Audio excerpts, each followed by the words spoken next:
Dude, I want you to be as smart as I am. Motherfucker, give me a. Dude, I want you to be as smart as I am. Motherfucker, give me a. Dude, I want you to be as smart as I am. Motherfucker, give me a.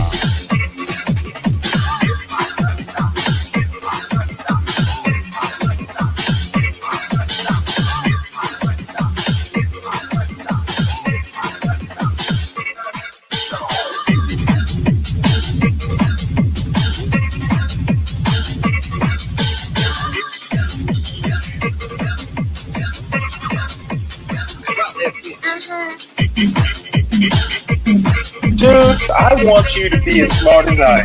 Motherfucker, give me a specific.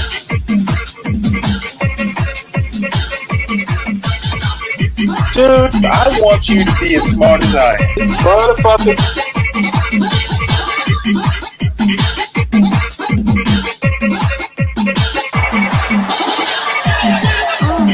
Come on out, you rapist!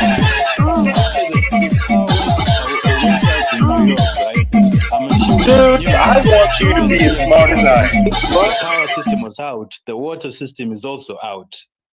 So if you're in the middle of New York, what water do you have access to other than the supermarket water? Did you hear me say, do you have a filtration system? I heard you. Okay. How many people have that? Whatever. So, have you heard of day preppers? How many of them are there? Those are the ones who will be okay while other motherfuckers walk around here like it can never happen. Good morning, everybody. Welcome to Stanley versus the World. Hey, Nightish is reviewing parts of John Galt's show from yesterday, and I just happened upon it by accident. So I figured we would watch the his show in progress. He specifically talks about or reviews the conversation that John and I had yesterday. So let's just watch this and see how it goes.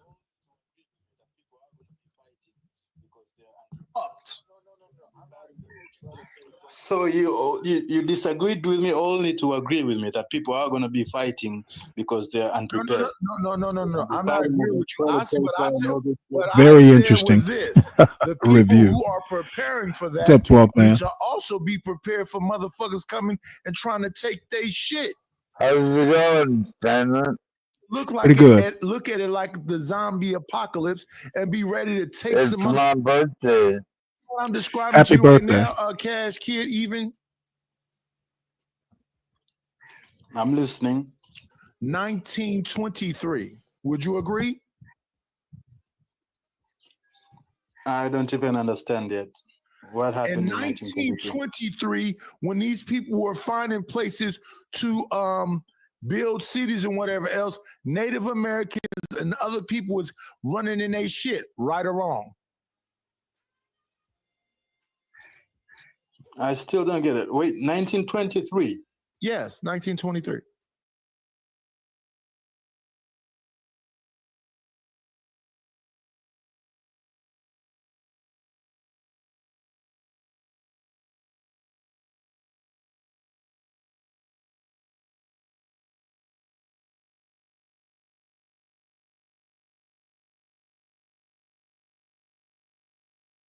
Oh, sorry. Yeah, I'll probably go live around 9 in the morning. There's a sociology class from Penn State that they put online every now and again. Ryan and I are probably going to just react to it. It's a pretty interesting video. They're talking about economics and some other things to a group of Korean visitors on the Penn State campus, a couple sociology professors. So, yeah, it's pretty interesting. So 9 tomorrow. Today, we're looking at Nightish, another content producer online. He reviewed parts of John Galt's show yesterday, specifically the part I saw was the part where John and I are going back and forth, and they had some interesting things to say. They're basically reviewing Be Brave, Hood Servative, that little debate they had back and forth, and then somehow or another they wound up talking about John and the conversation John and I had yesterday. And the odd thing is, I go to Nightish's show every now and again. I just happened to see it when I logged into YouTube, so it's a happy coincidence that I ran into it. Stanley, can you go over your and John Galt conversation briefly? So You'll get the gist of it. You'll get the gist of it when I only got the tail end of that. you'll get the gist of it. You'll get the gist of it in as Nightish reacts to it. So let's go ahead and do that now. We've only just begun.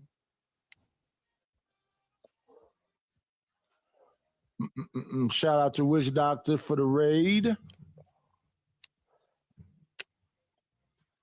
See on Twitch? No. I'll skip ahead a little bit. Good morning. Well, no, Zay. you know what?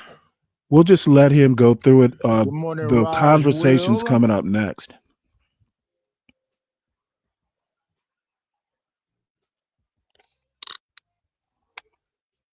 Good to Kelvin, hear you your still voice, can't hear? Stanley.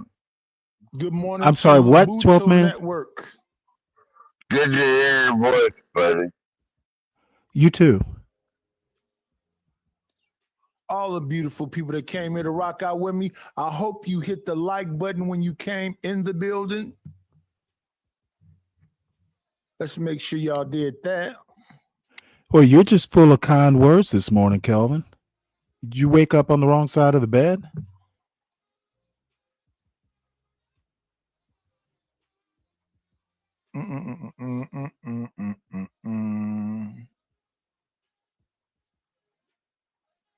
Think I've got everybody now.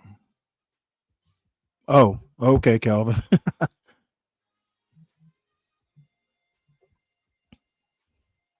So they're not doing open panels, free falls. And CT does a monologue. He does a formatted shit. So, it may not be his own original content, but it's Be Brave, like a circus wrangler or whatever. So there is an element that I think you'd have to give credit for. But what JP is doing, this is nothing. It's like walking around just being, crazy. No fucking reason. Anyway, go ahead. I just wanted, I got to leave in a couple minutes, and then I'll be back probably in 10 or 20 minutes. Oh, well, 10 to 20 minutes. The only thing that I have to add to this is I've kind of been watching the whole thing from when it blew up to now. It is exactly the opposite. Okay, Be Brave has a problem with Bob and CT. Okay, the only thing Bob and CT did was disagree with the basic premise about who rich white people want to be around in the apocalypse. Be Brave, the premise of Be Brave's argument, if you have to basically do a thought experiment, an extreme example for a thought experiment, then that's just, it's not a good thought experiment. If the only way you can prove you're right is to basically talk about a meteor strike or some apocalyptic situation, I wouldn't even bother with the argument. All Bob did was disagree. All CT did was disagree. And Be Brave spun up. He is the one who started this. Okay. And I don't really care who agrees with me or not. It is my opinion. Be Brave has a problem when you disagree with him. And he always has. Either you're a fool or damn fool or whatever his saying is. Be Brave does not do well when people critique his argument, and I who knows why. But in my opinion, Be Brave is not a good debater. He does not handle critique or criticism like an adult, like a 70-year-old. He is a child. Shout out to Stanley. I ain't never really messed with Stanley before like that, but good critique, Stanley. Damn it. I have to give you credit where credit is due. So that is my one and only assessment. I don't care about what rich people do. I think Bob is absolutely right on a. That was the point when I was over there. Did y'all hear when I was over there? I don't give a shit if you're a billionaire, I don't know shit about having $1 billion. If you're a millionaire, I don't know shit about having $1 million. I don't give a fuck what they do either. It's not no hate. It's just out of my league. I don't know nothing about it. Just like I don't know anything about those bourgeoisie people other than your grandfather had to have gone to this college. Your father had to go to this college. They prefer people who have old money. They have generation after generation wealth. That was my point. And my point was, I don't give a shit. And with that being said, I like Lionel Richie's music. But Nicole Richie was staying in his fucking boathouse until she was in her 40s. They call that failure to launch for anybody else, but it's not failure to launch when you're rich. That was my point. He wanted to make all these points, and my thing was, I understand everything you're saying. I don't give a fuck. Why would I be concerned about what rich people do? And it's levels to the shit. I don't give a shit about the levels. Why would I give a fuck?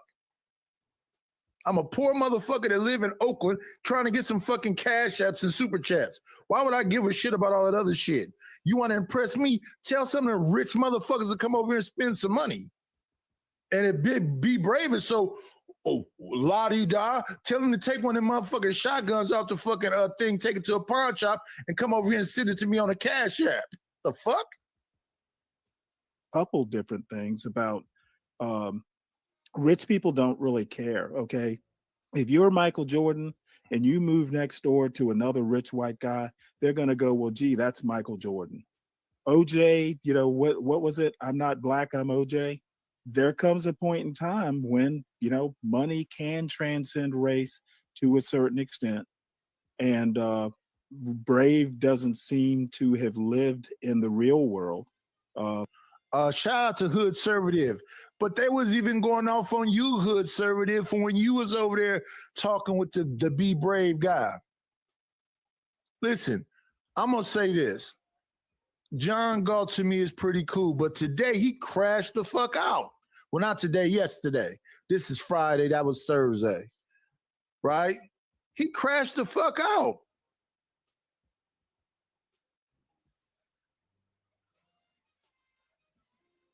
He's like, wait a minute, wait a minute, I don't give a fuck about what Be Brave does. Shout out to the Hunter S. Thomas wannabe. But yeah, he crashed the fuck out.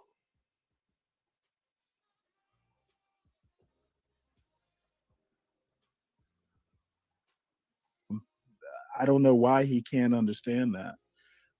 You think Be Brave provides highbrow content?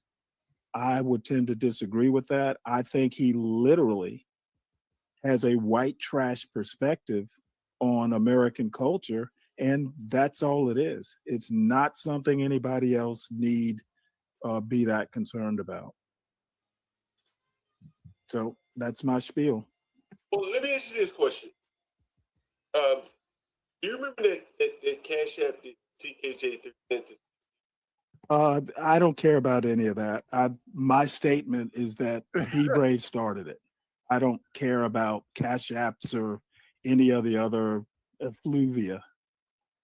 Well, started it. I'm not even sure. I don't really care who started it. Well, I happened to be here that Saturday. It was either Saturday or... Listen, let me say this. I can't say this.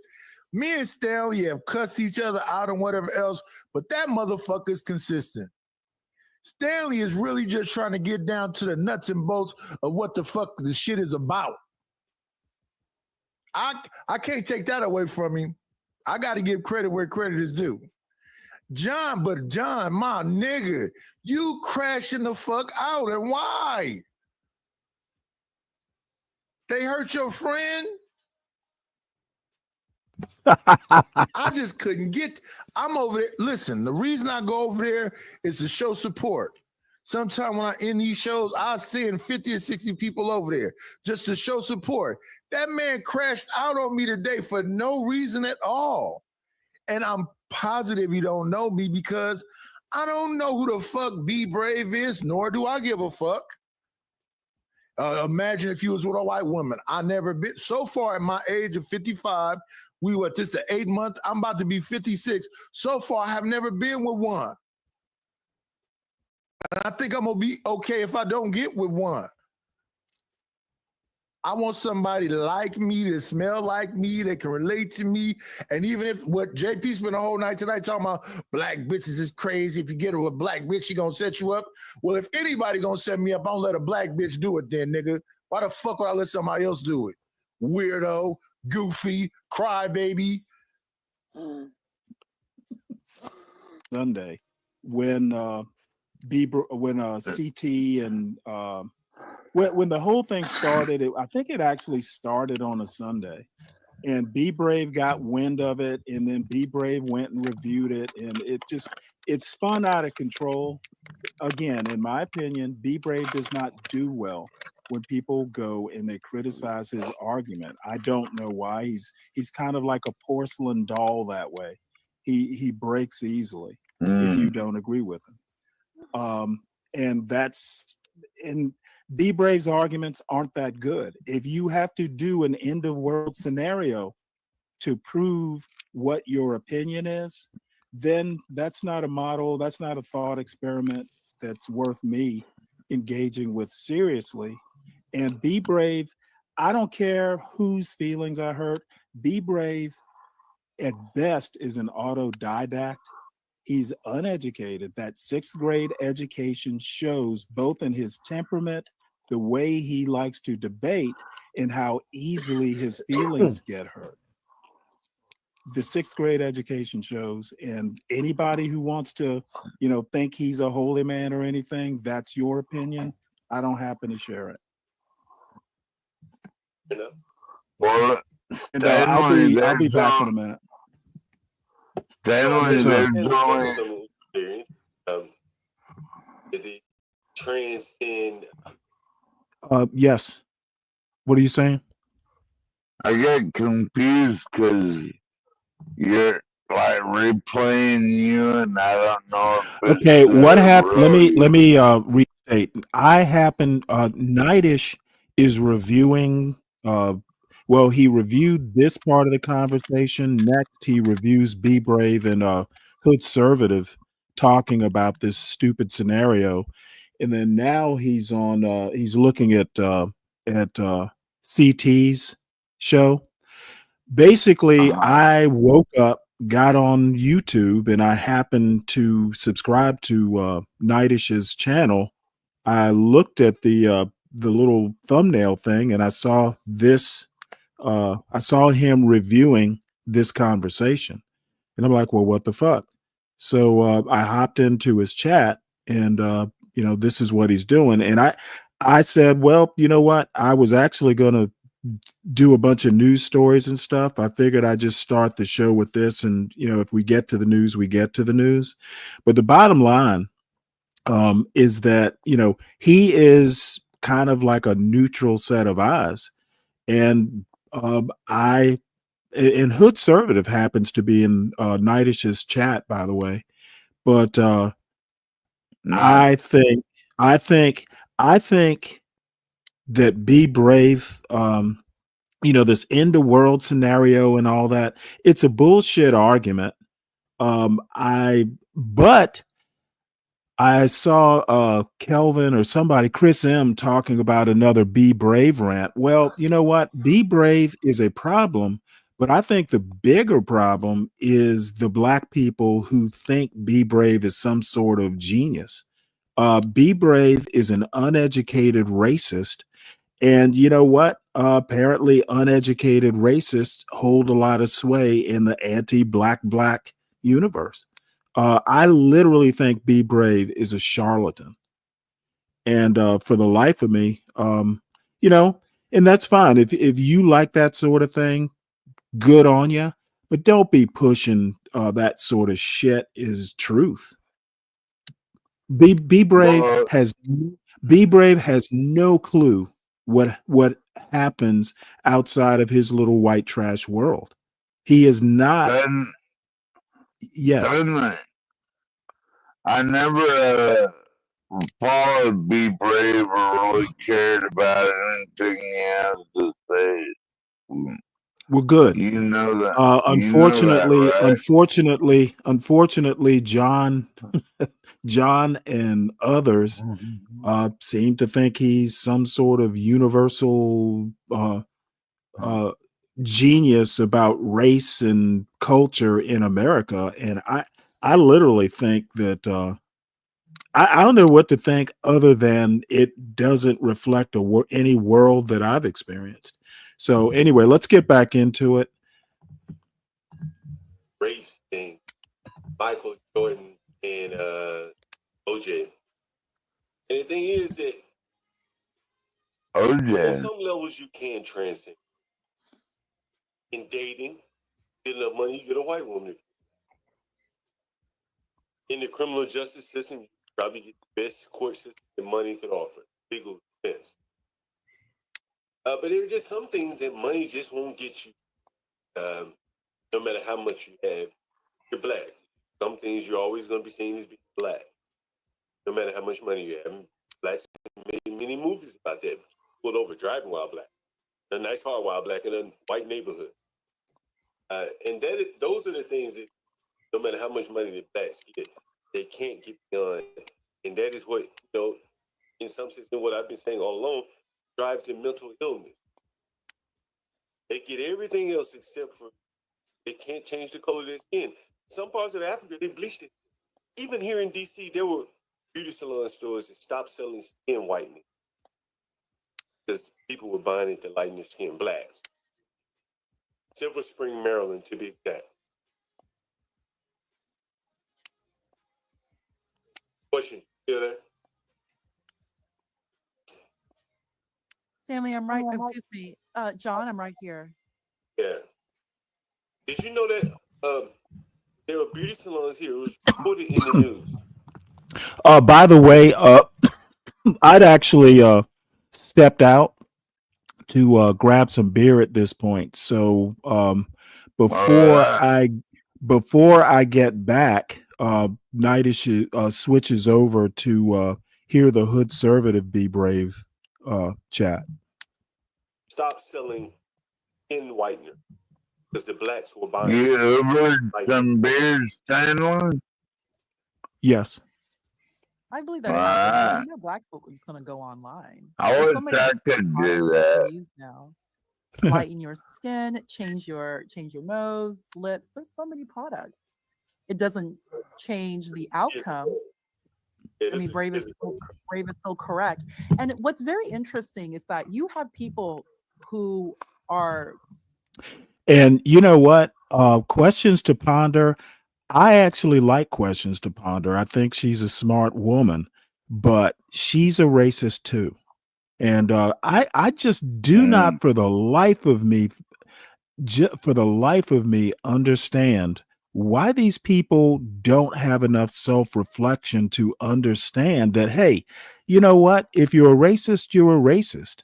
I think that it's okay, but I'm going to call you on it. If I'm up on a panel and I think a point you're making is racist, I'm going to critique it. And I've also said that, if you step up to a 30,000-foot view of America, it's almost impossible to grow up in American culture and not be some form of racist. Okay. I'm not advocating that everybody's racist, therefore it's okay. I'm saying the culture is racist. And, it's like a fish swimming in racist water. You can't help but ingest some of it. And it's not a good thing, but it is what it is. And, I am not the exception to the rule.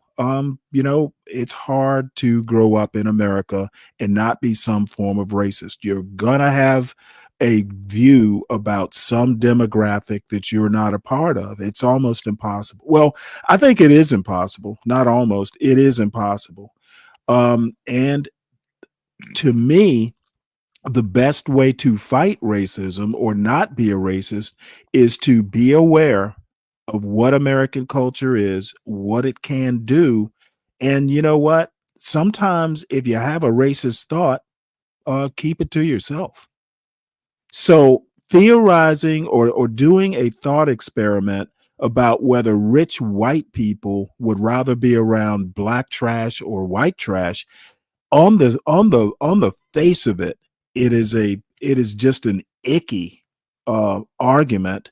And to reemphasize, if to prove your point, you have to, the only way you can prove your point is to pretend that the world is ending or there's an EMP or something like that. If you have to go to an extreme scenario for your thought experiment, there's something wrong with the thought experiment. There's something wrong with your point. Okay. If your point can't be proven given real time, day to day life, then you don't have a point. And quite frankly, whether I think it'll be a free for all. Okay, I don't think race is going to matter as much when the bomb when the bomb drops. There is no race. I've made the point in the last week that there are no bomb. okay, there are no atheists in foxholes. There are no racists in foxholes. I've been in the Navy. I happen to know that when the shit hits the fan, the first thing you think about is how you're going to survive it, get you and your buddies or your men or your peers to safety. Are we going to survive this? You're not thinking, well, that black man is violent or that white man is, whatever. You're just looking to survive. That's why I don't even find B Brave's premise worth that much consideration. And I don't care what anybody says. You Be Brave calls himself a culturalist. Well, guess what, buddy? There is American culture and there's subcultures under the umbrella of American culture. There's separating black culture from white culture. It might work as a thought experiment, but the reality is we all live in the same American culture, and racializing cultures, racializing crime, it's all a racist premise. And Be Brave isn't even that. Look, Be Brave is an uneducated racist, okay? And if you choose to, if you want to fetishize him, that is up to you. But I don't fuss at me when I call it as I see it. Yeah. Hey, what's up, TMKC? Good to see you. Yeah, I Well, think, since Nightish was talking about it, and it was fresh in my mind from yesterday. I just start a show and review night reviewing. It's like, Stanley, yes, sir. I thought that was a really good assessment because he he doesn't represent white people. Okay. I know he does. And dude, I know he doesn't. Okay, I literally have white family members. As a matter of fact, my father-in-law was down here yesterday helping me move into get my son into the dorms yesterday. He doesn't represent. I'll be honest with you. I'm 60 years old. I went to, mostly, well, all white, not all white, but mostly majority white Catholic schools. I was in the Navy where oftentimes I was the only black officer on a ship. I've literally never met a white person like Be Brave. He is certainly not any sort of norm. So, but the thing is, it is what it is. It is content. And I was just kind of happy that, I don't, Nightish and I are fine. Yeah, we curse each other out every now and again, but in my mind, it's really almost a joke. I like Nightish just fine. John and I go back and forth. Sometimes yell at each other, but in the end, I like John. And we actually do communicate off of YouTube occasionally. And you know what? He's fine, but I'm sorry. I just think that Be Brave, while a problem, the biggest problem is young black people thinking Be Brave is some sort of sage on American culture and American race relations. The dude is literally toxic. So, and then Chris, what about racializing dorms, banks, schools, music, food? Look, no, I'm not. It's not okay, Chris, but it is what it is. No, it's not okay. Um, so you kind of have to, swim in the water you're dropped in. But no, there are a lot of things in life that are not okay, but they're kind of the norm.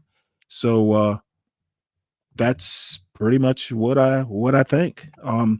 You the only thing we poor Americans can do is just kind of like, hey, we need to be more self-reflective. And now I'm going to sound all woo-woo, but look, sometimes if you're thinking something, it's best to keep it to yourself. And I understand Be Brave has a shtick, John has a shtick, but I have a shtick too, which is, hey, if you sound like an uneducated racist, well, I might not tell you what I think until you start acting like a Be Brave who thinks he is some sort of, hey, I should have been a psychologist. Well, dude, if you want to get all racist about it, you're a waste of white flesh. You probably had a better chance than a black person in your particular age group and class or economics. You probably could have done it somewhat easier. Why didn't you? Okay, I'm not going to accept that someone who admits that, hey, he kind of took it easy in life and got by. I'm not going to accept you as some big time cultural sage. And it hurts a lot of people's feelings when I'm blunt about it, but it makes me laugh sometimes. I love it when people get upset when I point out, whatever it is they're saying is just monstrously racist. Disagreeing So with can Brave, I ask but you have to you wonder. a question, Stanley? What's that? What do you think about the big summit tomorrow between Putin and Trump? I think that it's nice that they're going to have a summit. Trump says that, hey, if Putin doesn't, end the war, there's going to be big trouble. I personally think that Trump is being schooled by Putin. You think so? Oh yeah. And Wale and Chris M, actually Be Brave does stay in my head because, hey, look, other people are talking about Be Brave. So why don't you notice that they're doing it too? Be Brave is a problem, but personally, he's not a problem. I think his wackadoodle theories about American culture are a problem. So, oh well. If he's in So my why head, you I had why you no idea. Hold on one second. I had no idea I was going to be talking about Be Brave until I saw Nightish was talking about Be Brave. So obviously he's on some other people's minds too. Where do you live? If Brave is incorrect, please share with us your zip code. If Brave is incorrect. If you don't have a zip code because CT used this Appalachia example. So CT, where do you live? Where is your zip code? CT mentioned he lives in Ohio. So he doesn't even live in this area where he's using and questions to ponder. Shout out to that lady who I've never seen personally.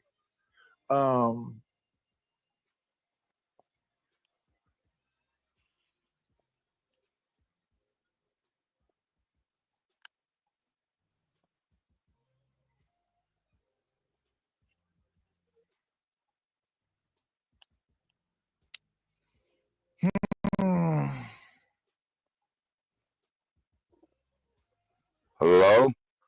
Let's do this. This is the last of commentary. Let's do this. Pause. He switches over. Initiatives and programs that are going to help poor Black and brown people as opposed to poor white people. I mean, honestly, it's literally a political taboo to explicitly speak to the needs of white people. I'm hearing you, conservative. I'm going to go get a drink of water. I'm hearing you, though. Carry on. Grab me a beer while you're up. It's the taboo to. No love, how you doing? Good to see you. That, or are you worried about that bag it represents? Never mind. Water's good. It's a political taboo to even speak to the needs of poor white people explicitly, right? So if you want to address Black and brown people as a group that needs to be helped, then there are billions of dollars poured in that direction. There's tons of media focused on that problem. Shout out to Hood Conservative that's willing to go over there and have this whole discussion. While we're here, though, y'all know that link is in the description. Bumpkin or Hood Conservative can come here and tell me about their dealings with the good Mr. Be Brave. Let's acknowledge people that support the channel, though.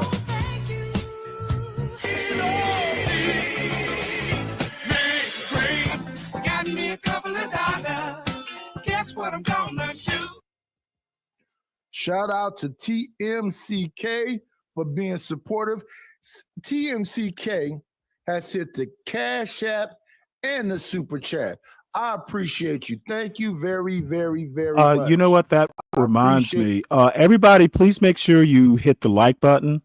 Please make sure you subscribe to the John Galt Urban Landlord channel, Urban Landlord Clips. Also, where John cuts up or does shorts of his street interviews and other shows. Also, make sure you subscribe to the Stanley Cross channel at Stanley Cross 6000. Try and get me monetized in the next 8 years or so. One of these days, I will be monetized. So, and also make sure you support the show. I do have a show planned for tomorrow. Tentatively planned. Me and Ryan have something to talk about. This sociology course thing. Make sure you support the host. I do need beer for tomorrow, so feel free to contribute to the Saturday beer fund. So let's get back to Stanley, you got enough beer for tonight? I'm sure I do. Tonight, actually, I probably wound up going to sleep early. I'm pretty tired from moving yesterday. Oh, I moved my son into the dorms. We had had to haul a bunch of stuff upstairs and stuff. So old men get tired when they have to help people move. Yeah. I appreciate you. I appreciate you. Now, if some of you other stingy motherfuckers could repeat that, second that emotion. See, that's how I need to. That's too. how I need You'll to make me have a promote very supporting the happy show. Weekend. And I need your fucking money. I give what I can, Stanley. Believe it or not. That's fine. Believe it or I not. certainly appreciate it. I was trying to find Bumpkin's response. Bumpkin, did you My believe birthday that? though. But anytime we talk about like You told me. Appalachia or the You should Ozarks, send me the a heartland, cash app Ohio, for places like this, $1.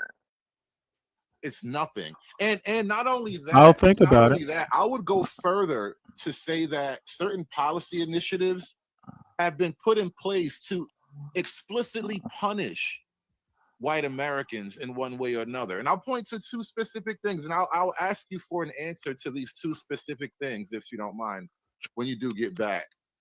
Oh, y'all have to hear this. This is an amazing theory that Hood Conservative pushes here.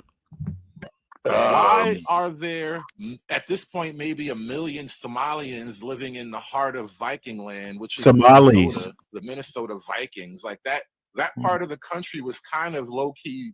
What do you call it? That land was tamed by a lot of Viking stock, as I understand it. That's how the Minnesota Viking thing took hold. Oh my Lord! Suddenly they're Somalian now, and then in a more microcosm example. Why is a town like Springfield, Ohio, just get flooded with Haitians? And I would argue from a rich white policy vision, those people deserved it. You deserve to take the brunt of diversity. You deserve to suffer the import of millions of Somalians with a 55 IQ. You deserve it. See, this is what I'm pointing out. Now, Hood Conservatives' premise is that Somalis in Minnesota, the Haitians that went to work or immigrated into Springfield, Ohio, well, white people deserve that as punishment. Now, what kind of fucking crazy ass racist bullshit is this? It is a horrible argument. It's a horrible premise. And you know what? I'm just gonna stop there. But racist, the only thing that's colorblind in America is racism. Okay, there are black racists, there are white racists, there are all manner of racists. So, I think Be Brave and Hood Conservative disagree on this EMP catastrophe point. But believe me, the other thing about racists is they come in a rainbow of racist theories. Like different flavors, Stanley. For the sense of your answer. Yeah. I'll stop there. And From Viking Raiders. That's pretty funny. I drank Bud Light way before the queer representative. It's good one, John. Pretty tasty, and it's light alcohol, and I don't need the alcohol. Just because it didn't make you gay doesn't mean it's gonna do. Like, I have a different physiognomy than you. All right, I don't want to trust it. Anyway, I'm not gonna let the people who I think control the media take a good beer away from me because they want to advance that agenda. That's exactly what they did, Hood Conservative. They used that agenda to squeeze in and poke the sharp at white conservatives. Now, past that. Yes, Be Brave. I'm sorry. Also for the record, 12th man. How dare you come in? I think Be Brave wants to be touched in the butt by a black man. That's what I think. That's an odd thought.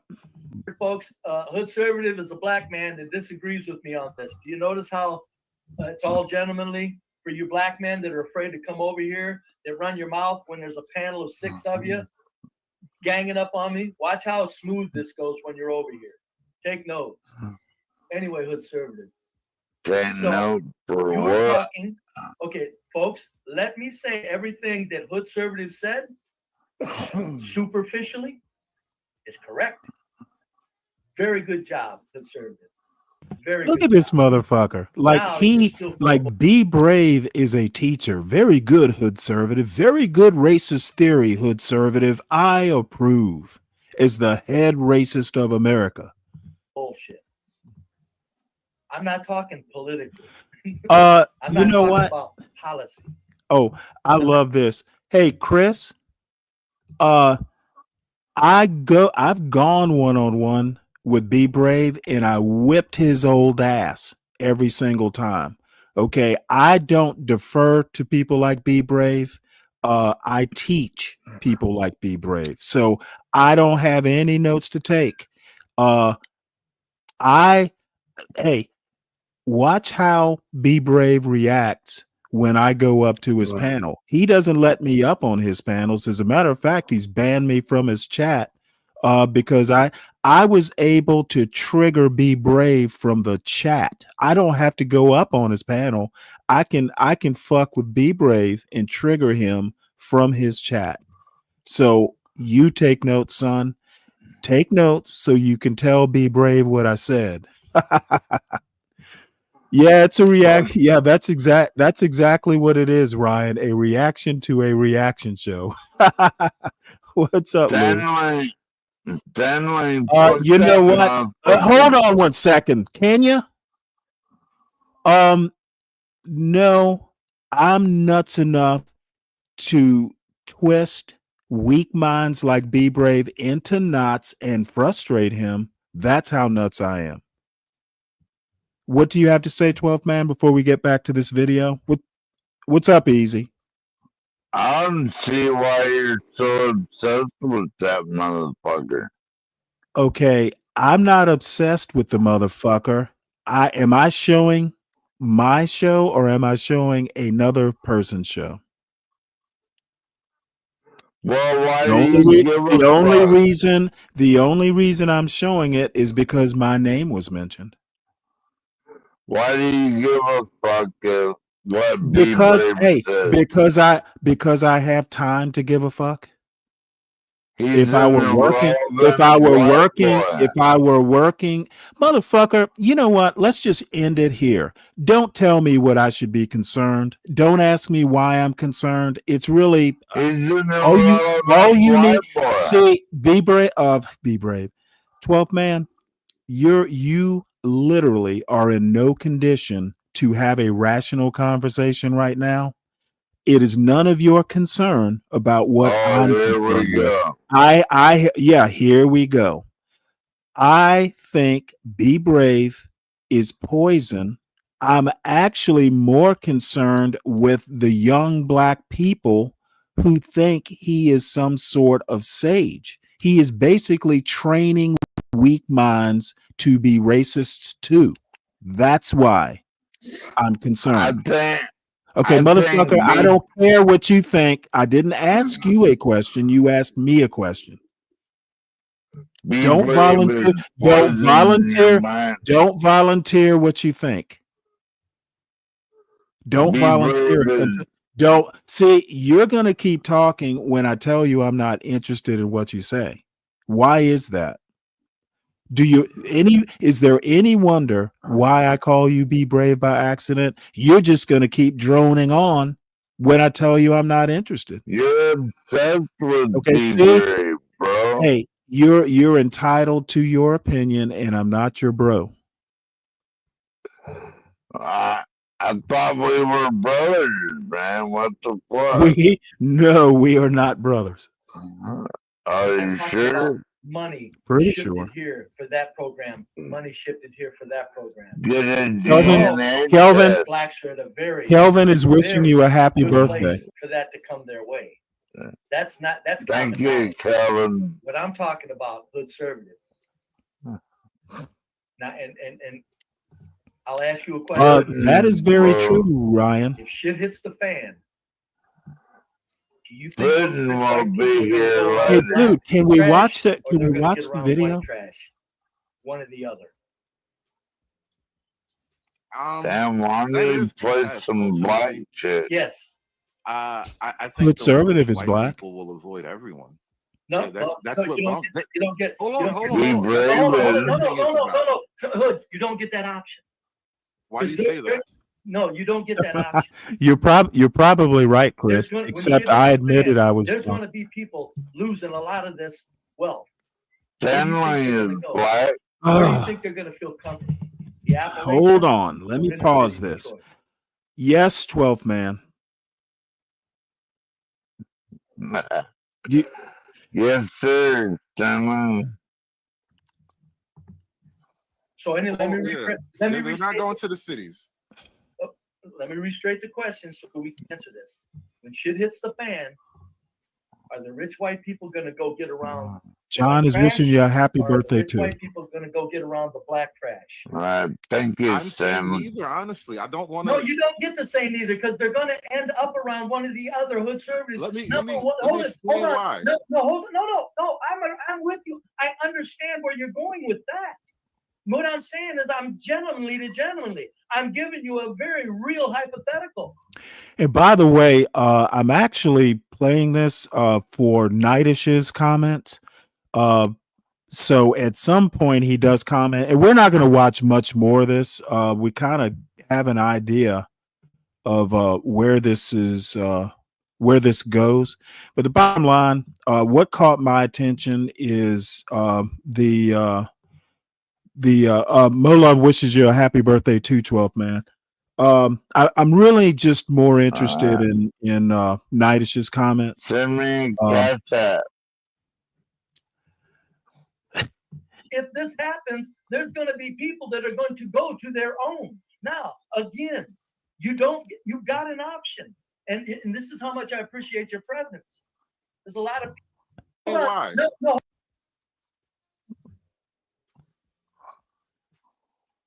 Uh-oh, what did I do?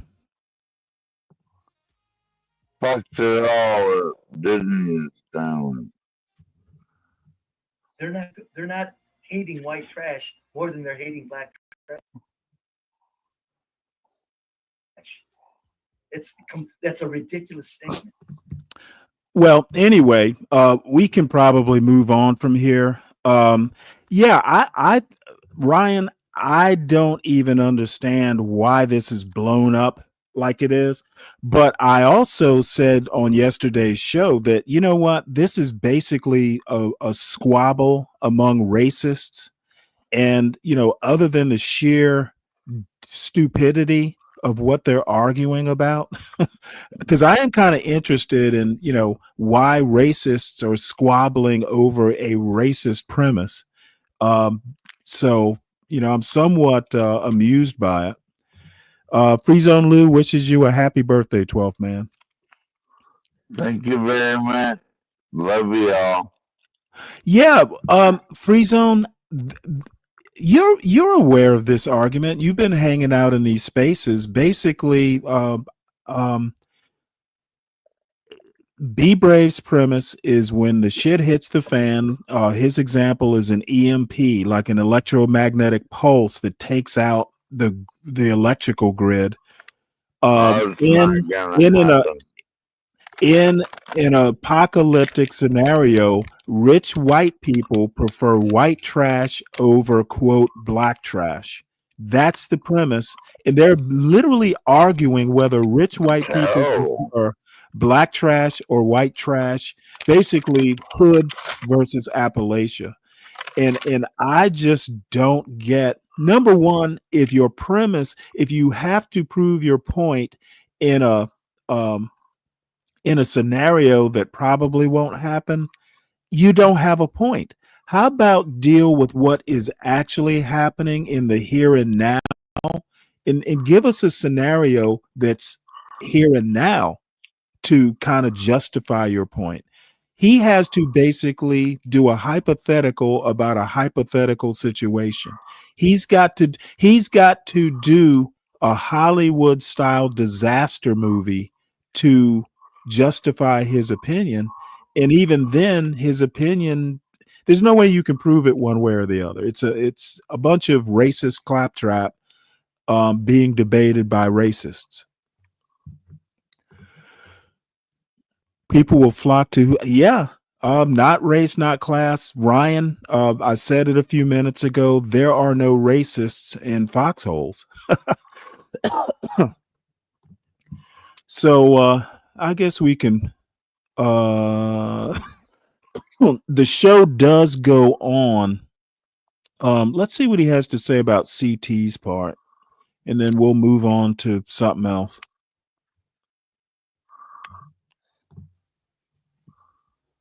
Let's move forward.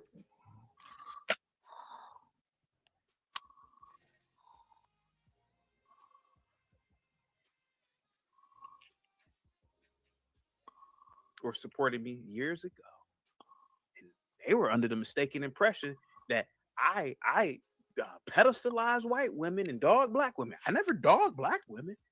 And one day I did a video about Candace Owens and how Candace Owens gave smoke to this little black girl, and I took up for that black girl, and I said that black girl was beautiful, blah blah. Oh, these white bitches got to unsubscribe because they thought that I was I thought CT just like white women. No, I actually I've been with mainly only black women all my life.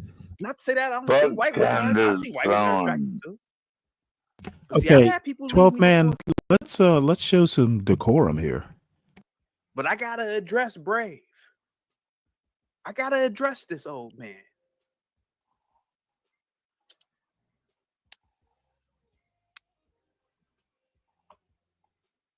I gave him his soapbox on the mean streets of YouTube, and I believe he knows that. Get the likes up, guys. Share the. I'm gonna get to the video in a minute. Distant likes. What's up? We got 217 people here, guys. The likes need to be up, guys. Get the likes up. Get the likes up, guys. Get the likes up. But one thing about this panel, one thing about this show, it's not just shock jockery. I don't even know if that's a real word. It's not about social commentary. It's not about academia whenever we do become academic. It's about just being so true. Let me answer this question right here. Zay, no, I'm not awake. Can somebody let Zay rest in his masculinity for asking me a dumb fucking question? We appreciate it. See, it's not just me, folks. Somebody get on Zay ass for asking me that dumb ass question. No, I'm not woke. No, I'm sleep, nigga.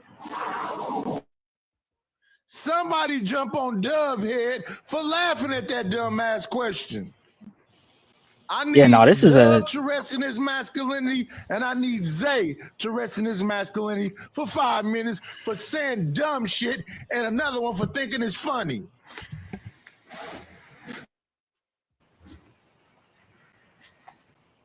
Yeah, this isn't like a place of serious intellectual endeavor. I mean, you do have little flashes of it. I mean, we have it every now and then, right? But for the most part, it's for the sake of entertaining the people. That's really it. So, I am the first to forget that. Right. Now, if we do want to have an intellectual discussion, we do have that. But at some point, we cut that off and let effery do its thing for the sake of the people. I just thought that was a silly premise, but I think all of Be Brave's premises are silly, because he wants to make it seem like whites are just so together. I've hung out with rich white folks. It's not like that, man. Like, okay, even during the pandemic, and the pandemic was really light in light of his scenario, right? That shit wasn't based on no race. Nobody gave a fuck about race during the beginning of the pandemic. Nobody. Well, 12th man actually makes a good point, or made a good point. And just so everybody in the audience is clear, Be Brave does not represent white people. So the only thing that I had Jay come over. He's a young guy. He's 24, I think. So he comes over here going, oh hey,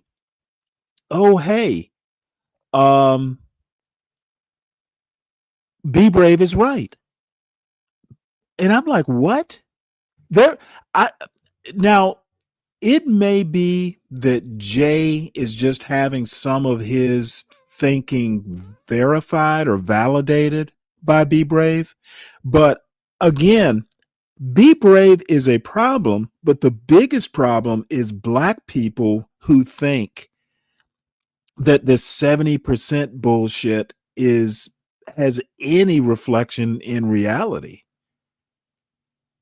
So, and maybe it just kind of sticks in my craw that someone, an uneducated racist, holds so much sway. I think that's my main beef. Be Brave. You know what? Be Brave and I had a conversation about Zohan, or is it Zohan Mamdani or Zoran Mamdani? And it was a perfectly civil conversation, and we actually agreed on, aspects of him running for mayor of New York City. I just find that his version of American culture is just like, it only exists within the confines of his of his outhouse. Yeah. Zordon. Zordon. Yeah, it just sets up a lot of goofy premises that, like, groups don't stick together like that. It really is more class than race. So if you think that a successful black farmer is gonna let black people in when shit hits the fan, you are absolutely out your fucking mind. They're ready for them. You see what I'm saying? Like they're not ready for you to come in. That's not how that shit works. But these black trash, white trash, all this trash, they just assume that when shit goes left, everybody's just gonna jump to help them out. And they are in for a rude fucking awakening, bro. They will leave you out to die. They don't give a fuck. Yeah, well, Ryan made the point that, old money looks down on new money. They're just, it's a lot of it is class. Now, there are caveats, of course. There are details, within the class critique. But yeah, I now the other thing I have to know is Be Brave is 70. Okay, I'm 10 years younger than him. He kind of grew up in a different world, different part of the country. All I'm saying is that, his theories or his theories just are out and out racist. So that's really all I have on the matter. I was actually really, the reason I showed this video at all is I ran into Nightish's and I stopped by because I saw the clip of me, John, and Questions to Ponder on a panel. And when I first tuned in, I'm like, oh man, Nightish is probably trashing me. So I was pleasantly surprised that, his opinion is John was crashing out, taking up for Be Brave, when Be Brave is just, he's not someone that should be fetishized. I'll put it that way. So no, he holds no authority on whiteness. That's not the same. Yeah, that's what I can't figure out. Why is he speaking for rich white people? Because he worked for some rich white people and they talked to him. Therefore, he is an authority on white culture. And I'm like, what on earth are you talking about? It's like you worked for rich white people, therefore you're an authority. So lost in the sauce, man. that's pretty much what it is. So anyway, I'm not going to get any more into this stuff. It is what it is, and I think everybody pretty much knows what I think. And Ryan, I'm kind of glad you're here. That Sociology 101 thing, I don't know if you had a chance to look at it, but I definitely want your take on it, and you specifically, because they're talking about a lot of things that you touch on up on these panels sometimes. So I think I'll be going on somewhere around 9 o'clock in the morning. And that'll be kind of the centerpiece, and then we just go from there. I did have news stories that I actually had lined up, and I probably won't get into them. Yeah, I got to get to work, man. I'm in the clouds, bro. I'll see you. Okay, Lou. Well, thanks for stopping by. So I want to show this Professor Black Truth thing because I talked about the Austin shooting at the Target the other day, and this is Professor Black Truth's take on it. And he's always good for a laugh, if nothing else. I'm the Professor, and this is the moment of truth. And now the Friday Crime Report. Austin, Texas, Monday, August 11th, 2025, 2 o'clock p.m. Yes, it has happened again. At 2 o'clock p.m., Austin police received a 911 for what they called a hotshot call. It's a term primarily reserved for high-priority situations that might involve a shooting, stabbing, or other traumatic incident where urgency is critical. The Austin police responded to the report of a shooting at a Target located at 8601 Research Boulevard. There, they found 3 people with gunshot wounds. And then I got them. The shooting did not occur inside the store. Customers were evacuated to a nearby pet store for cover. The killer, reported to be a white male, then stole a Toyota 4Runner from the parking lot and fled the scene. Police said the killer attempted to steal a water truck at the 7800 block of Mopac Expressway, opening the car's door and assaulting the driver, but because the gunman wasn't able to put the truck into drive, instead he returned to the Toyota 4Runner after brandishing a pistol at the victim. Minutes later, the killer caused a multi-vehicle crash in the stolen Toyota, crashing into a Volkswagen before the Toyota landed on top of an Infiniti SUV.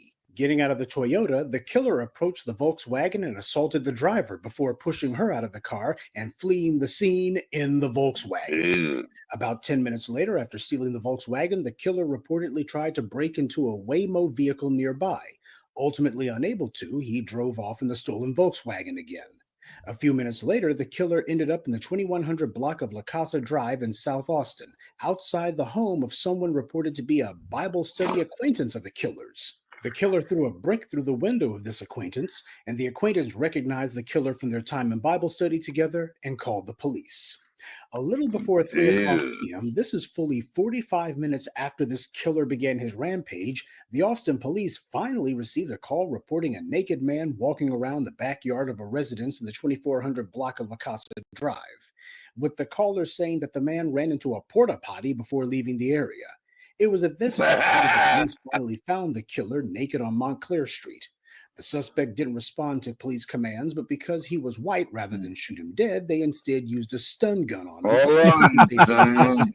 Interesting how the police's so-called training is never a problem that causes yes, 12th man a white suspect in a hail of bullets. Did he say he ran into a porta potty? He ran right into a porta potty, commit some ghastly act of violence. Meanwhile, that exact same training always causes them to automatically gun down unarmed black citizens. And this is never seen as a contradiction. This is why all that talk about police training is a total lie. Now, police told the customers at the Target that they all better find alternative means to get home because all of their cars in the parking lot were considered to be part of an active crime scene. Speaking of which, medical units at Target began CPR and other life-saving measures on the shooting victims. 2 of them, 1 adult and 1 a child, were declared dead in the parking lot, while crews transported a second adult to a nearby hospital with critical life-threatening injuries. That second adult died at the hospital. The victims have since been identified as Rosa Machuca, age 24, a Target employee, Adam Chow, age 65, and Chow's 4-year-old granddaughter, who was unnamed because she's a minor. Police didn't identify the killer initially, but when they did, he was identified as 32-year-old Ethan Nineker. Nineker has been charged with 2 counts of capital murder for the 4-year-old granddaughter's death and for Adam Chow. And he's also been charged with the first-degree felony murder of the Target employee. And you won't be surprised to learn that this wasn't Nineker's first run-in with the law. He spent time behind bars in 2016 and 2017 for family violence, driving while intoxicated, and violating the terms of his bond or protective order. The local thug patrol in Good Austin said that they grief. already had prior knowledge of this killer. I'm thinking about the past incidents that we had with him on mental health runs, and where is the follow-up there? And for someone to have the capacity to take the life of 3 innocent people and a 4-year-old child. As we move forward and are looking more into this, it will be interesting to kind of peel that back and see where those failures took place. Can you believe the nerve? No matter how many times this happens nationwide, the same pathetic script always plays itself out. The police chief saying that they were trying to find out where the failures took place that allowed this tragedy to occur. Well, as the Black Grassroots, we can go ahead and answer that one for you. It's because the killer has racial immunity from the law. The police have already begun the predictable covering for him, all of the splaining, telling anyone who will listen that he was suffering from mental problems. That train's never late. Hey, let me just thank Lupin for sponsoring the Saturday show. Feel free, folks. Just a little quick note. I do subscribe to a lot of magazines and things like that. So feel free to make sure you support the show by supporting the host. And once again, Lupin, sponsor of the Saturday show. So we don't even know anything about this creep, but What's the up, police are Juan? already telling everybody that no matter what he did, he had to have been crazy. There had to have been something wrong with him because clearly no member of the dominant society would ever do such a thing, right? The police chief was also busy complaining that the killer got the gun that he used in this crime from a family member and how irresponsible it was to give a gun to someone who had a history of mental illness. The police have said that they're going to be bringing charges against that family member as well. That's all well and good, but it's ridiculous to yet again be talking about we got to go back and review and see where the failures took place because the police already had contact with this guy in the past. He was already on their radar. And yet again, they didn't do anything about him. Failure indeed. This was no failure. The system didn't fail at all. This was the system working exactly the way that it was designed, to give racial immunity from law to certain people so that police don't arrest them, so that DAs don't charge them, and judges don't sentence them either. We've seen this pattern play itself out on a daily basis, oftentimes more frequently than that. This is a sad social script that keeps playing itself out because this is the way the society is designed. The goal is not to stop these atrocities. The goal is to make sure that the freedom of movement and activity that this society grants to those of a certain skin color is maintained no matter what. Because this is how this white supremacist society gives what amounts to tangible benefits to people based on race. There's an open, blatant, hands-off policy where certain people are concerned, no matter their criminal history. Hey, Juan, I know you're probably busy right now, but I have a kind of a judicial question for you. Basically, you know how sometimes I don't know. Let me think of an example. Like, let's just talk about the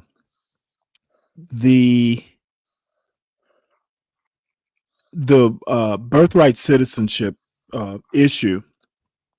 I have never understood why a court or a judge will basically allow something that he thinks is probably illegal or unconstitutional happen while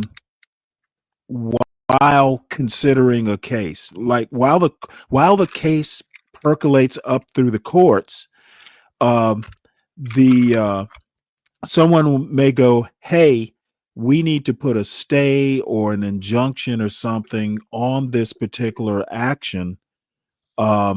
Judge, we need you to stop this while it percolates up through the courts. But the judge will go, nope, we're not gonna stop it. We're gonna let it proceed while it percolates up to the courts. If a judge thinks something is probably unconstitutional, why not enjoin it?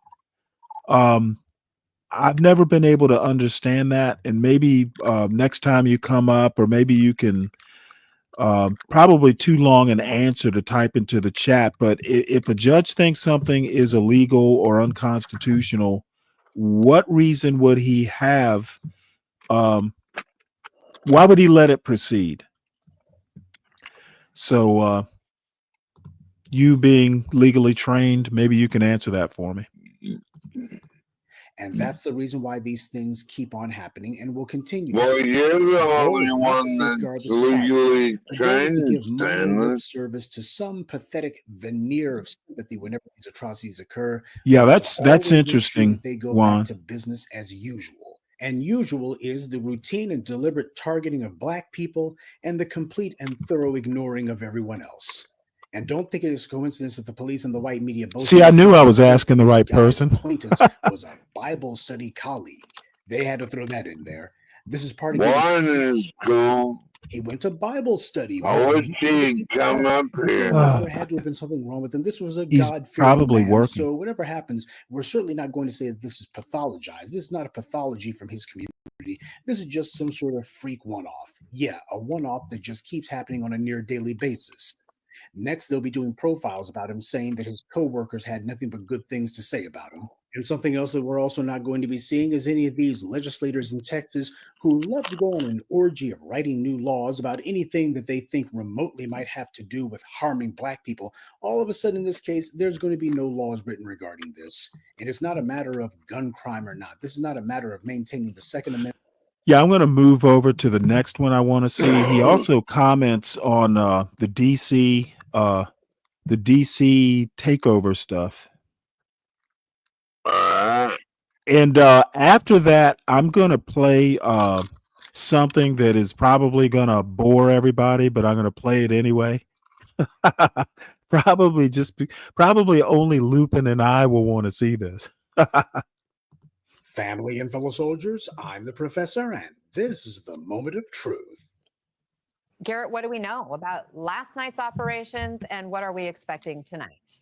They say they made 43 arrests, recovered 7 illegal guns. I wish I could put those numbers in better context, but the MPD doesn't typically break out their daily arrests, so it's hard to compare that to what we see on a normal night. Now, the presence of National Guardsmen is going to significantly ramp up over the next couple of days, where you're going to expect to see 100 or 200 members. If you will, the touristy part 12th of man, downtown DC. can you hold your comments till the end? Administration hopes their presence might deter crime in Yes, ways. sir. All of this is really an experiment, though, that I think we're going to watch play out in real time to see what effect this has on arrests and, more broadly, since it is the point, on public safety here in the district. Garrett, it does seem that the mayor is particularly in a sort of tightrope situation on this issue. What are we hearing from her? Yeah, the mayor gets squeezed a little bit here. Legally, she has few, if any, options to push back against the federalization of her police force or the deployment of National Guard troops on her city streets. We are not a state. We're not part of any state in the District of Columbia, so she does not have the same authority to push back that other local officials might. She's trying to make the best case for this, essentially saying that the district will welcome the additional police resources while they are available to them, while also pushing back and telling district residents that she understands their frustrations at the way that 700,000 people who live in D.C. don't really get a say in how this is being handled. She is in a politically difficult position, though, as she's also trying to make sure that a big stadium deal goes through to get the NFL team back into the District of Columbia, something that the president could probably make much more difficult if he so chose. So the mayor trying to walk a real tightrope here politically and for her voters, the district residents, over these next 30 days. And if you have a coordinated effort with appropriate targeting, you can make a difference. But it takes more than 30 days, which is all that he has in terms of federalizing the police force. A temporary deployment of the Guard may be appropriate. The question here is the basis that the president is using to deploy the Guard, because his press conference contains so Ryan, many I'm glad you're here. that it's not really built on the factual How's it going? real governor was I got a wired video before I definitely going to, want as you Governor and Moore 12th said, man to going to see. the expense of deploying Well, Guard. okay. And remember, You're- Guard members are not permanent employees. All right. What's up, Brad? How's it going, What's up, 12 man? Brad? How are you? Good. Have you had a chance to look at that link I sent you, Ryan? I have not, not as of yet. I've been. Okay, well, it's not a big deal. I mean, if you want to watch it, tomorrow blind, we can do that. But Okay. it's going to be right up your alley. Okay. Yeah, I really like that guy. I like that teacher a lot. And if you watch some of Yeah, I his do too. lessons, he really tries to provide perspective for the class, and I think that's awesome. So, but Well, I got this. I want to play this video about DC. Then I have a news article about DC. Then I have the video I want to show you and 12th Man and everybody after that. okay, yeah, this is They have just other jobs. Trump's showing of there's no police powers granted to people he's dispatched to the cities, but it feels good. Well, the federal agents have arrest power because I think I saw where the FBI or somebody arrested like 10 people. Stanley, I think the FBI. I thought they could only do it to enforce federal law, not DC law. Oh yeah. Okay, So I see what you're saying. It's a little tricky, right? So, Well, so do you think they're gonna just say, "Hey, you know what? We're gonna charge everybody federally"? they could. I don't know. I truly think it's just a show of Well, that's exactly what it is because theater. Number one, by law, he can only federalize the MPD for 2 days. With Congress has to act. Same thing with the federal with the National Guard. I think it's 30 days. Yeah, 30. They get 30 days. Yeah, so I mean, my thing is that this might just be a flash in the pan. If he could just say, "Hey, from now on, this is how it's going to be," he can't by law do it. And the funny thing is that I believe, I'm not 100% sure, but if Congress acts, he's going to have a whale of a time getting this through the Senate. I don't think he'll get 60 votes. And what's funny is I think Bowser actually welcomes it because they're very short with cops. Like they're 700 cops short. So she probably sees it as kind of like, yeah, they're hugely short. So she's like, all right, cool. She seemed like she was like pro bring them in. I mean, in her press conference. Well, yeah, but then she's been talking out of both sides of her mouth, though. Can I interrupt, guys? Because go ahead, 12th Man. You have to cross the state line for it to be a federal offense. So Okay. DC is not a state. It is a federal. It is a federal district. So the state rules don't apply. Which is why you can dispatch them. I'm sorry. What, 12th Man? 12th Man. You are literally slurring your way through this. It's hard to understand you. So what I would like you to do is pour yourself another beer and just relax. We'll get you through this.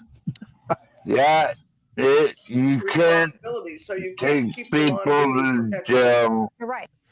In a strange You kind of way, couldn't take people to jail unless they cross the state line. That's not true, but go ahead. Okay. Well, the FBI can arrest you in D.C. if you're selling 500 pounds of cocaine. So that's not true, 12th Man. Federal laws. It's a federal district. That's why he can take over that's why he can deploy the National Guard. There's no governor to go through. with this latest development. And by the way, I don't particularly have a problem with what Trump is doing. I just think that it's a flash in the pan, and he's not going to really, if he's only going to do this for a couple days or 30 days, he's not going to have that much of an effect on. He's talking about doing it in Chicago. which Good is luck with that. what do you? I mean, what? How? What are you Pritzker, going to have? Pritzker is not going to allow this to happen. You know what? Let me put it to you this way. Let's look at it from a political point of view. If Trump goes up against Pritzker and Pritzker wins, you are looking at the next president of the United States. Well, Stanley, Because Pritzker has political or presidential aspirations, I think. And if he goes up against Trump and wins, ooh, you're looking at a minimum the next nominee, Democratic nominee for president. And I hope Trump does it. Stanley, what do you think about Alaska? You've asked me the question. I don't really have thoughts on it. Yeah, and research. And Juan says they can enforce DC law by enacting home rule, which is what Trump enacted the other day. Okay. Yeah, it's not a state.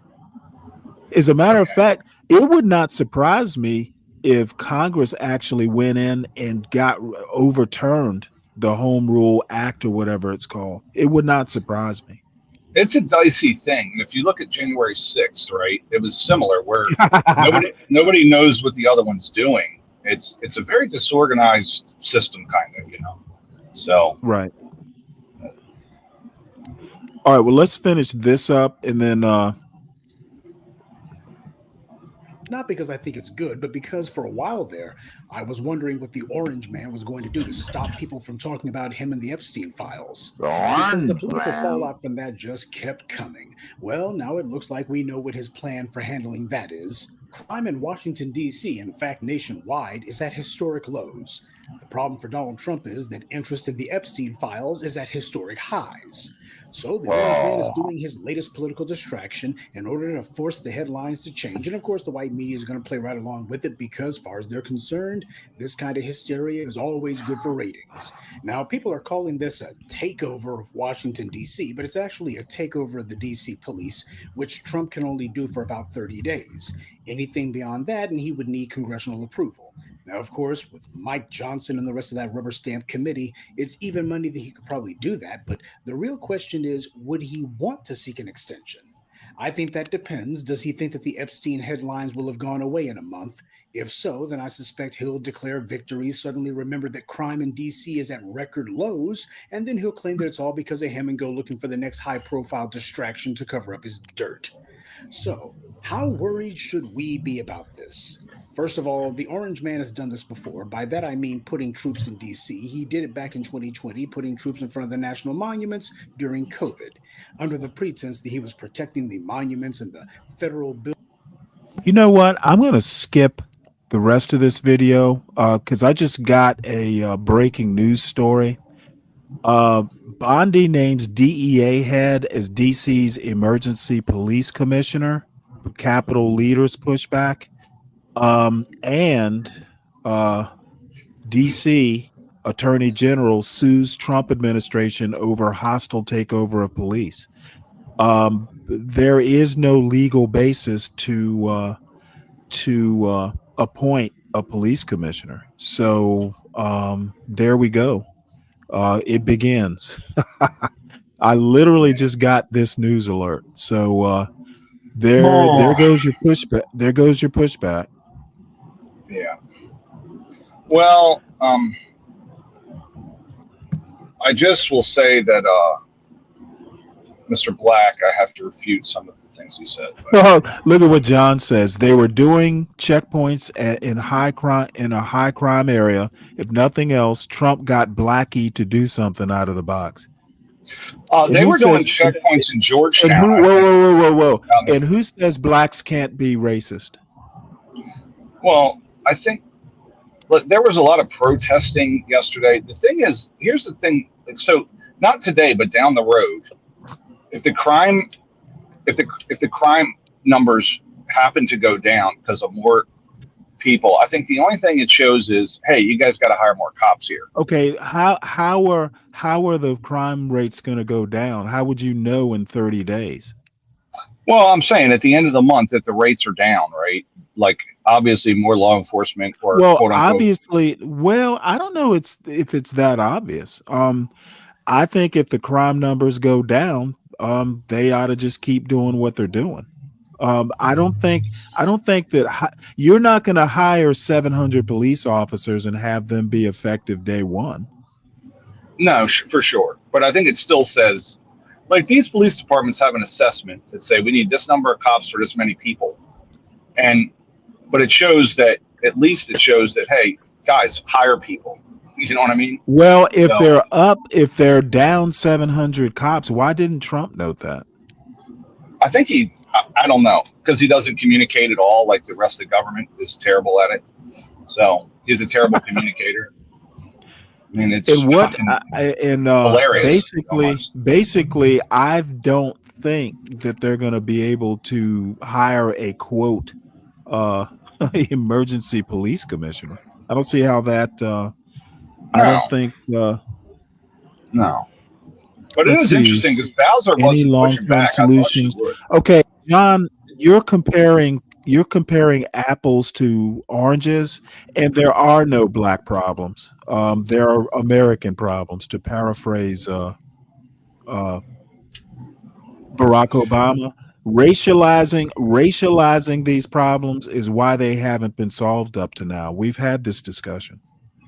Stanley, I'll tell you something that was so interesting is they were protesting this thing that Trump is doing, and it was Adams Morgan, and it was all the wealthy white liberal areas, right? And like I saw no black folks protesting at all. It was like, the yeah, I elite.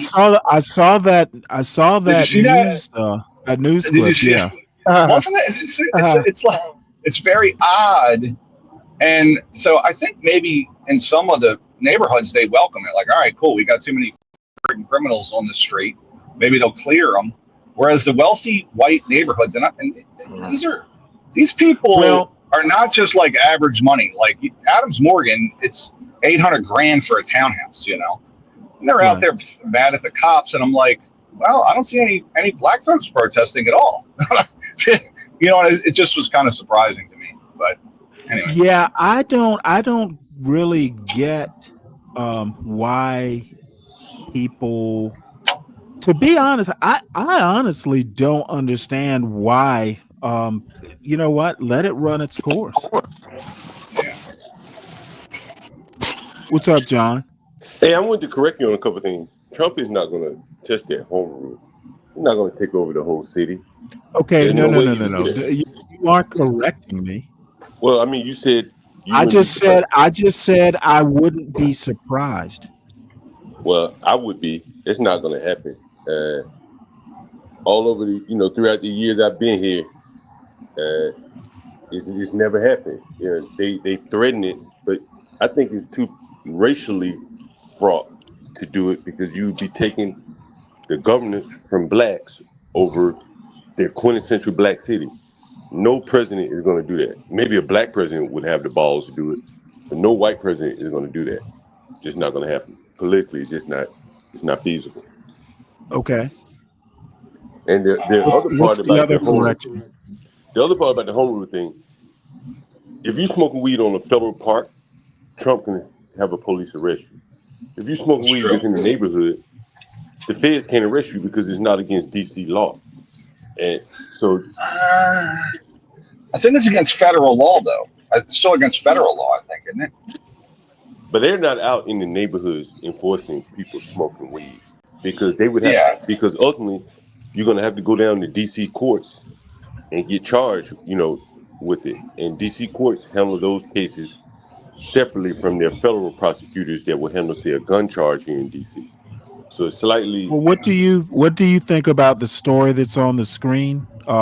Basically, Bondi or somebody appointed the DEA head is emergency police commissioner, and the DC attorney general is suing because there's nothing legally supporting a takeover. There's no legal reason to have a commissioner. The law doesn't support that. My thoughts is on the takeover and just in general. My thought is I don't understand why the city is fighting it so hard. They should welcome the help. Um, to fight it, really shows that they're not interested in solving the problem because there's serious crime out here. I've shown it, over and over and over. And if someone's coming to offer you help, and while they're saying that there is no problem, it's almost as if they don't want to solve it. Like you got to at least be willing to admit it. And if there is no problem, then there's nothing to solve. Well, I mean, what help are they really getting though? If the federal Well, I'll agents tell can you. only, if the federal I'll agents can tell you. only, I got it. I'll tell you. hold on one second. If the federal agents can only act on federal property, the National Guard doesn't have arrest powers, Well, and the whole thing could be over in 30 days. Is that really help? well, And Ryan what? points out that there's short police officers. Right, This right. is Right. really not help, is it? Well, think about it. Like the other night, and I profiled it last night. DC has been so lax in policing, even the basic stuff like um, motor vehicle registration. So the other night in the high crime area, Trump had the police out there doing, or Muriel Bowser, whoever had police out there doing motor vehicle checkpoints. This is one of the things I suggested should have been done a long, long, long time ago. It hadn't been done in years in DC. I haven't seen it in 15 years. Well, they were doing it last night or the night before in DC. If Trump maybe he's giving them some federal agents to supplement the local force. Maybe that's allowed them to do some things that they weren't able to do before just by virtue of numbers. They could have a pair them up with a federal guy. I don't know. Yeah, But that's what they're doing. They're but pairing. at the minimum, he has lit a fire up under these police chief and the mayor who was either out of answers, out of solutions, or was just looking the other way at the crime. Because there are some things that easily could have been done.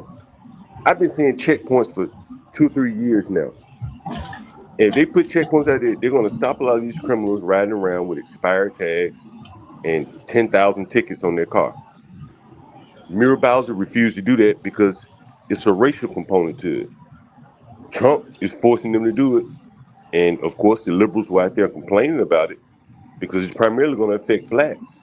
And in some ways, putting a checkpoint in a high-end area keeps the blacks out because they disproportionately don't have their cars registered in DC.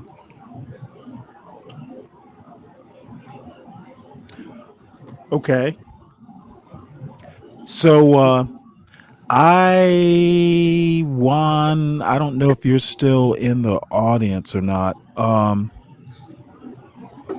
I do think they can deputize. They have the power to deputize some of the available labor, and I mean, John, I felt Right, like Bowser wasn't pushing back that hard. Like I feel like she didn't push back that hard. I mean, she can't push back that hard, bro, because everybody knows there's a lot of crime out here. Everybody knows. So she can't look stupid to not only the world but her constituents by saying that there is no crime problem. Like it's all in the news every day. Like you can't hide the dead bodies, right? You probably could. you probably could hide the carjacking, and they hide the carjacking, the theft, the thieving. You just see an empty storefront, like, oh damn, they stole the store out of business. But the dead bodies, they're very difficult to hide. John, I'm glad you're here too. I have a video for you, something you'll never see on B Brave's channel. And you might have seen it when I showed it yesterday. But I just Ryan, and since this is late and we've got some people in the audience, I figured I would re-show this. And Yeah, go right definitely ahead. want your thoughts on this. I'll be up here for a few minutes.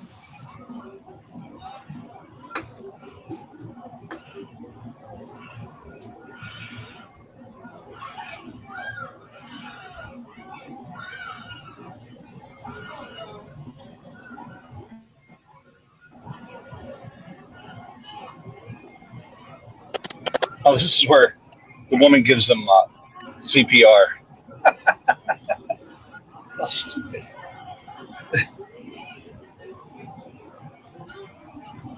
Oh, the best is yet to come. That's probably at Myrtle Beach or like No. It's in Florida. Florida. Oh yeah, of course. It's got to be Florida. All that while that little girl is. Thanks again for joining us. Next up, let's go out to Polk County, Florida. Sheriff Grady Judd giving an update. Over the weekend, there was a party that got out of hand, and now police saying that it turned into a riot, and they have video from that party that went terribly wrong really fast. Let's bring it to you here on Live Now from Fox. That we have done everything in the world we could to correct. We started out with education.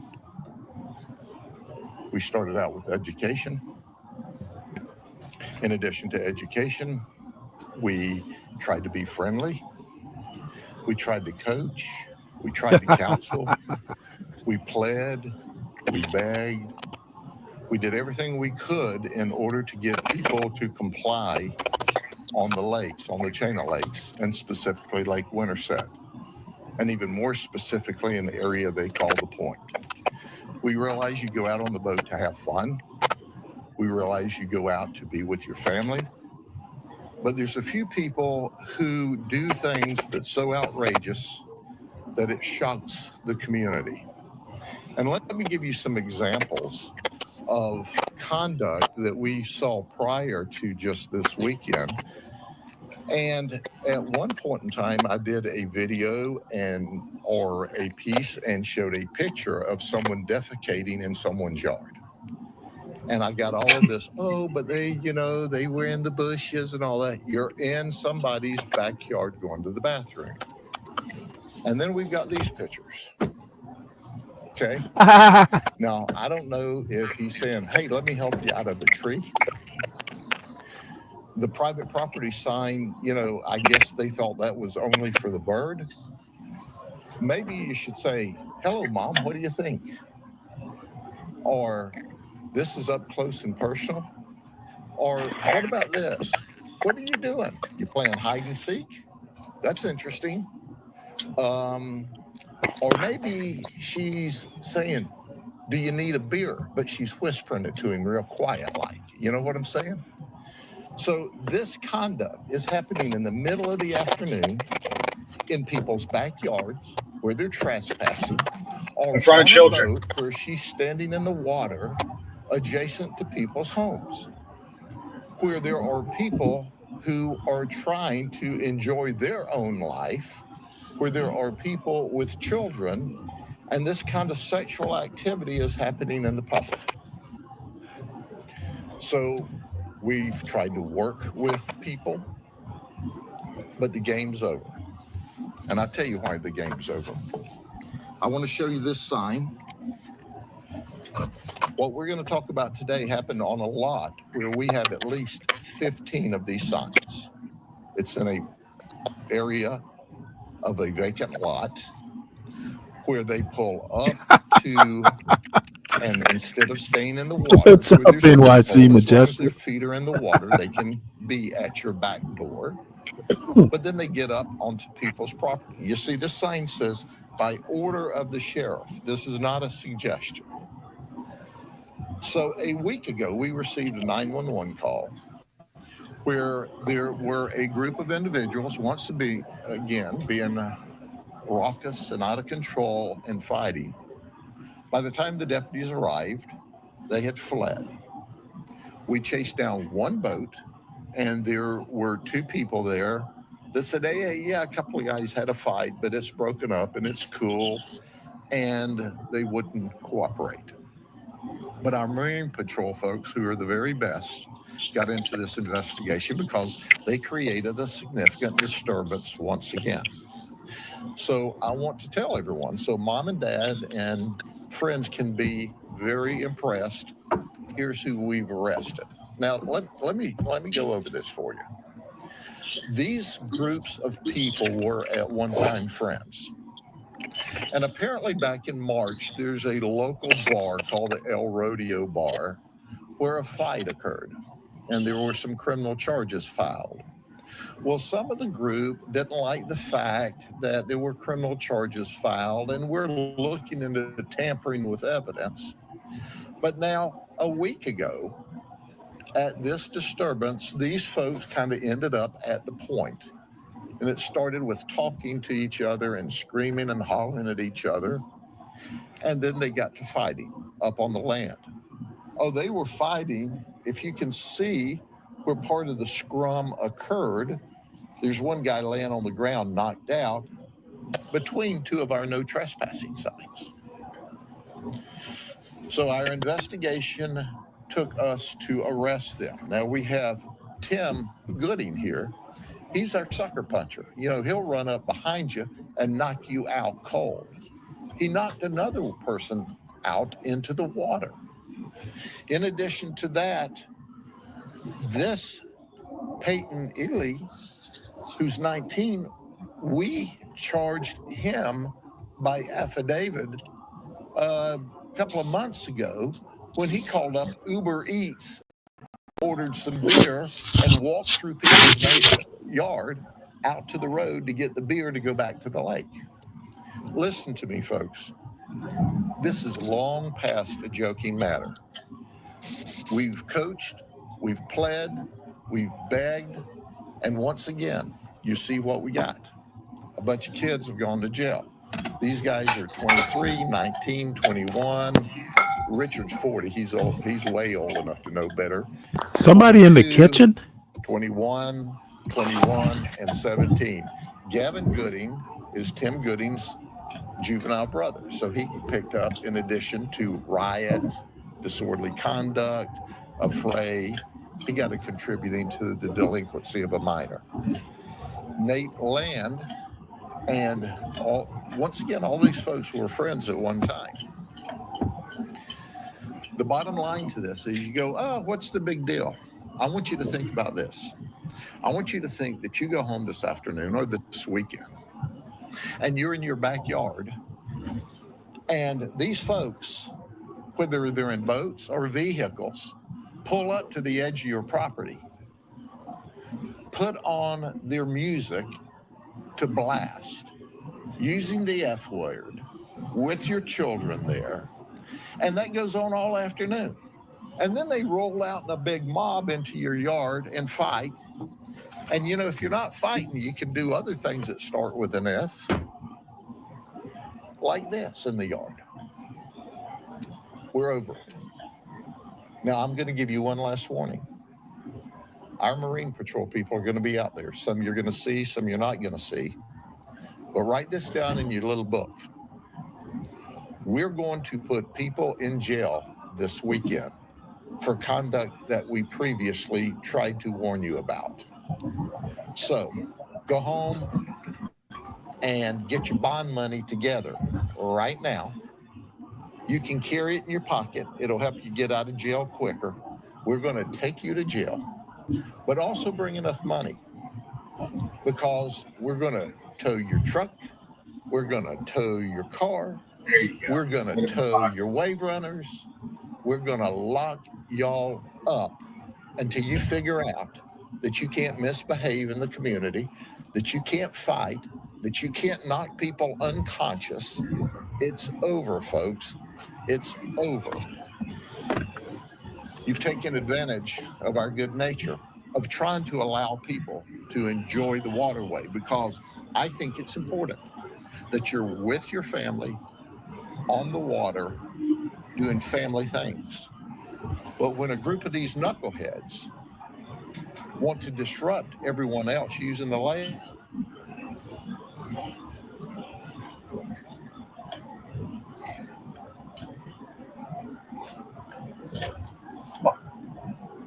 when this is by order of the Whoa, sheriff, what happened there? that isn't a suggestion. Oh, I And see what by the the problem way, is. By the way, I want you to know this. If you want to go knuckle busting and create permanent brain injuries, or the ability to have you can knuckle bust, you can create brain injuries to each other, but you have to do it on your own property without creating a disturbance to your neighbors. It's over, folks. I think I've said that enough.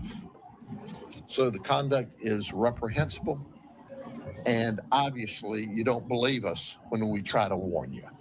So you have unleashed the teeth of the dog, and now we're going to start biting you, just like we bit these guys here.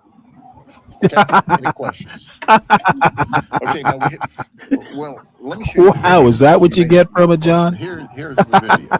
Interracial fighting creates problems. Oh, there's the first one.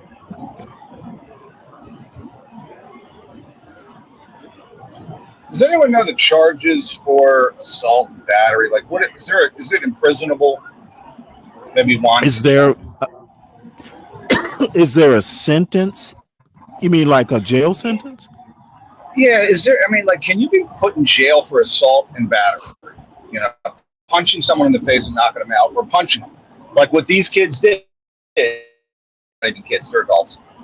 Can you go to jail for knocking that guy out or for fist fighting? Let me. I'm curious. I'm just wondering. I'm wondering What because happened? I think it should be. Hold on one sec here. Hey, if I lose you, I'll be right back.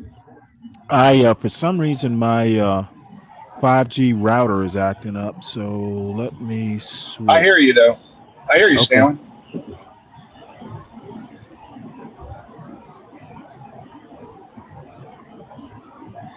Switch to the FiOS.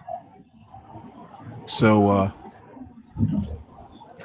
that black wig wearing woman's kick too. The black wig wearing. Just all of it. All of it. It's all. Yeah, this. Well, the thing is there are children present. But not just that. People are just fighting all the time, and it's like they used to do it back in the day. I get it, but like we know about CTE now. We know about concussions, right? And she's given this guy. She's given that guy must be knocked. No, he's not. Damn. She's stupid. She's an idiot and thinks she's going to give him CPR, chest compressions when he's just knocked out. So she's obviously a moron.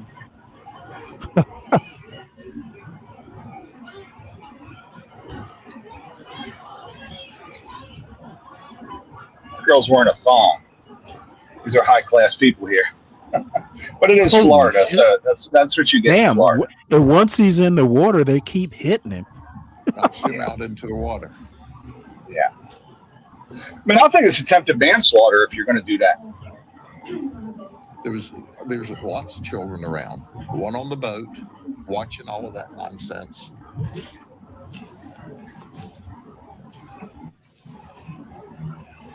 At the end of the day, you're going to jail this weekend, just like these guys did. We're going to load you up.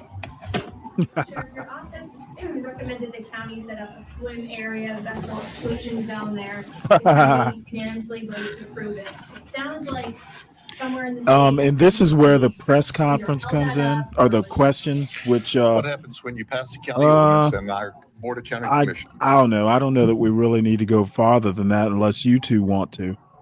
But you know what? I'm not going to even say anything. It's just that if you go to the right parts of YouTube, you will quickly realize that violence is not confined. And you know the argument that will blacks do it more, I kind of find that a hollow argument. Hey, Stanley. Yes, sir. You know, I think, again, as I said, when blacks fight other blacks, no problem. They can beat the hell out of each other. When whites fight other whites, no problem. They can beat the hell out of each other. But when blacks and whites start fighting each other, then one allegation of the N-word being used or this or that, we saw it yesterday in the court.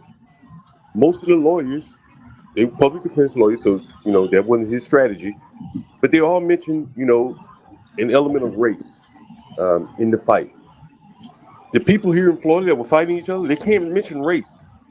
They're going to have to Okay, fight. John, I have no idea what point you're trying to make. Yeah, I'm sure you don't. But Oh no! Because it's a stupid argument, is why Right? I Yeah, don't. yeah, I understand. Sure. Okay, you saying blacks should fight blacks? How about just say people shouldn't fight?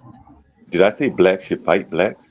I didn't say people You together literally fight. said that. You No, I didn't. literally said that. If blacks and whites fight, then race comes into it. You But that's literally said that. But I didn't say they should fight. I said, but when they Okay, do fight, John, let's not quibble.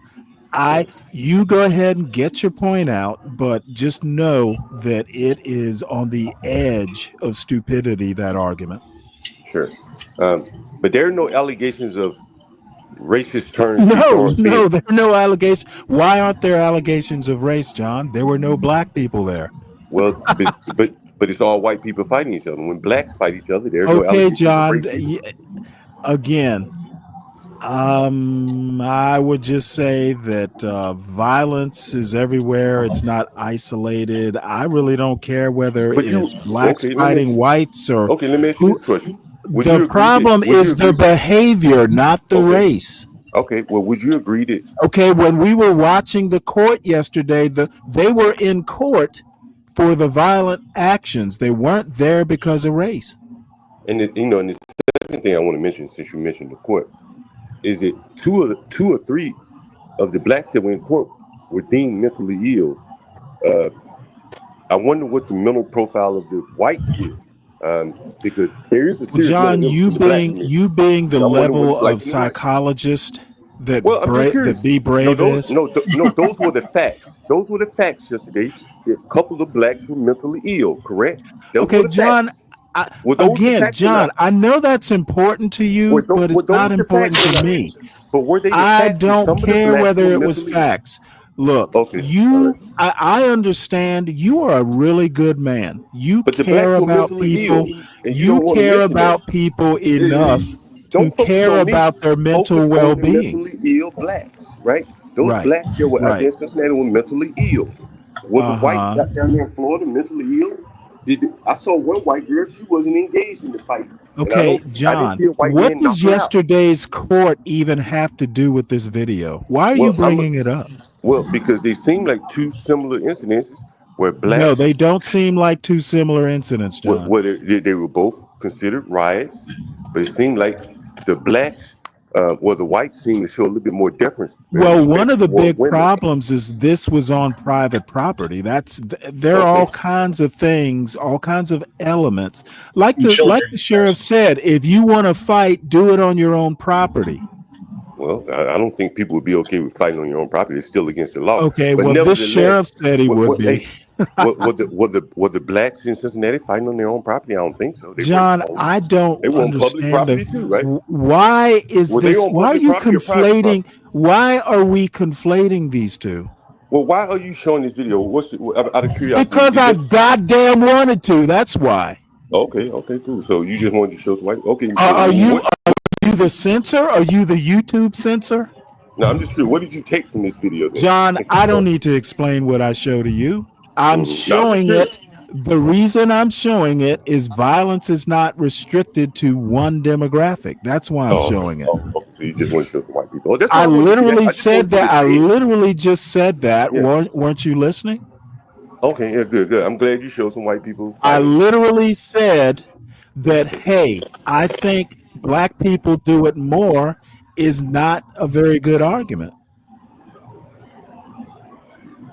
I literally said that. So again, conflating the two is not impressive. It's an interesting opinion that white people should fight white people and black people should fight black people, so we don't have racial incidents. I appreciate that kumbaya opinion. All right, well, let's see, what else do we have here? Oh, I said I was going to watch this. Has anyone chimed in on the chat? I'm driving. Has anyone said what the sentencing guidelines for assault and battery are? Has anyone commented? No, I don't think Juan is in the audience anymore. Okay. Just wondering. And by the way, like back in the day, you got into a fight and then you just beat them. It was over. Okay, let me answer this moron here. I wasn't comparing them, you idiot. John was. I didn't mention Cincinnati at all. I was literally talking about Florida. You know, does being a racist make you automatically low IQ? Because this question is definitely low IQ, and I'm not one to talk about IQ much, but I have to talk about it with this question. Fuck. Well, so I was just, I was just saying that it seems like maybe assault and battery doesn't really have a harsh penalty, but now people are beating each other into the ground multiple. So you used to be able to just you win the fight, it's over. Now it's just like they kick the shit out of each other, and it's ridiculous. Well, I know Like, what your other show would say. Hey, at least they were using fists like men. They weren't using guns. no, but if someone's down, you don't continue to kick them. And I mean, when I was in high school, I watched a bunch of dudes beat this guy and then beat his woman up, right? And I mean, they beat him bloody and just kept beating him. It was disgusting. And it went to court too, by the way. I was a witness to it. And but I see this shit. I'm like, what is wrong with people?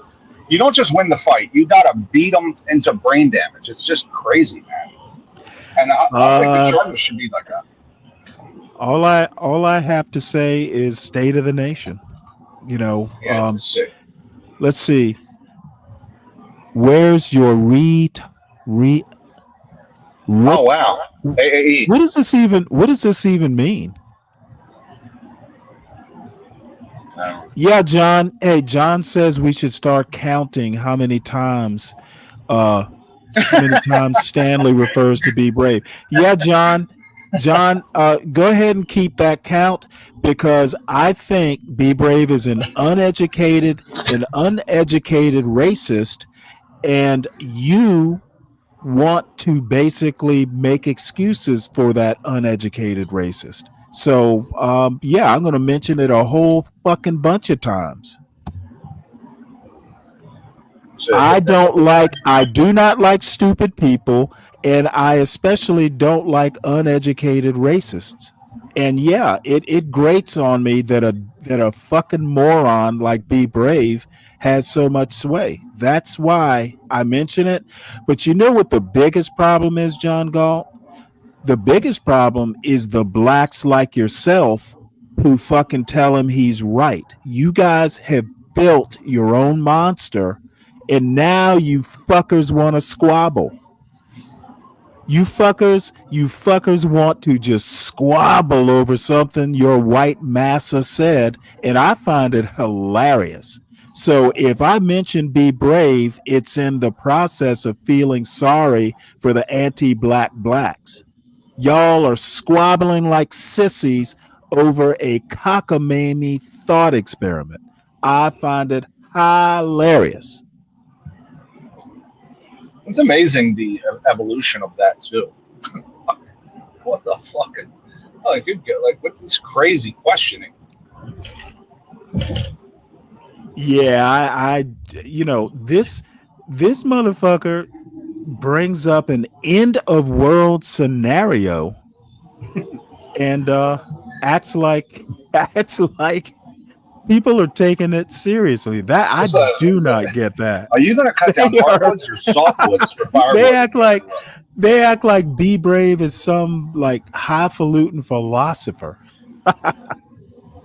Brave is right. Brave is right. Are you going to get canned goods, or do you want dry goods if you're going to in the end of the world situation? Freeze dried food or canned goods? It's like fucking what? It's ridiculous. Hold on. I'm going to play this while I look for a portion of. You know what? What I could do, actually, is, you know what? Let's do this. Let's play this for John. Let's play this for John.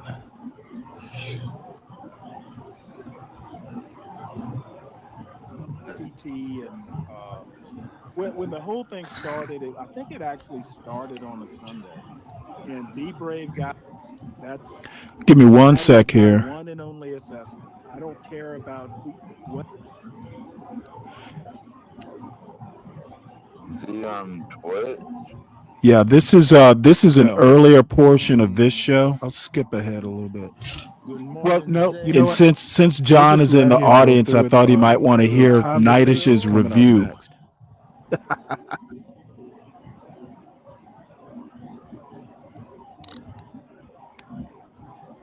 Kelvin, you still can't hear? Forgive the delays. Good to hear your voice, buddy. You too. All the beautiful people that came here to rock out with me. I hope you hit the like button when you came That in the volume building. is low, isn't it? Let's make sure y'all did that. Well, you're just full of kind words this morning, Kelvin. Did you wake up on the wrong side of the bed? I'm mute.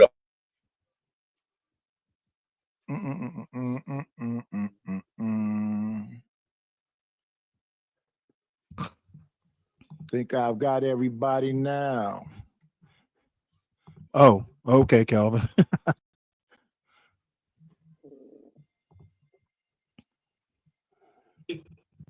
So they're not doing open panels, free falls. And CT does a monologue. He does a formatted shit.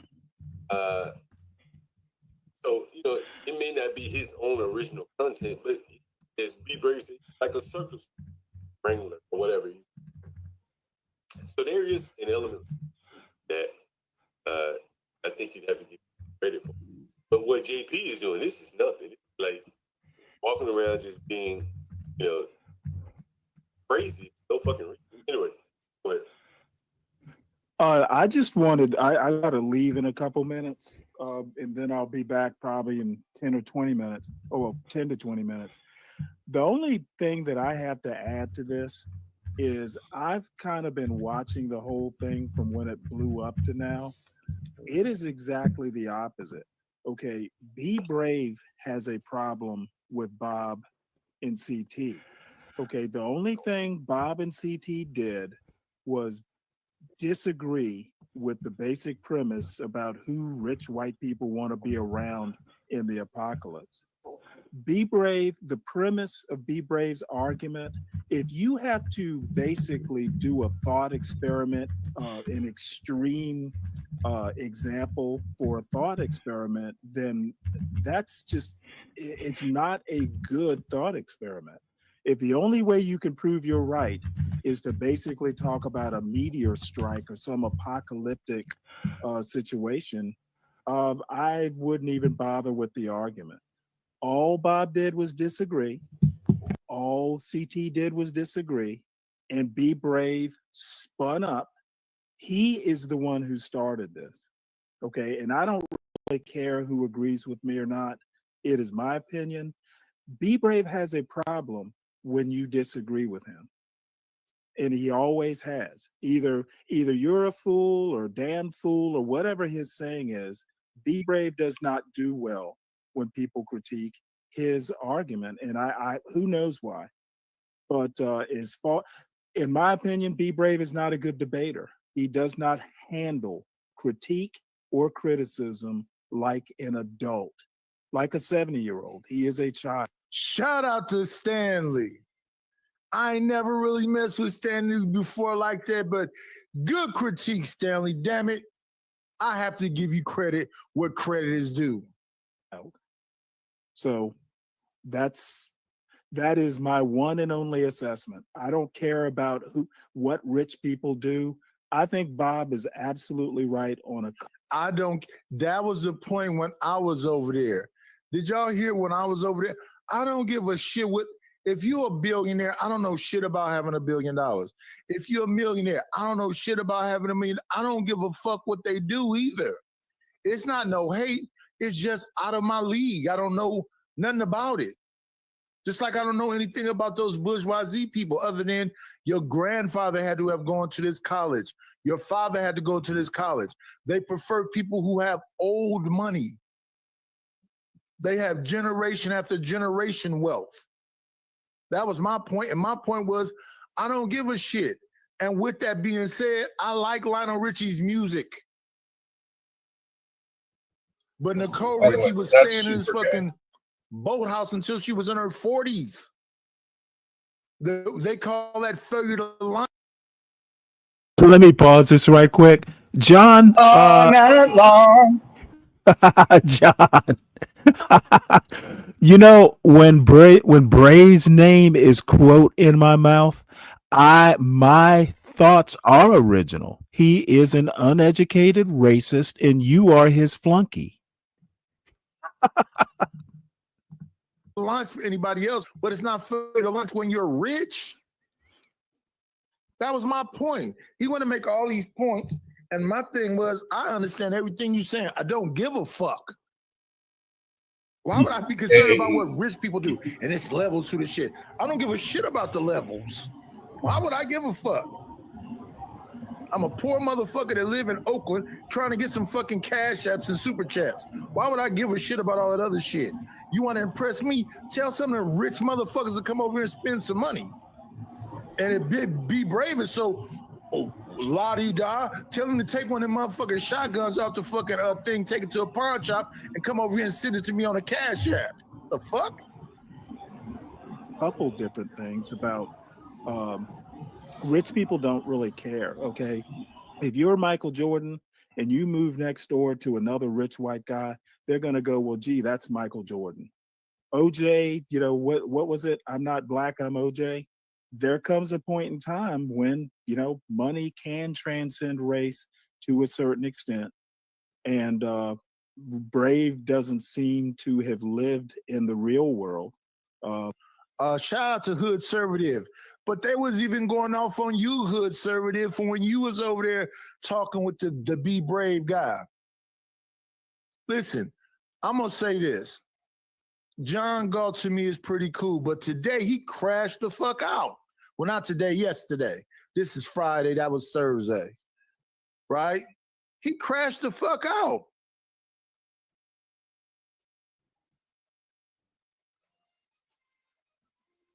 He's like, wait a minute, wait a minute, I don't give a fuck about what Be Brave does.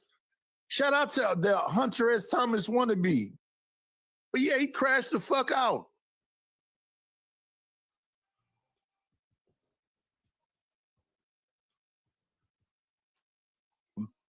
I don't know why he can't understand that. You think Be Brave provides highbrow content? I would tend to disagree with that. I think he literally has a white trash perspective on American culture, and that's all it is. It's not something anybody else need be that concerned about. So that's my spiel. Well, let me ask you this question. Do you remember that Cash App that CKJ 3 I don't care about any of that. My statement is that Be Brave started it.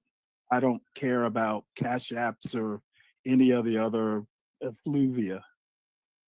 Well, you know, started it. I'm not even sure. I don't really care who started it. Well, I happened to be here that Saturday. It was either Saturday or... Listen, let me say this. I can't say this. Me and Stanley have cussed each other out and whatever else, but that motherfucker is consistent. Stanley is really just trying to get down to the nuts and bolts of what the fuck the shit is about. I can't take that away from him. I got to give credit where credit is due. John, my nigga, you crashing the fuck out, and why? They hurt your friend? I just couldn't get. I'm over there. Listen, the reason I go over there is to show support. Sometimes when I end these shows, I send 50 or 60 people over there just to show support. That man crashed out on me today for no reason at all. And I'm positive you don't know me because I don't know who the fuck Be Brave is, nor do I give a fuck. Imagine if you was with a white woman. I never been so. Let me address John's point, which is a fair point. Where is his comment? Oh, here it is. Compare, excuse me, compare Brave's numbers to yours. Why is he whipping your ass? Well, I mean, his content is more entertaining. Look, the bottom line is I am willing to admit that, you know what? I don't get into the fuckery. And if I do get into fuckery, it's fuckery of a different sort. I don't get into trashing black people. And Be Brave's audience is into trashing black people. And I mentioned earlier that Be Brave is a problem, but my biggest problem is the black people who buy into that racist bullshit. There's a whole lot of Brave is right in these anti-black blacks. So the reason Be Brave has better numbers is the sector that I'm in is basically an anti-black black sector, and they're going to naturally be racist moths attracted to Be Brave's racist flame. So I mean, I know how it is. I mean, I don't want people who think like Be Brave or think that Be Brave is some American hero. Hey, if you don't find my content entertaining, I understand. And hey, I made the joke this morning. Everybody hit the like button. Everybody subscribe to the channel. Maybe I'll be monetized in 8 or 9 years. Okay. I don't need the income. I understand that I'm a little pedantic, and I know myself. If I one of these days I'll be monetized in 8 years. So that's why his numbers are better. His low impact, low brow, motherfucker, don't you overtalk me. His low impact, his low IQ racist arguments are very entertaining for a certain type of person. So we all know why Be Brave's numbers are better than mine. What do you have to say, 12 man? Well, I was just gonna say that I watch the numbers sometimes. Oh, wait, hold it. John, excuse me 1 minute. John, I'm not making up an excuse. I know that I'm not as entertaining as Be Brave. I know this. That's not an excuse. That's the reality of it. I'm also not the level of uneducated racist that he is. Or at least I try not to be. It's not about the popularity numbers anyway.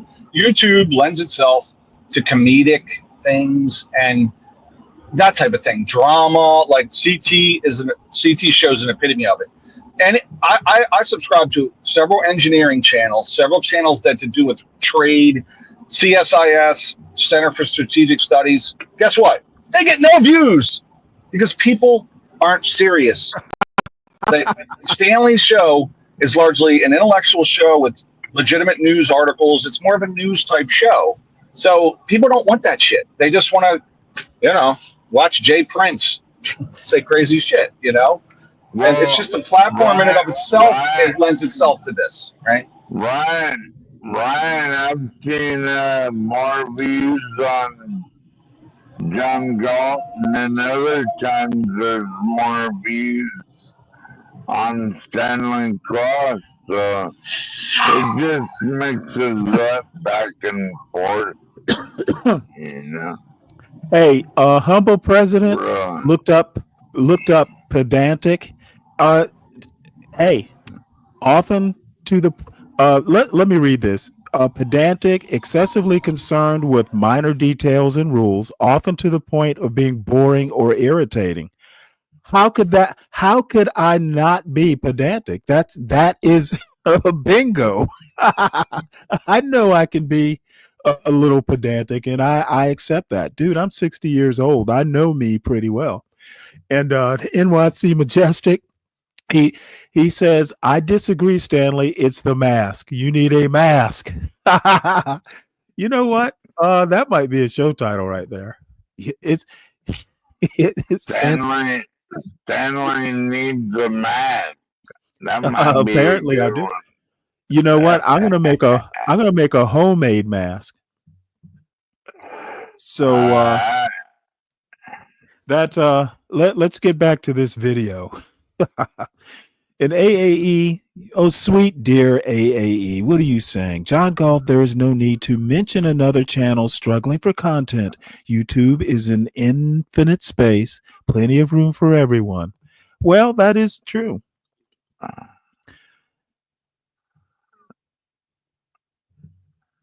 Yeah, unless you're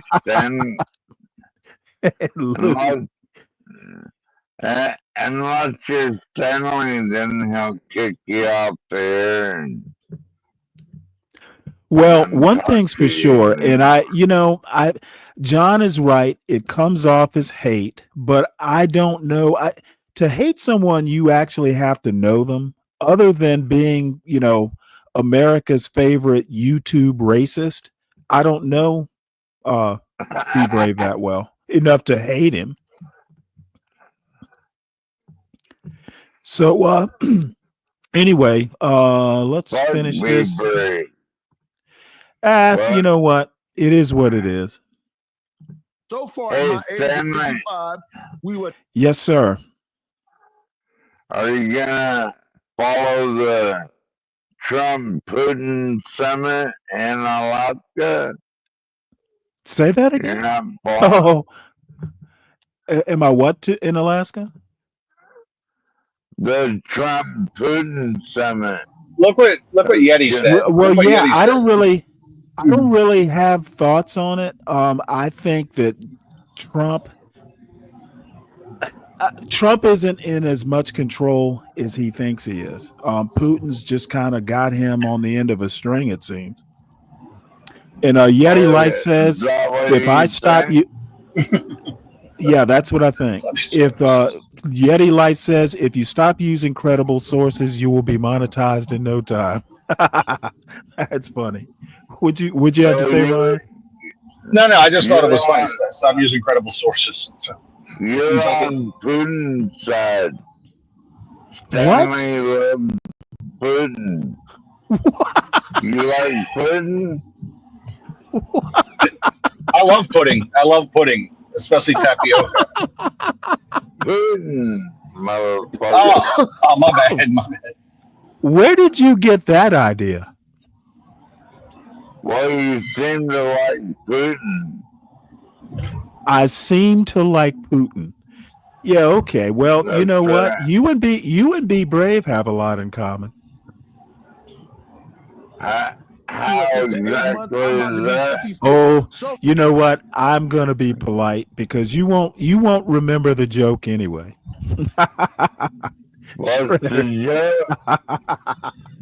Come on, Stanley. What's the fucking joke? Oh my God. What time is it there in Alaska? What time is it there? Yeah. It is 10 o'clock, 10:18 in the morning. In the morning? God damn it. All right. Well, I guess we won't know what time it is in Alaska. So far, I have never been with one. Trump is already on the way to Alaska. I want somebody like me. Well, you better get some sleep so you can meet him. And even if what JP spent a whole night I ain't going out there. Crazy. If you get with a black bitch, she gonna set you up. Well, if anybody gonna set me up, I'll let a black bitch do it then, nigga. Why the fuck would I let somebody else Okay, do it? can we watch the video, please? Goofy, cry baby. Cry baby. Okay. When CT and when the whole thing started, I think it actually started on a Sunday, and Be Brave got wind of it, and then Be Brave went and reviewed it, and it spun out of control. Again, in my opinion, Be Brave does not Be Brave go and they criticize his argument. I don't know why. He's kind of like a porcelain doll that way. He breaks easily if you don't agree with him. You love Be Brave, and Stanley. Be Brave's arguments if you aren't that keep good. talking And over you the have to video, do you're going to an watch it either from the or back. scenario to prove what your opinion is, then that's not a model, that's not a thought experiment that's worth me engaging with seriously. And Be Brave, I don't care whose feelings I hurt. Be Brave at best is an autodidact. He's uneducated. That sixth grade education shows both in his temperament, the way he likes to debate, and how easily his feelings get hurt. The sixth grade education shows, and anybody who wants to, think he's a holy man or anything, that's your opinion. I don't happen to share. Holy man. Well, And I'll be back in a minute. Stanley, Yes, sir. there's only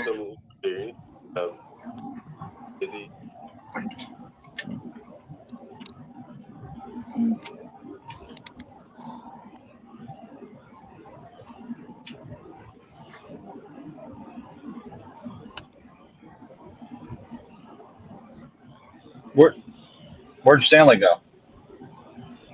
Oh, I'm sorry. I was on mute. Basically, this is the end of that portion. He goes on next to review Hood Servative and that Hood Servative Be Brave thing. Oh, So, Lord. but I figured I would play that little part for John, just to know he made the big time. Nightish reviewed that portion of the show. Actually, Nightish watches a large part of the show.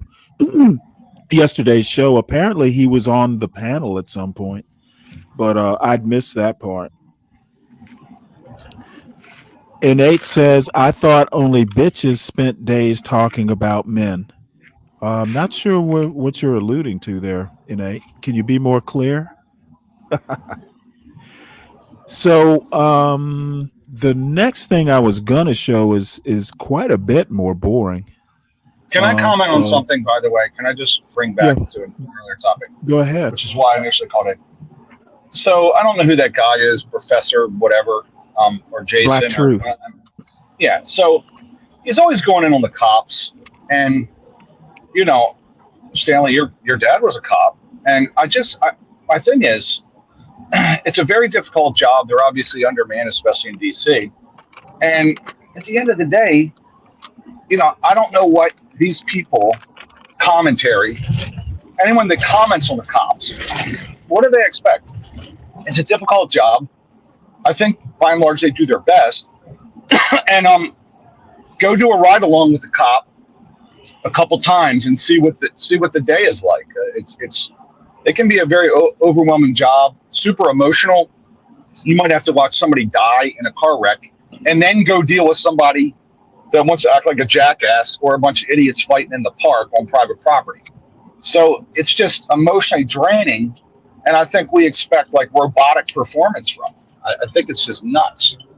So, it's not an easy job. So if people comment on cops, go do a ride along, right, and see what that shit's like. It's not easy. So, well, you know what I mean? I have a thing against people taking extreme positions and just outright just dismissing cops without being really specific or just in a general context. I'll never agree to that. And I agree with you. I know now my father's actually been retired for over 20 years. He's over 80 now.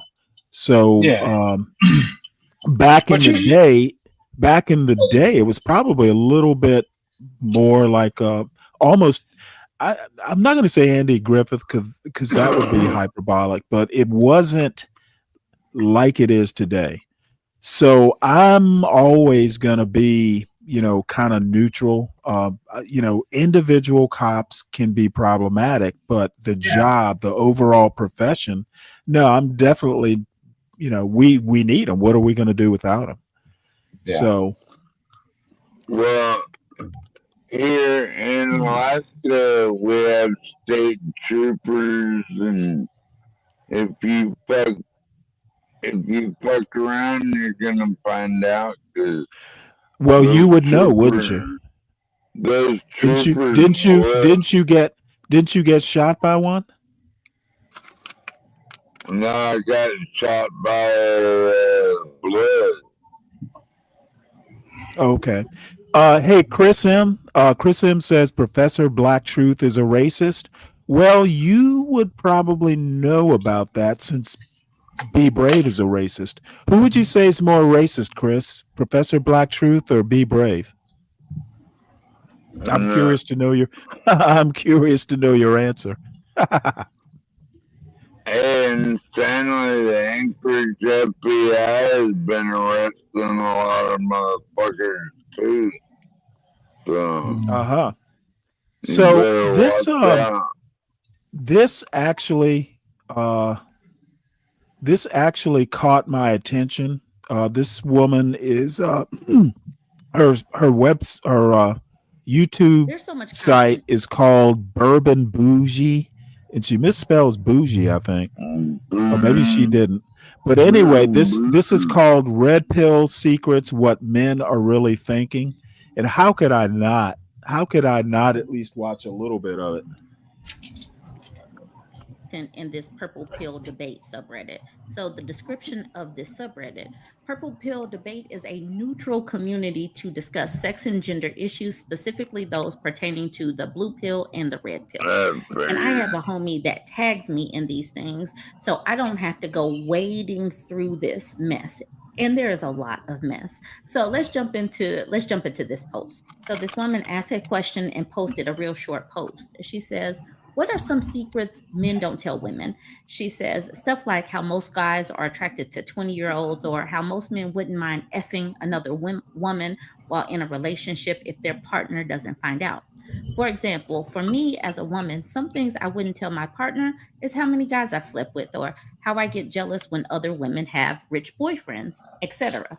Okay, so that's her question. Let's look at some of these answers. Thankfully, I have this homie, Sovereign Fam Fudge. She goes through and she finds things for me to see.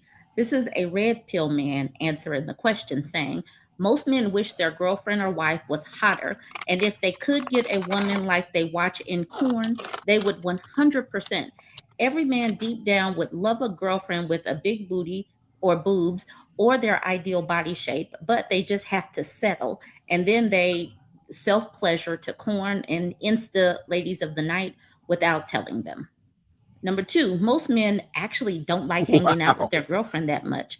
Most men deep down find it boring or annoying, find women too emotional or irrational. I honestly wish they would just get with men if they don't like being with women. Okay, but let's get back to it. Number three, most men think women are stupid, emotional, bad drivers, etc.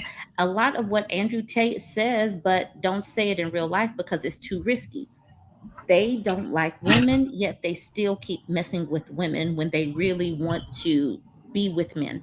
All right. Men who are nice to you at work or in public are only like this because they sexually desire you. I don't know what WTC is or if that's a misspelling.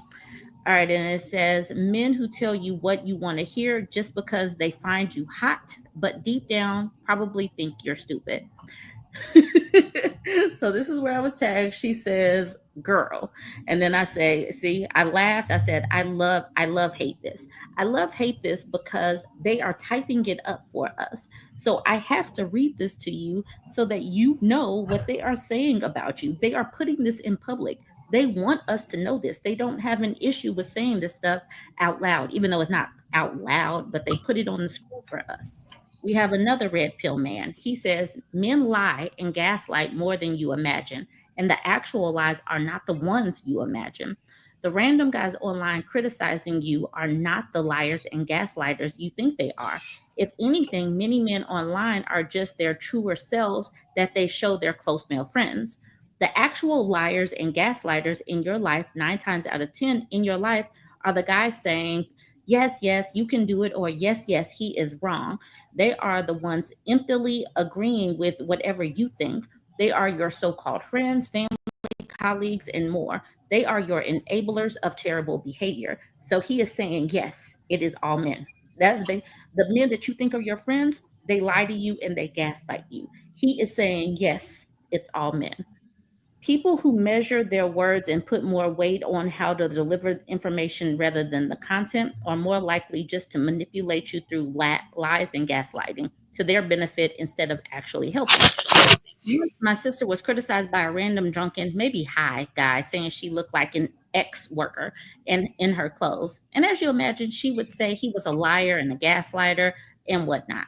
But despite me, my father, and our brother completely agreeing with him, we kept on saying that he was wrong because we couldn't bother her throwing a temper tantrum for being told the truth and didn't want her to leave again to another man's house, which made me notice we were part of the problem, being enablers. So he's saying that they all lie, even the ones that are the supposed loved ones of women. So this woman, Bridget Ferry, who is a blue pill woman, says, well, this is disappointing. And she does the eye roll emoji on the post. And then my homie Sovereign Femme Fudge says, why? I swear at this point, too many women want to hold on to the Disney type stuff. The same type of women who bash radical and or true intersectional feminists for being too much. Did you read the so-called blue pill male replies? Women had better start to get real. And that's what I do. Reading their stuff helps us get real. It helps you take the blinders off. It helps you take the rose-colored glasses off. This is what they say about us. Here is a blue pill man. He put that right there, blue pill men. He says some stuff that fits for me, but everyone's different to an extent. This is just stuff I feel that I just would not articulate in real life for obvious reasons. He comes out the gate strong. Number one, like you said, I cheat, which I know is not nice. I don't think most guys do or would, but I really just enjoy variety and sex. The right thing to do would be to do open relationship stuff, but I don't want to do that for obvious reasons. So I just cheat, which like I said, I know is bad. Two, porn is dope as hell. It's effing awesome. I doubt I'll ever stop watching it a few times a week. It's totally different from sex, and it's its own thing. Three, if I'm honest, how much I enjoy the company of a woman is highly related to how attractive she is, even just friends. Four, I'm generally not attracted to women over the age of 36. I'm sure there are exceptions. Also, I am younger. I'm younger than that, so maybe it'll change as I grow older. I've always been most attracted to my own age group. Five, I've thought of many, if not all, of my female friends, acquaintances, colleagues in an actual way at some point, even if we've never done anything actual or been romantic. Six, I love women, usually more than I like men for friendships. I've always had many, many female friends, usually flirtationships, basically. But also, I just like how women chat and talk, and I have feminine interests like fashion, etc. And I think some of the funniest people I know are women. I liken it how gay guys have girlfriends, to be honest, except I'm straight. But to be honest, I feel like a lot of my female friendships are like relationships. We just aren't officially dating. It's like, I'm sorry, like it's very charged. And I think that's part of what I like about it. I don't know. Like I said, this isn't stuff that's supposed to make me look good. It's stuff that I don't say out loud, laughing my butt off. And keep in mind that even the ones that are friends, this is this is a blue pill dude by his own identity. Let me address this very interesting comment. Um, Richard Kahn says, you know what? I'm not going to explain what I said to Chris M. If you can't read, that's a you problem, or comprehend what you read, that's a you problem. But you say you can't give up and admit things ever. Denial. What am I in denial about, Richard? Can you be more specific? I think I am very good at expressing my reality. I do realize that, everybody experiences life differently. So I don't profess to talk for anyone other than myself. Um, and I may give an opinion about, what I think somebody else thinks, but I tend to try and keep that sort of stuff to a minimum. You can never truly know what another person is thinking. However, I am basing a lot of my opinions of people on what they say and what they write. So, oh,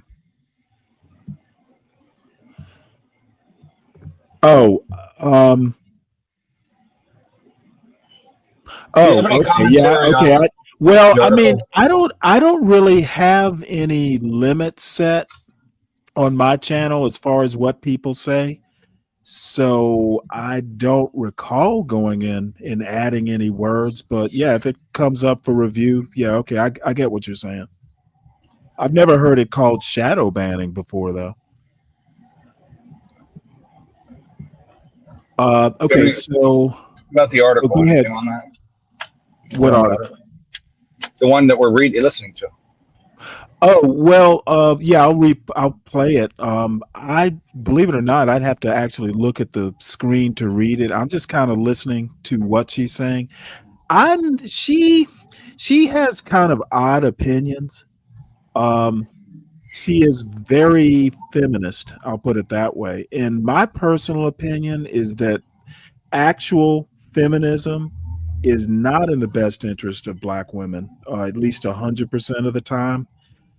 Black women in particular, feminism wasn't really designed for black women.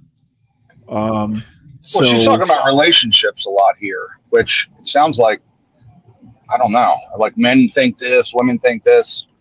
I think well, some of these she's guys might be basically reading. immature. Yeah, she's reading this from some Reddit channel. So It's not I just crazy. anytime I see red pill and what men are really thinking, I want to know what are men really thinking because I probably don't think it. So I think maybe immature men are thinking some of these things. there are a whole lot of them. If you I read your email this morning. So Yeah. did you have any characters in mind? Well, and that's kind of my larger point about YouTube. It's almost built out for just bombastic type things. You know what I mean? It's that Right. Well, that seems to be the think winners in the hunt. You know. I So think any medium that's visual is almost like a stage. You know how stage actors have to overact to yeah, project real that to the audience? demonstrative, very Yeah. demonstrative. Yeah. Yeah. So I Yeah. think in a way, that's kind of how I mean, I agree with you about YouTube, and I think you almost have to make an impact. You know, the yelling, the fuckery, the All that drama. shit. All that shit. Yeah. That's what sells. The drop. That thing. You know. Yeah, But and you know when people rightly make the comment, "Well, Stanley, look at your numbers." Yeah, I see the numbers, but you know what? I'm not going to not be me. I'm not going to be someone else. The numbers will come, and if they don't, you know what? And quite frankly, the people who show up in my chat or up on the panels are by and large people I want to talk to. And if there's only 12 of them, well, you're not that's doing it for the money. You're not doing it for the money. You know. well, I mean, the Enjoy money it. would be nice, but yeah, you know what? Believe me, if I were doing it for the money, I'd be doing a better job.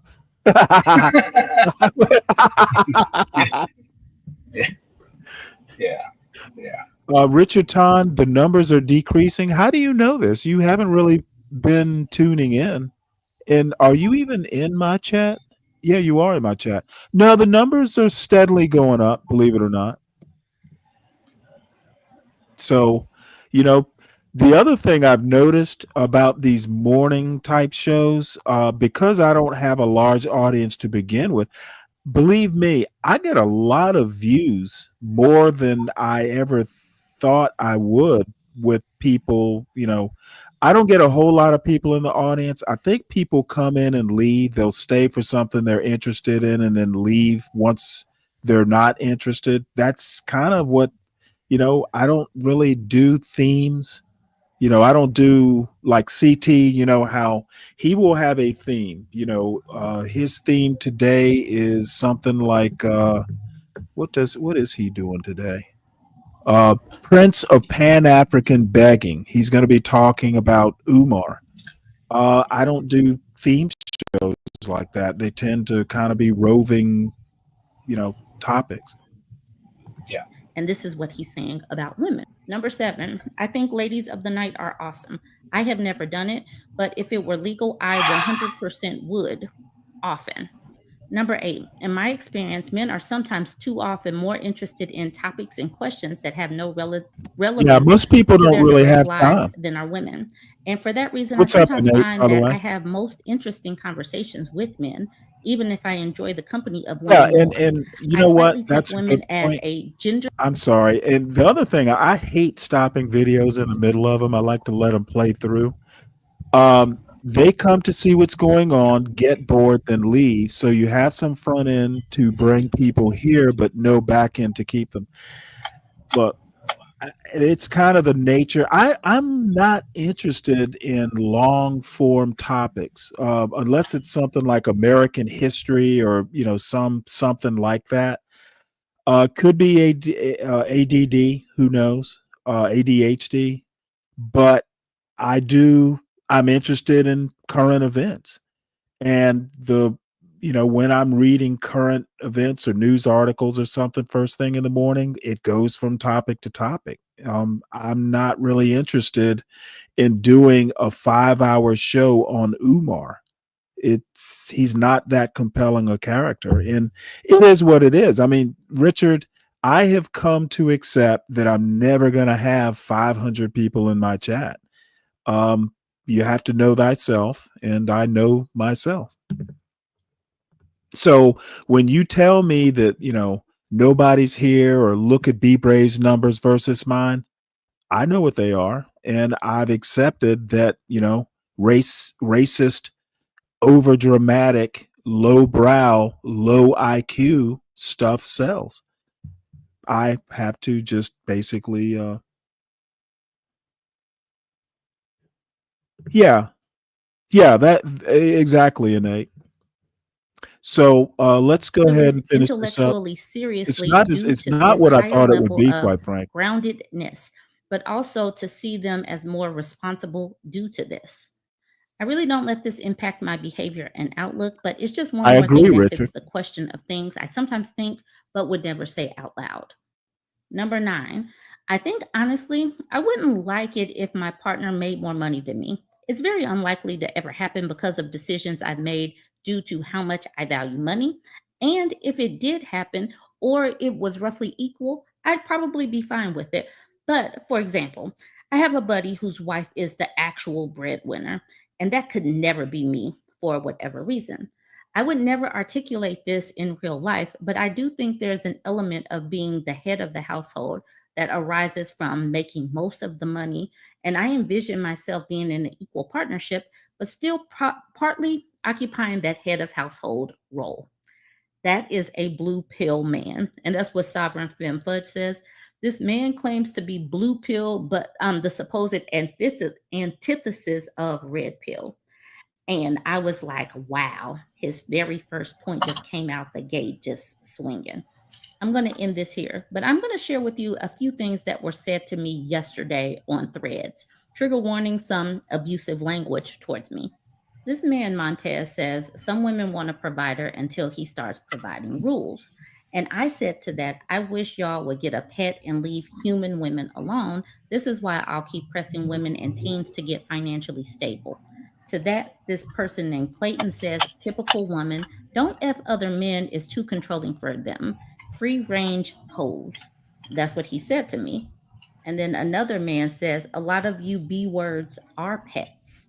And this man Jam comes in and says, ho, you're typing this like you can provide anything besides use cat and headaches. This is how men talk to me, just me That's an simply interesting point, existing Innate. on social media. I'm going to make a salty serenade section video soon, but this is how people talk to me. This is how men talk to me online. So if anyone is ever wondering why I am not simply empathetic towards men anymore, it's because they have worn the empathy out of me. They have squeezed it out of me. There's nothing but apathy left. This is how they talk to me, even when I'm just speaking on things that women go through. So if there's any wonder, this is your answer right here, because men just jump online and insult me and call me names. Let's see here.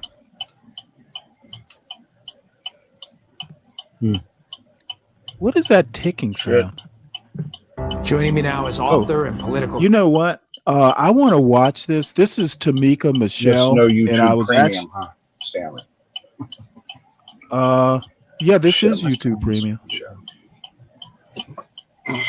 I have YouTube Premium because I hate commercials. All right. I don't know what's going on with Stanley, but we're here. I'm going to Foxhall Road, a super elitist, Wait, you wealthy can't? part of DC. Y'all can't hear me? Big money down here, gated community, and old money, I'm sure. So, Hey Ryan, can y'all hear me? we're going to a In job the site. chat? Going to get into it with the general contractor. It's going to be a lot of fun. So, anyway, one of the schools down here. So, I'm sure it's, 50 grand a year for the high school. So, anyway, I don't know if anyone's hearing this or not, but I'll be getting out in a minute with my hard hat on to go at it. So, anyway, I guess that's Wait, all I got. hey, I'll see you all soon. I'll be back in an hour or so. Wait, if you're there. So hopefully Stanley will be back. Ryan, we can. Okay, he's not hearing see ya. me apparently. All right, well, Ryan's audio went out apparently. Folks, he's got to work. He's at where he arrived at his job site, so he'll be back later. So this is Tamika Michelle, who I almost never agree with, but I do like hearing her. She talks about modern culture is on life support. So I know many in this audience will agree with her. I just won't be one of them. Commentator Shamika Michelle. When God looked at man, he said it's not good for man to be alone. He gave him a woman. He didn't give him a village. He didn't give him the community. He said, be fruitful and multiply to this man and this woman. So it's supposed to be God, husband, wife. If you always do what you always done, you will always get what you've always done. Tantrum for being told that supposed loved ones, Femme Thud says too much. Did you read the so-called? Never gonna have 500 people in my chat. You have to know thyself, and I know I'm never gonna have 500 people. And then I go to the nail salon and I have to wait 30 minutes to get in the chair because James is getting his damn toes done. Get the fuck up out of that damn seat.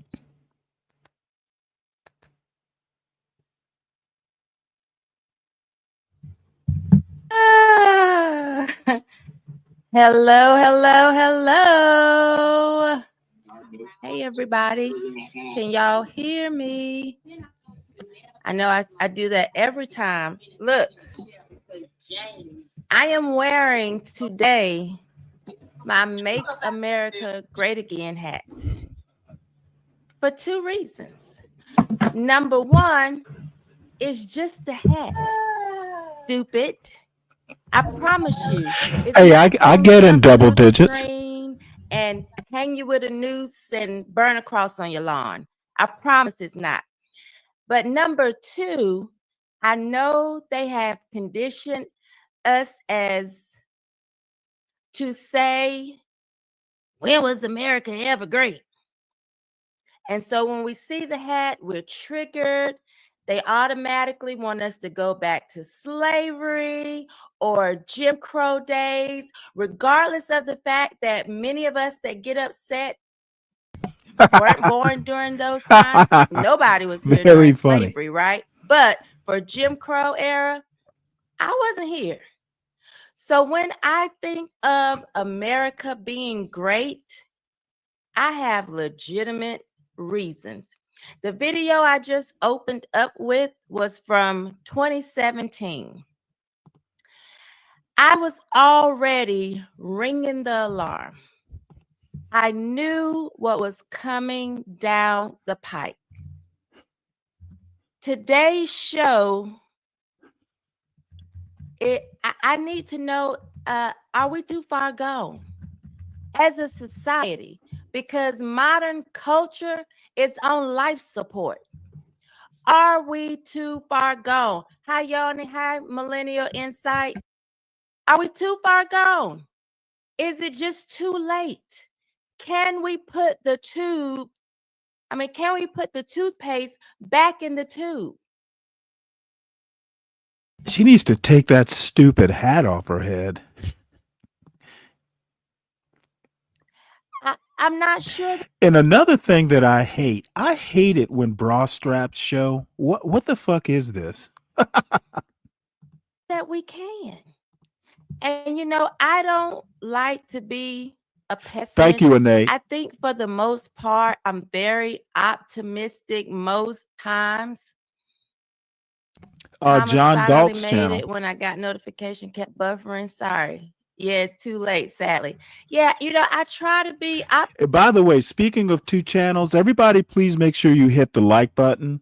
Make sure you subscribe to the Stanley Cross channel. It's at Stanley Cross 6000 if you're not in the channel right now, or if you're new. And please make sure that you subscribe to the John Galt Urban Landlord channel. That's the main channel. And then Urban Landlord Clips is John's clip channel where he clips up his street interviews and the like. So make sure you subscribe to all those channels. Make sure you support the show. I do appreciate, contributions to the show. It helps me pay for the newspaper subscriptions, the magazine, the Substack, and the like. And it helps me get beer on Saturdays. And by the way, tomorrow's show, hopefully Ryan will be able to make it. There's a Sociology 101 class that Penn State puts up online occasionally. And the sociologists talk about some economic topics. That's why I wanted Ryan to help me review the it's an hour-long class or so, and I think they're talking to some South Korean visitors. So I'll be on tomorrow around 9 in the morning. So y'all tune into that. It should be on both channels, or it may just be on mine. I haven't really thought about it. So by the way, I have my empty nest back. I dropped my son off at school. So I will be going back into his room and resetting up my studio there while he was here during the summer. Well, Kelvin, if you want to come up. Well, Ryan talks a lot about, tariffs and stuff like that. So he was my natural choice. He's a commie. You've never come up to the panel before, Kelvin. Tomorrow would be a great start. So come on up. You've got the PhD in economics. Come on up. Optimistic most times. I say my little affirmations every day.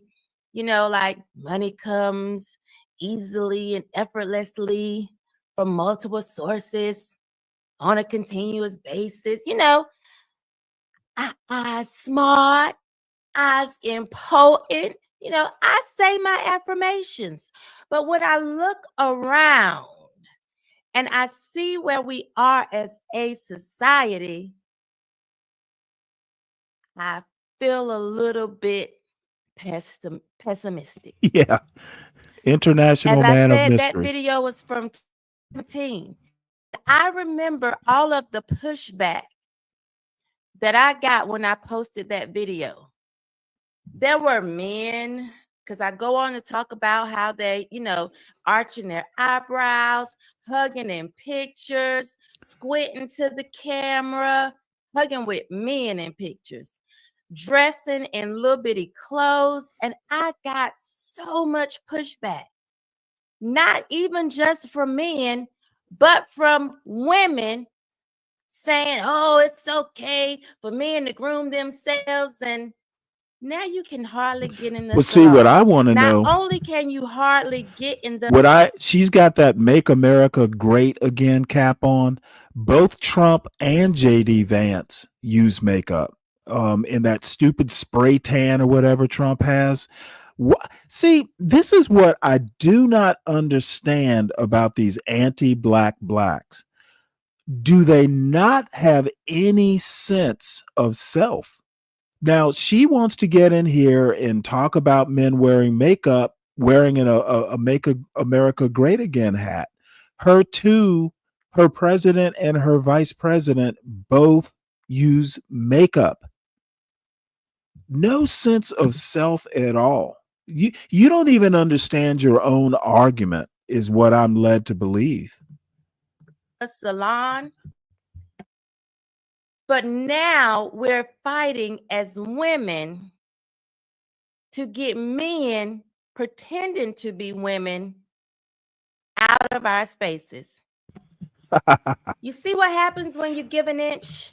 Hey, They take Shredder, a mile. Shredder, what I fear though is there's not much under the cap. There's no brain there. She's talking about men in makeup when Make America Great Again is led by two men who wear makeup, one with a horrible spray tan.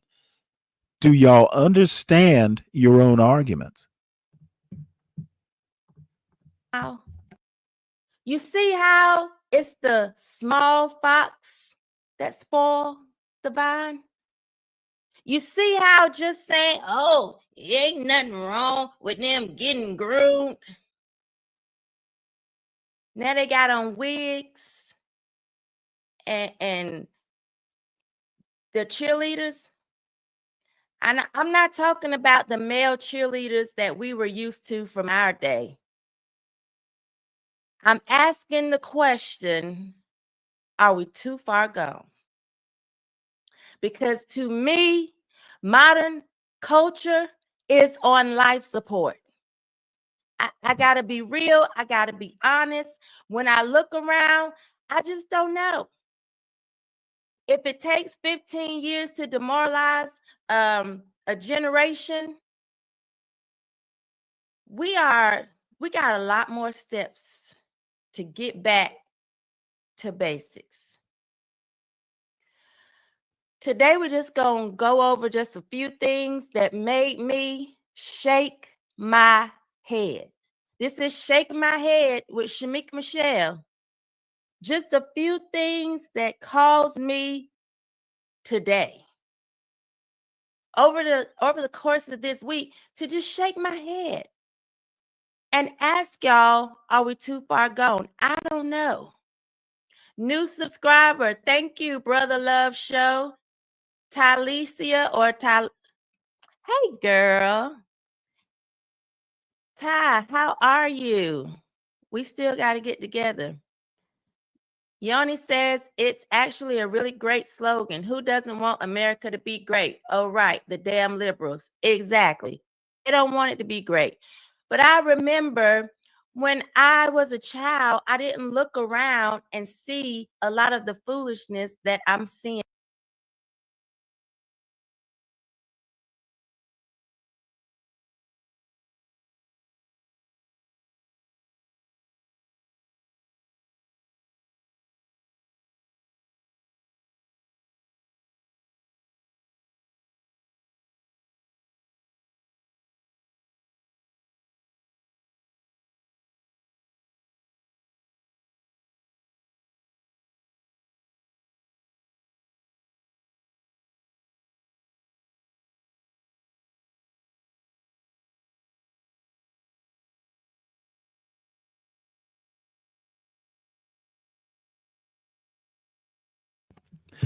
AAE, you're not very good at this for a philosophy major. My point is, why is she criticizing men for wearing makeup when her president and JD Vance do it all the time? I didn't ask why they're wearing makeup. I said they do wear makeup. She's wearing a Make America Great Again hat when her president and her vice president wear makeup all the time, whatever the reason might be.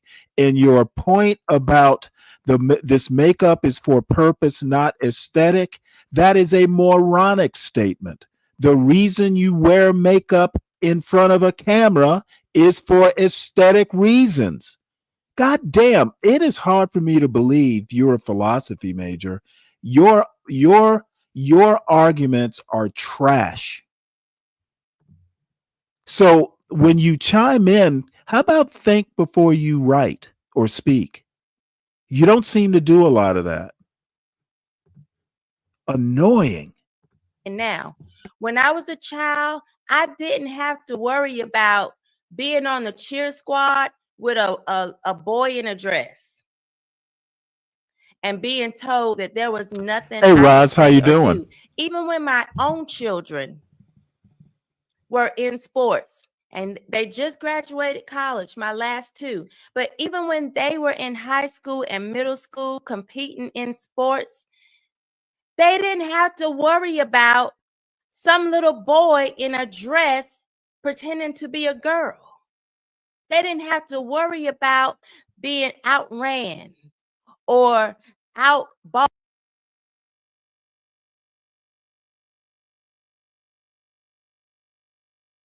I don't care about men's makeup or women's makeup.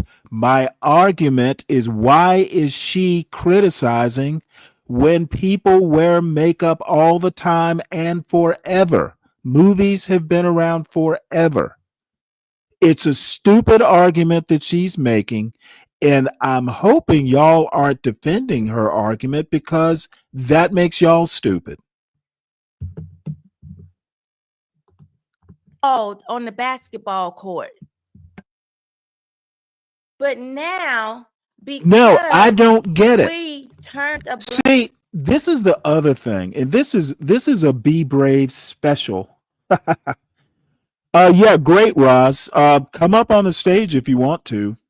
No, AAE. I honestly don't get how you think this is a good argument. No, Stanley knows nothing about TV. Oh my lord! You know what? I'm gonna have to stop. No, you know what? Not that I can recall, but I've never been on TV. I'm sure if I'd been on TV, I would have worn makeup. Again, folks, all I'm saying is, why is she criticizing men wearing makeup when men wear makeup for whatever reason all the time? Okay, makeup is inherently, it exists because of aesthetics. So saying it's for purpose, not aesthetics, is just somebody doesn't actually understand their own argument. Y'all are AAE, you surprise me, ma'am. You are well spoken and you know a lot, but one thing you don't know is how to make a good argument.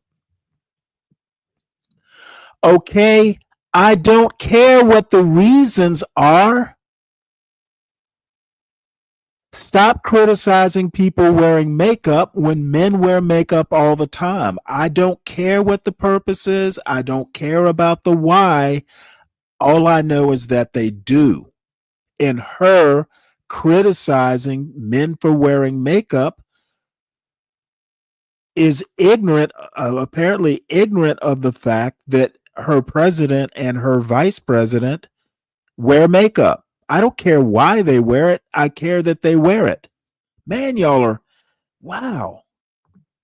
And I acted as if it wasn't happening. This is where we are. I'm going to share with you a video that I posted in 2018. And I got a lot of people at that time telling me, oh, well, you know why you got a lot of people at that time pushing back? Because it's a stupid argument and it's a stupid criticism. That's why. Oh, this girl is kooky. She don't know what she's talking about. There is no, this isn't happening in America. I'm going to show it to you and share it with you. Now, overlook my hairstyle. I got some friends probably in the chat. Ty, I need to know why y'all didn't tell me that this hairstyle was a mess. I was going through something, some changes in life, cut it all off. This little box style, and I tried to color it. I don't know why y'all didn't tell me. It's okay. I made it through. But let me share this video with y'all that I posted 2018, and how much pushback I got from people that told me that wasn't happening. That wasn't happening in America. I was crazy. I was making stuff up. I was being too serious. Well, let's see. Let's see if I was making stuff up, if I was being too serious. Won't serious enough to stop this hairstyle. But anyway, let's listen. So let me get this straight. She going for the Grace Jones look? They are teaching school-age kids that little boys can have periods. I mean, where exactly is the flow coming from? Like, are you going to teach them that they need to Hey, have a pad around their Nate, some of them balls or should shove probably. a tampon in their pee hole? I mean, who is, really wanting to have a period as a man? Let me explain to you 5 days out of every month for me. First, there's this because it's about that time. Then this because it is that time. Then this because, oh shit. And then there is this heavy overnight that I wear all day and still can't leave the house because I have fibroids. Like, who the Oh, that's TMI. y'all need to stop putting these burly feminists and these effeminate men in positions of power because they are fucking shit up. Look, if you're a Okay. man and you are supporting this, Man, you are limited, woman. things to be equal. Let me restate this. She is arguing against men wearing makeup when her president and her vice president wear makeup. I do not care why they wear makeup. I care that they do wear makeup. Are you incapable of actually understanding a simple argument, Ponder? Or does your racist behavior occlude your ability to comprehend an argument? You are confirming that racists are some of the stupidest people I know. Down there, then go ahead and snip your balls now, because that, my friend, is the only way you're going to bleed. Well,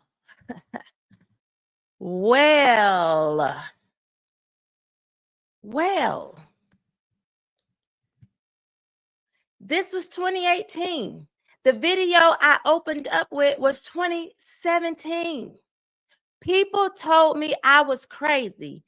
And then who was Kamala's running mate in 2024? The person that we call Tampon Tim. Because in Minnesota, he had tampons and sanitary napkins in the boys' bathroom in the schools there. But in 2018, I was told that wasn't happening. That wasn't happening in America. Where is that? You are crazy. That'll never happen here. But in 2024, we had. You know, I often notice when these MAGA people make arguments, and it's really not just MAGA, it's politics in general. People will tell you what is happening. Like, hey, they put tampons in the boys' bathroom, but they never talk about why that might happen. Now, I don't happen to know why that's necessary, but I would like to, and I guess I could go research it. But maybe there's a good reason. You know, I hear tampons are good for nosebleeds. Maybe that's why they're there. Tamika Michelle, I like listening to her mainly because I like hearing, MAGA points of view so I can shit on them. But man, this is an amazingly bad monologue. A vice presidential candidate that we call Tampon Tim. So are we too far gone? Modern culture is on life support. Let me show you just a few more things this week.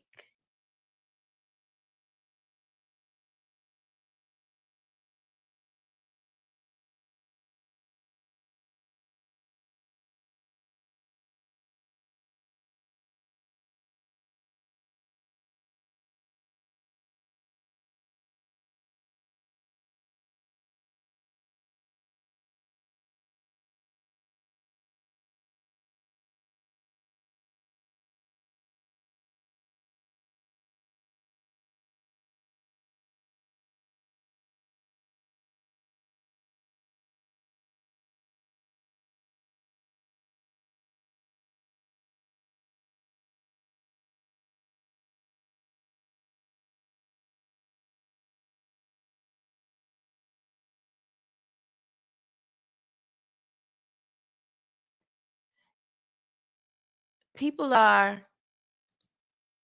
crazy. Just go through some things that I bookmarked to just show you where we are.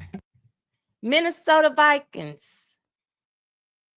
What's a The Viking? Minnesota that had Sorry about that. Hey, John, tampons in the bathroom. I was saying that to be honest, I didn't even think about trans boys. I guess that's a good reason. But the thing is that I don't know. I just find this argument just incomplete somehow. And that people like AAE agree with her tells me more than even her own words. Y'all just make arguments just to kind of fit a narrative. It doesn't matter whether the argument is sound or not. You just spout shit out. And Tamika Michelle is actually making red pill men's arguments for them. It's a trash, incomplete argument, and questions to ponder wonders why I don't understand the argument. Well, I understand that the argument is unsound. I understand that the argument is literally fifth grade level English. I do understand that. And that you, the idolizer of uneducated racists, your opinion of me matters not because I don't take it seriously. You need better heroes, ma'am, and you need better judgment.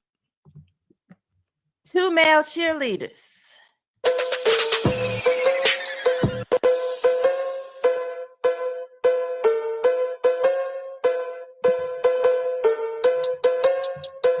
What the hell is this?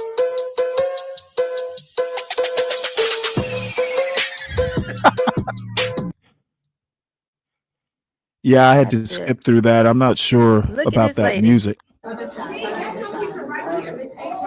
Oh yeah, I saw this picture. I'm like, man, you know what? She's not even that hot. Why is she dressed like this in school? My baddie, teacher, baby neighbor.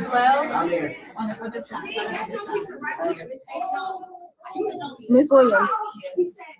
So she's so pretty.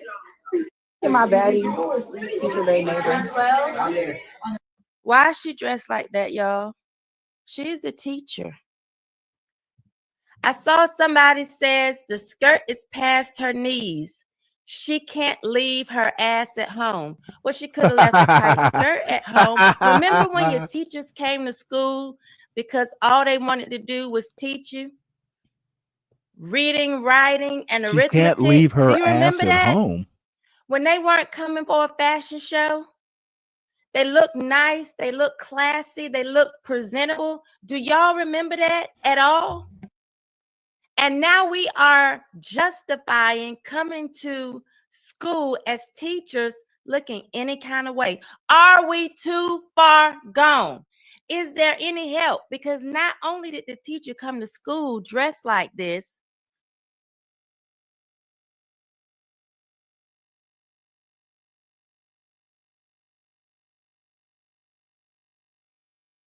I'm sorry, muted again. She is criticizing this teacher's dress, and I think rightly so. I saw the picture. It was on YouTube, I think. And no, those clothes are very form fitting.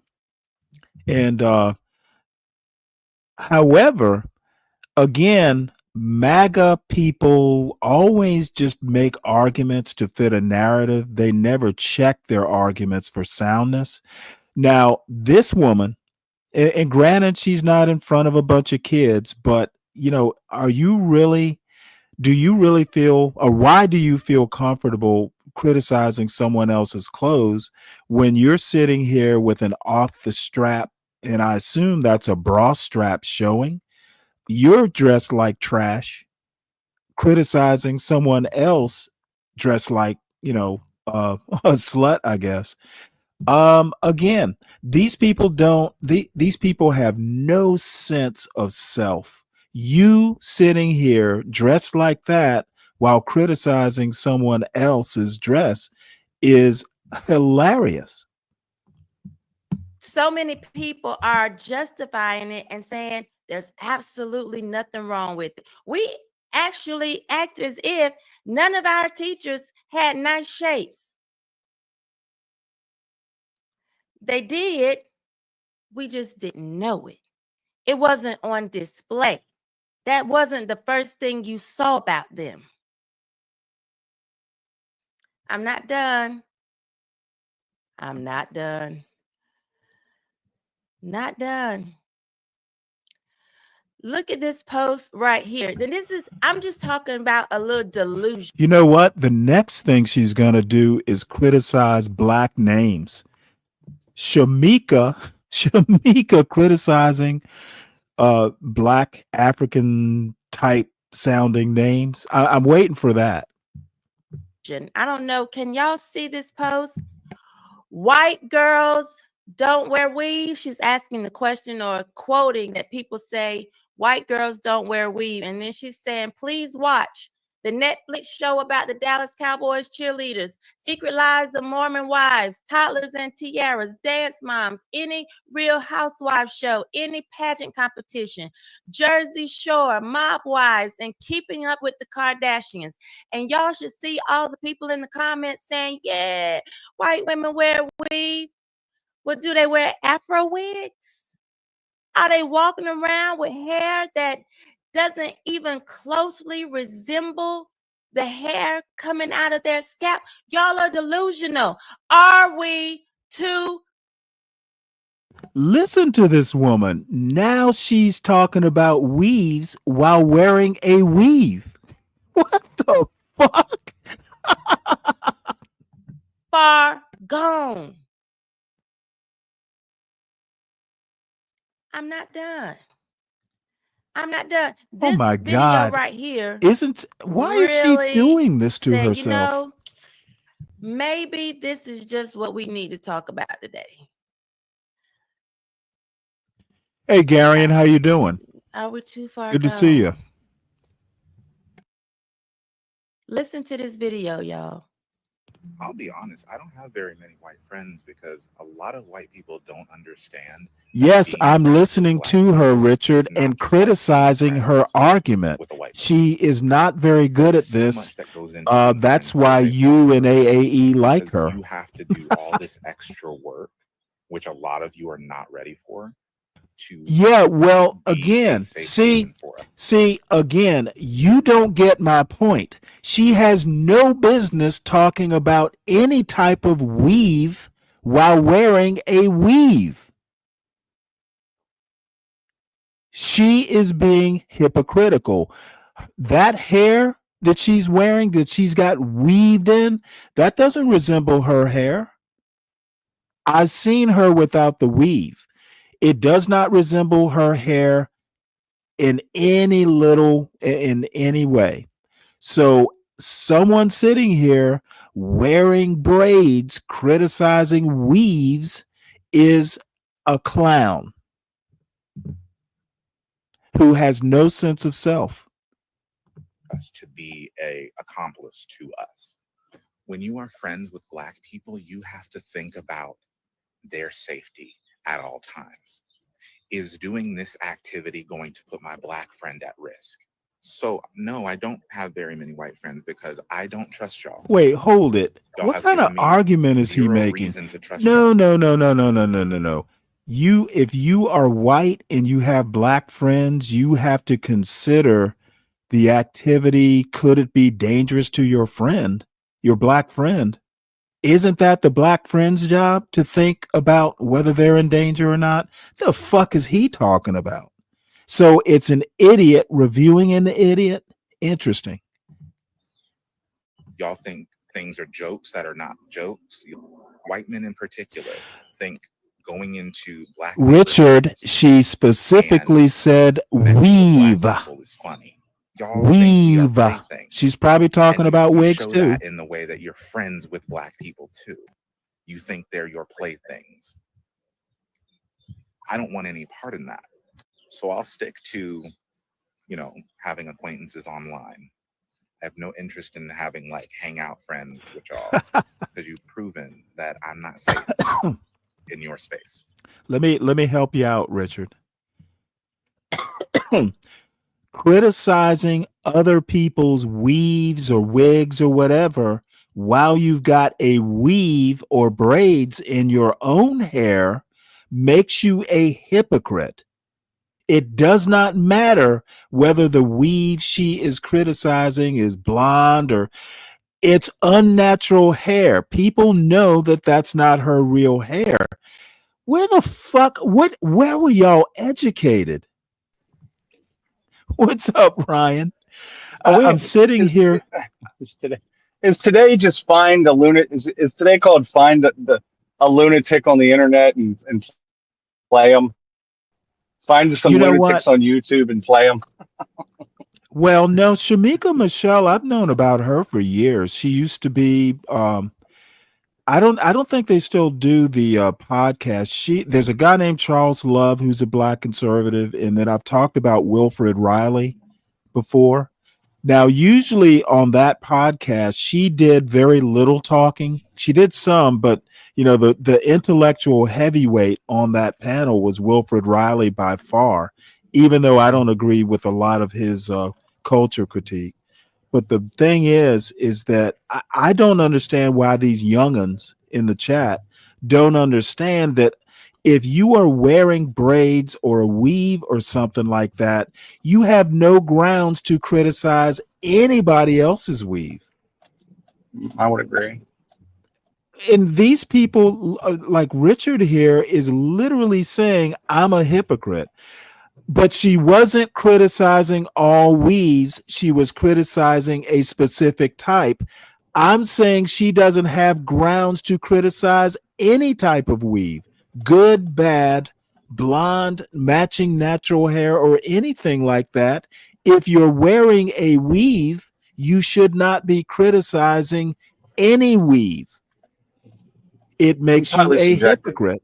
Also, No, Richard, they don't teach basic like debating skills apparently in high school or how to make sound arguments. I mean, that's literally why you write papers in high school, to learn how to make arguments about, the topics of books or what have you. And these young people today are just stop generalizing. The fuck are you talking? What do you mean generalizing? Oh man. All I have to say is I'm trying to think of the aphorism.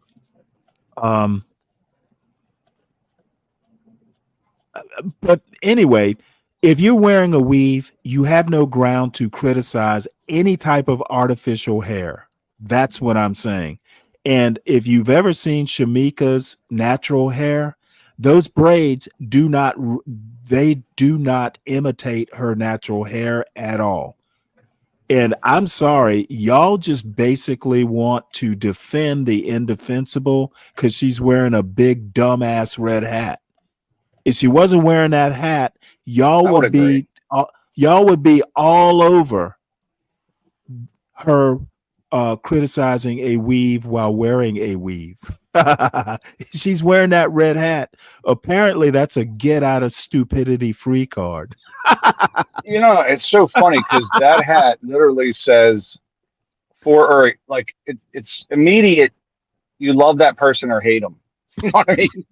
So it's kind of nuts. You know, it's a very polarizing hat. You'd say. You know what? I don't really care about the hat. I'm just using it as a prop to trash her. I believe that to be true as well. And look, Richard Ton says, Stanley, you're twisting her words. Of course, that's what I do. I love twisting people's words. It's called verbal play. Stanley, that's like saying she can't talk bad about BMWs because she has no, actually it's not. She can't talk bad about BMWs because she has See, how are these people being miseducated? Listen to this, Ryan. Richard says, Stanley, that's like saying she can't talk bad about BMWs because she has a Cadillac and they're both cars. They're different cars, dummy. No, sir. That would be like a BMW owner criticizing BMWs. That would be an apt simile. You don't even know how to do a good simile, Richard. You're unqualified to critique my argument. She has a weave. She should not be criticizing other people's weaves. Oh, look, of course, Ryan comes in and agrees knowing nothing. Well, I submit Ryan knows way more than you, Richard. And he obviously knows more about English. What is Kelvin saying? Ryan, please don't speak on weaves. Well, that's pretty funny. It wasn't weaves. Look, I'm really just saying people who live in glass houses can't throw stones or something, whatever the saying is. She lives in a weave and she shouldn't be criticizing other people's weaves. That's my point. And whether you agree with it or not, that's fine. It really doesn't matter in the end. I'm right. Yeah. Modern Oh, and by the way, culture. that one kid making the argument that if white people have black friends, they should choose their activities or choose activities that don't endanger the black friend. That is crazy too. So we have a left idiot and a right idiot. So idiots critiquing idiots. I don't know that you should really be doing that either, but I'll allow it. Is on life support. Jay Hunter Lee said, By the way, it is also crazy that someone who can barely make an argument is talking about the culture being on life support. She's part of the disease. Shamika, when you show your videos, make the videos larger so we can see them better on cell phones. Will do from now on. Thank you. Are we too far gone? What the hell is he talking about? I don't want to be friends. Look, I have a friend who's texted me. This is her commentary. She says, "Is he homosexual?" He did talk with a little lisp, and a lot of times they do talk like that. They sound the homosexuals. I don't know why, but The fuck is they she come talking across about? with a little lisp. A black woman speaking or confirming stereotypes is also problematic. What is he talking about? Which white people haven't proven to you that they can be trusted, that make you feel unsafe? What do you mean it's too hard to be friends? They don't know how to be friends with Black people. Are we animals? I asked y'all the other day, do we walk around? Oh, Kelvin. Oh, that is Do they low, need to Kelvin. figure out how to speak chimp? I don't understand. Why do y'all have such this victim mentality and you don't use your brains? It makes absolutely no sense. But this is what we see in society. Nothing is what it used to be. Now, some progression is good. But at certain times, I look around and think we just need to get back to basics.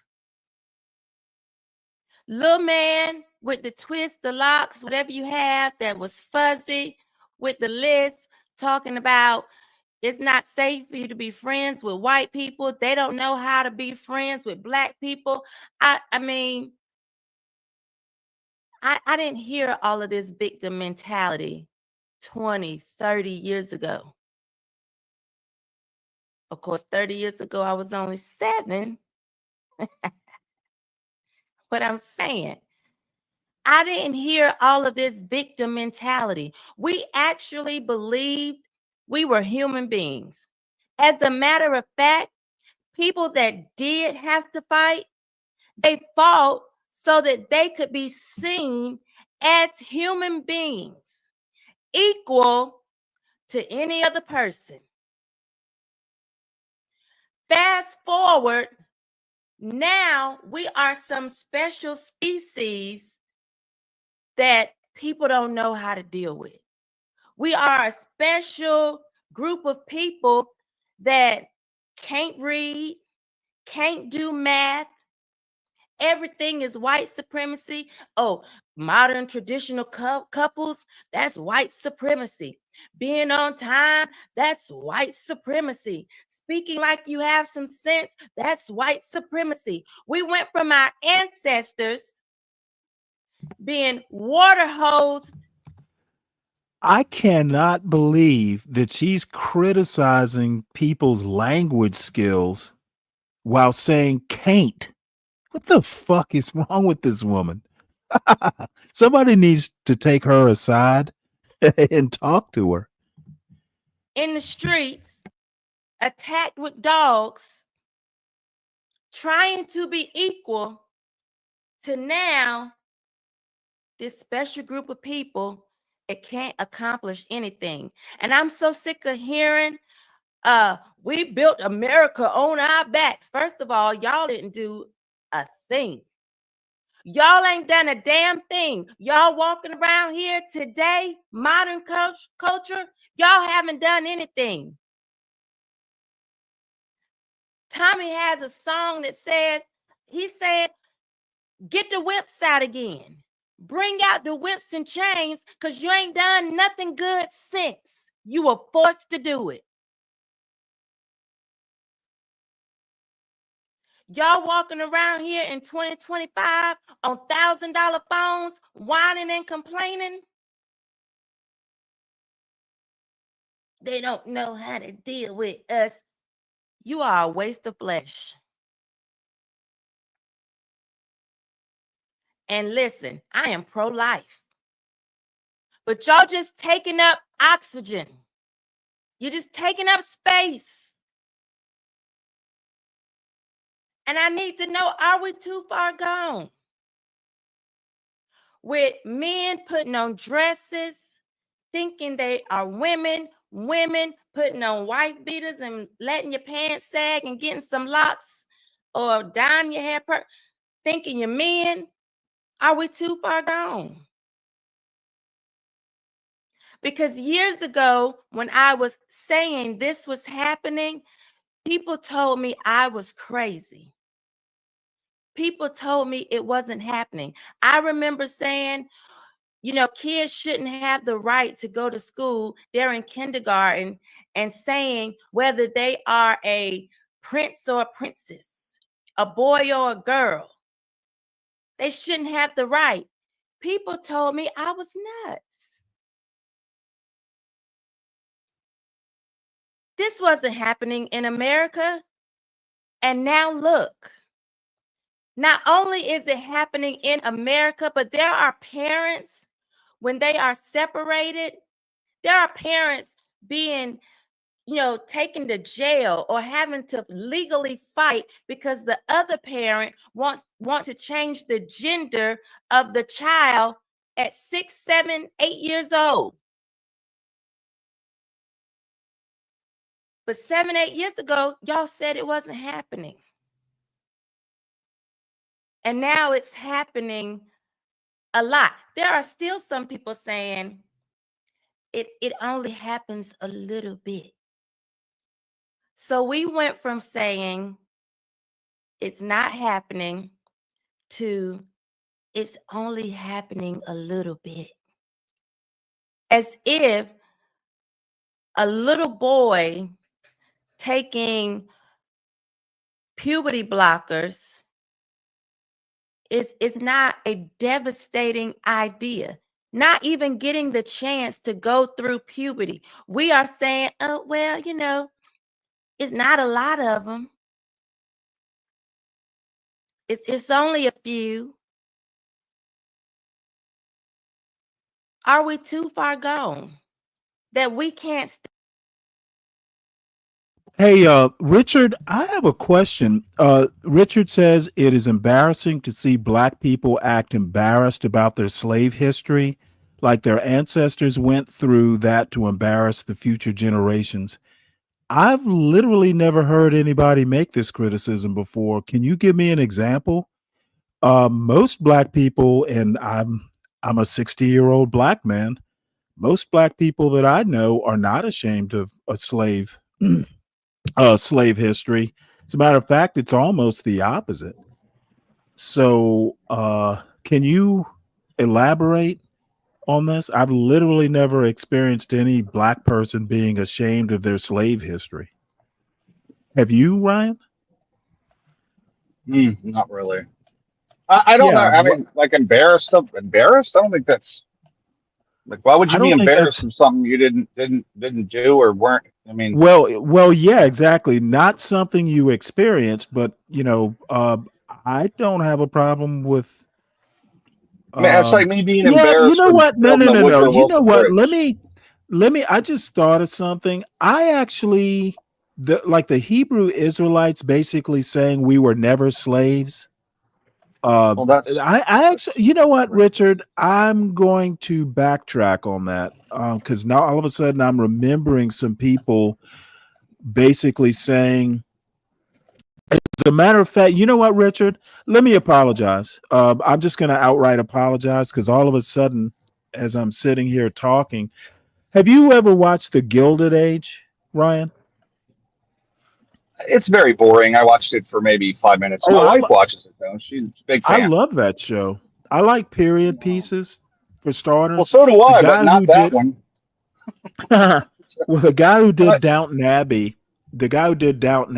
is like executive producer.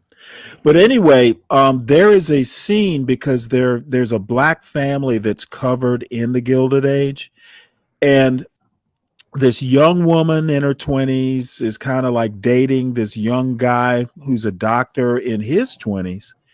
And when the parents meet each other, the girl's father is like owns a chain of pharmacies, but he's a former slave. And the guy's mother is a little bit of a snob. So she looks down on him for having been a former slave. Their people were free. They were never slaves. So now that I think about it, Richard is actually on point here. It just doesn't happen a lot, but I am, now that I'm thinking about it, I can recall people kind of well, looking down or is being embarrassed. the question is: are they embarrassed for being a former slave, or are they embarrassed for their forefathers being a former slave? Right. Is that what he's asking? Well, I hear a lot of Africans criticizing Black Americans. They will literally say, well, my family back in Africa were never slaves. So it actually does come up a bit. That's kind of crazy.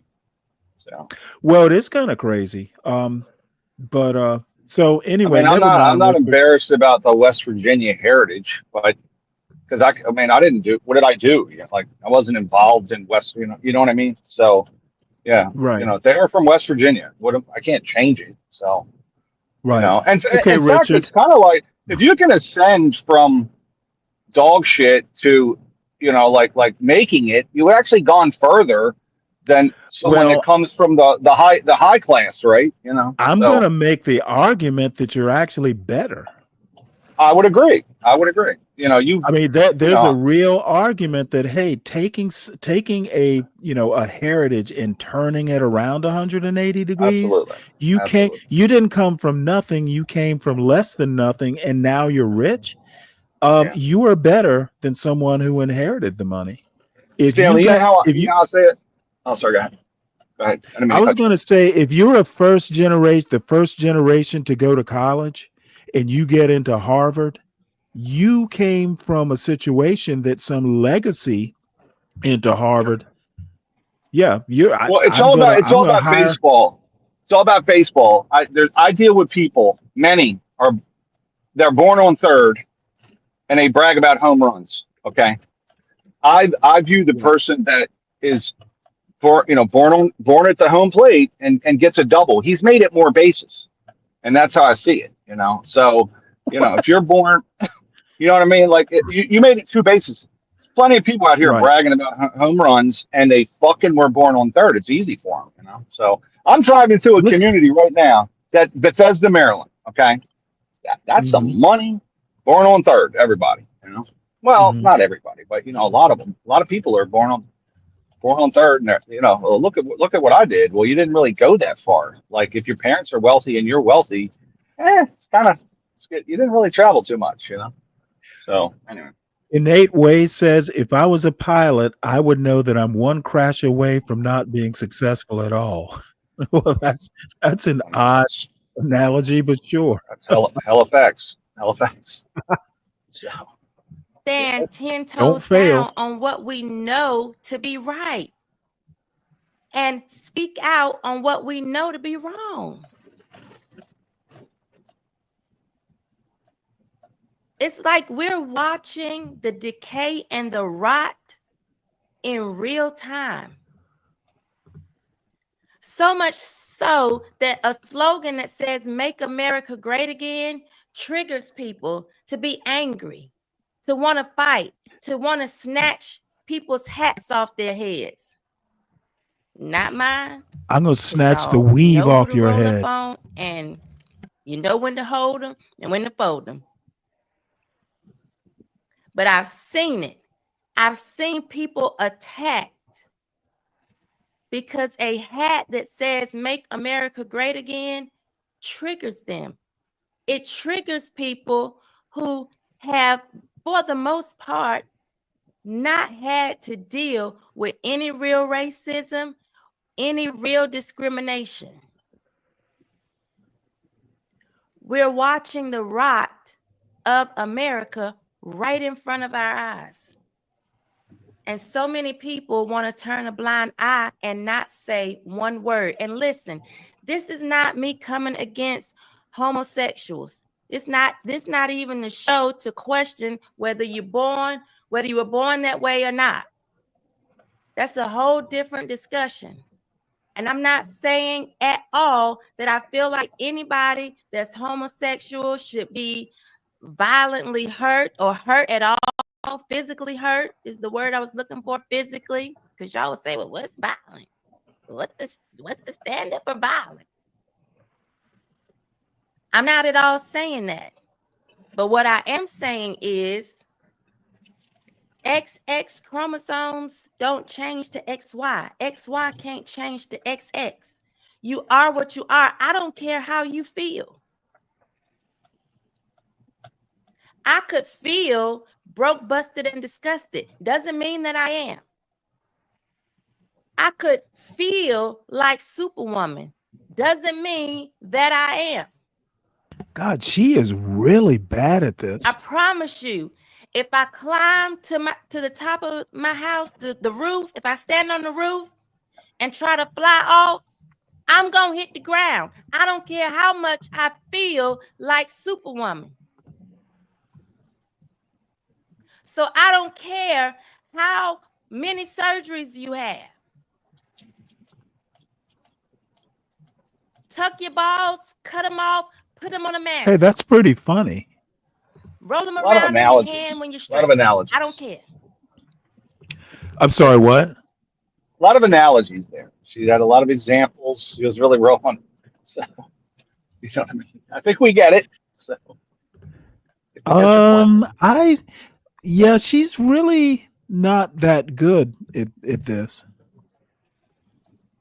If you were born with them, those chromosomes, you can't change. And to try and make people with common sense think and say otherwise or face punishment is crazy. We're watching the decline in front of our eyes. Are we too far gone? I know these Monday through Thursdays only supposed to be 20 to 30 minutes, just us coming together, having a little chit chat. I saw people online when they were talking about the Minnesota Vikings having the 2 male cheerleaders, and actually, y'all look it up. A lot of these NFL teams have male cheerleaders. And I saw people saying, I think they've always had male. Colleges have male cheerleaders. I think male not like trans cheerleaders, but like I think there were male cheerleaders back in the day doing all the shit. Yeah, like the base of the thing. So, well, I mean, they still have male cheerleaders at the collegiate level. Yeah. See, I don't think it makes them gay. I mean, it doesn't make them gay. I don't think it does. I mean, it is kind of weird, but I don't disagree with that. This is what I'm saying. It's always people who don't know shit who literally feel it is their obligation to go out and spout this nonsense. I also don't think that is the downfall of America, is having a couple of male cheerleaders or any of this bullshit. It's just, it doesn't. Okay, there's a bunch of gay people and then there's some trans people, and it's. I'm not a fan, but it's not going to destroy the country. Like, I don't think that's a good. Doesn't really add up. You know what I mean? Well, I wish they would stop talking about the shit. Honestly, she's actually fairly religious. So she, this end times bullshit that a lot of evangelical Christians like to push. I think she's in that vein. So everything is a potential apocalypse to her. If it was an apocalypse, it was World War II. Like, there were 130 countries engaged in blowing each other up. Like, that would have probably been when Jesus might show up. I don't think it's because of some cheerleaders and some. I mean, so but I don't know. Where well, it's always this though. Hey, it's always this. Well, all I have to say is that she's wearing a weave while criticizing weaves. So maybe I'm expecting too much. How do you know she's wearing a weave, though? You can tell. Sure? Because I've seen her without the weave. Oh, got it. Okay. She actually has nice hair. I mean, there's a reason. Sometimes they call them protective hairstyles. Black hair has missing carbon bonds in the strands, and that's what causes the curl. And it breaks easily if you don't take care of it. So a lot of times women will actually grow their hair out while wearing weaves, and then at some point the weave comes out and they kind of style it. So I mean, I don't really care one way or the other. My only criticism is it's hard to be in that glass house throwing that stone I'm with you. when Like, you I know don't think you got to weave. And so what if somebody's wearing a weave that you don't approve of? You're wearing a weave. it's dead cells. Hair is dead cells. That's all it is. You know, I mean, Right. it's important to women, but I'm like, it's dead. Like, I'm like, take it all off if, as much as I can get Right. away with Well, it. So, for it's obvious. I mean, women like their hair. They take yeah, pride I in. get it. I But get it. They're all about it. this MAGA woman criticizing by de facto black people for wearing weaves is just crazy when she's wearing a weave. Gates. You know, is it my weave is better than your weave? Is that the argument? Subjective. Not like this. Not dancing around, bending over, rolling their behinds in the camera, swinging their bat and balls all over the field. It won't like this. But when you have people that say things like that, where you been? You been under a rock? It's been male children. You're turning a blind eye to it. And fast forward 8 more years, I'll be up here again saying, 16 years ago, I was saying, and now look at us. Because people said it wasn't happening. This is why it's so important to pay attention to language. This is why when they kept talking about the whole Equality Act, people were buying into it, eating it up. Ooh, it's equality. Oh my God. We should all be equal. I mean, just eating it up. Not realizing they were trying to amend the Civil Rights Act to include people with mental illness, thinking a man can be a woman and a woman can be a man. I just want to be equal. This is why I feel like women are too empathetic to be in great positions of power. You should just be equal. And then you look around, you don't even have a spot. You don't have a spot because some man who couldn't meet the standards as a man said, hey, let me just put on a dress and try something different. And now women who sat quiet and didn't say a word, now you don't even have a spot. Some of you don't care because you're so old. You feel like, well, I'm about to die anyway. Let's let them coming up behind worry about that. But if you have children, you're raising the parents of your grandkids. See, I don't have grandchildren yet, thank God. None of my girls are married yet. Hopefully they will be soon. Then maybe I'll be blessed with grandchildren. See how I said that? You know, I want a grandchild. No, I want to be the mother of the bride before I'm a grandma. I'm not trying to be nobody's baby daddy. Right? So right now, I am raising the parents to my grandchildren.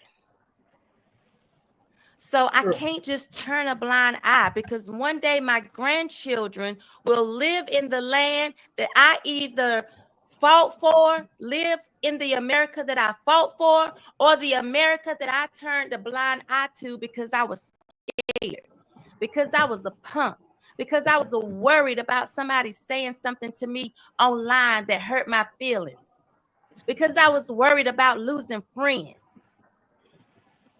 Not being the life of the party when I go somewhere because someone disagrees with my views and my values.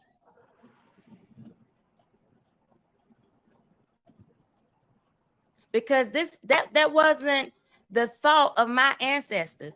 my ancestors, my great-grandmother, my great-great-grandmother had the idea that, okay, we're here. Let's do what we can to be on the same footing. We're equal. You're a man, I'm a man. You're a woman, we are equal. Now, don't get it confused with me saying that we're equal with me saying men and women are just alike, because we're not. We're equal in value and worth, but we have two different reasons to be here. We have two different functions, two different purposes.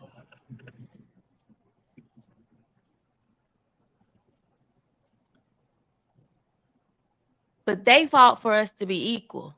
Now y'all are fighting. I don't know. It's weird, because it's like you don't want to be seen as equal. You have this, everything is wrapped in victim mentality, yet you feel like you're superior. It's really weird. It's really weird. Because you don't want to see things equally. Now it's like you won't get back. Like you won't be satisfied until white people are in the fields picking cotton. I don't care about the cotton gin. I don't care how we've advanced in technology. She's really Some of y'all would meandering a lot here. do away with the technology. I just want white people out picking cotton. Like, it's weird. I'm sorry, I didn't hear you. Always talking Well, we about just your were on ancestors. trans like 4 minutes ago. Now we're just going to something else. I just want to. Well, the trans thing title is of the this. show, the title of the show is "Modern Culture is on Life Support." So I guess she's going to go through all the things she She's thinks just are jumping. social Jumping. ills. Well, I here's mean, the but crazy she's just naming off all the ills. I gotcha. Okay. Well, one thing, Stanley, about the trans thing, I thought about it, and I'm like, it's like people have been doing that for a while. Like they've been changing their sex, and they just hid it. They didn't talk about it, right? So I think the trans thing isn't about. They want people to accept that they did it, and not think it's weird. Like I'm always going to think it's weird. So you can't convince me it's not fucking weird to want to change your sex. So, and also they want like it to be paid for by the insurance company, so they don't have to pay out of pocket. But the thing is, if they never talked about it, we'd never know they were in women's sports, whatever the argument is. We'd never know they were doing anything because they would have changed their sex and then just went and lived, right? So my thing is, it's like, if you don't talk about it, nobody fucking knows. Like nobody knows. So, but it's just become this crazy political issue. It's just ridiculous. I don't get it. It's fucking dumb. And I'm always going to think it's weird. For the rest of my days on this planet, I will think it's very weird that you were born in the wrong body. You think you were anyway. So I don't know, but before they did it, but you gotta put this in perspective, though. I mean, it is weird to go out and murder somebody. There are all kinds of things that are weird. To be a serial killer, yeah. I agree. The brain is a mystery. Yeah. So Yes. I mean, if you're gonna go out and classify weird, and this is kind of a whataboutism, but I just think that it is gender dysphoria is one of many weird things that happens in life. I think it's weird for people to want to cut themselves. Yes, that's weird too. I think you read Albert Camus, wanting to kill yourself is weird. Literally nature. going against the survival instinct. Yeah. They're just all kinds of weird things. And, what can you say? It's just one. I mean, the number of people who have gender dysphoria is incredibly low. And there is an argument about why are we making such a big deal out of such a small number of people. And I think that a lot of times these groups punch above their weight. and they go and they rattle cages that, you know, don't need to be. I think your argument is sound, you know, but it's just my parents, your parents, like they're never going to think it's normal to want to switch your sex, right? So, well, it's so at not the end of the normal. day, like, Who's yeah, who's like, arguing that it's normal? well, I think that this community wants people to see it as not an odd thing, and Well, most people don't think it's an I odd think the thing. community just wants to be accepted. Well, okay, but if they never announced I'm trans, but they did, I wouldn't. Who would know the difference? You know what I mean? Like before, we didn't know the difference. Well, I mean, sometimes it is necessary to know. Well, You if know, if you're on you a go date with to somebody, if and it for some definitely, I reason, want to know. I well, want to not only know. that, but well, yeah, but I mean, think of the medicine. Say if you go to a doctor or something, you know, they need to know. Yeah, You know, that if yeah. you're in the emergency room, they're gonna need to know. Like, hey, by the way, I'm a dude.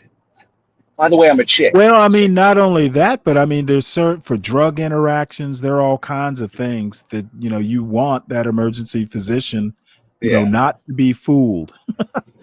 Well, I'm just saying, in the '80s, there were probably trans people that you talked to that you didn't even know they were trans people. Like, you can't really ID them. You know, you don't know who's who. So I don't know. I just it's a big deal to. It's like If you want to I'm say talking that, about this bullshit. that it is weird to say that. Yeah, just well, think about it. And I mean, there had to be Well, some I wouldn't trans think the people. technology was as good back in the 80s. Well, at least cross dressers. There had to be some cross dressers, right? At least.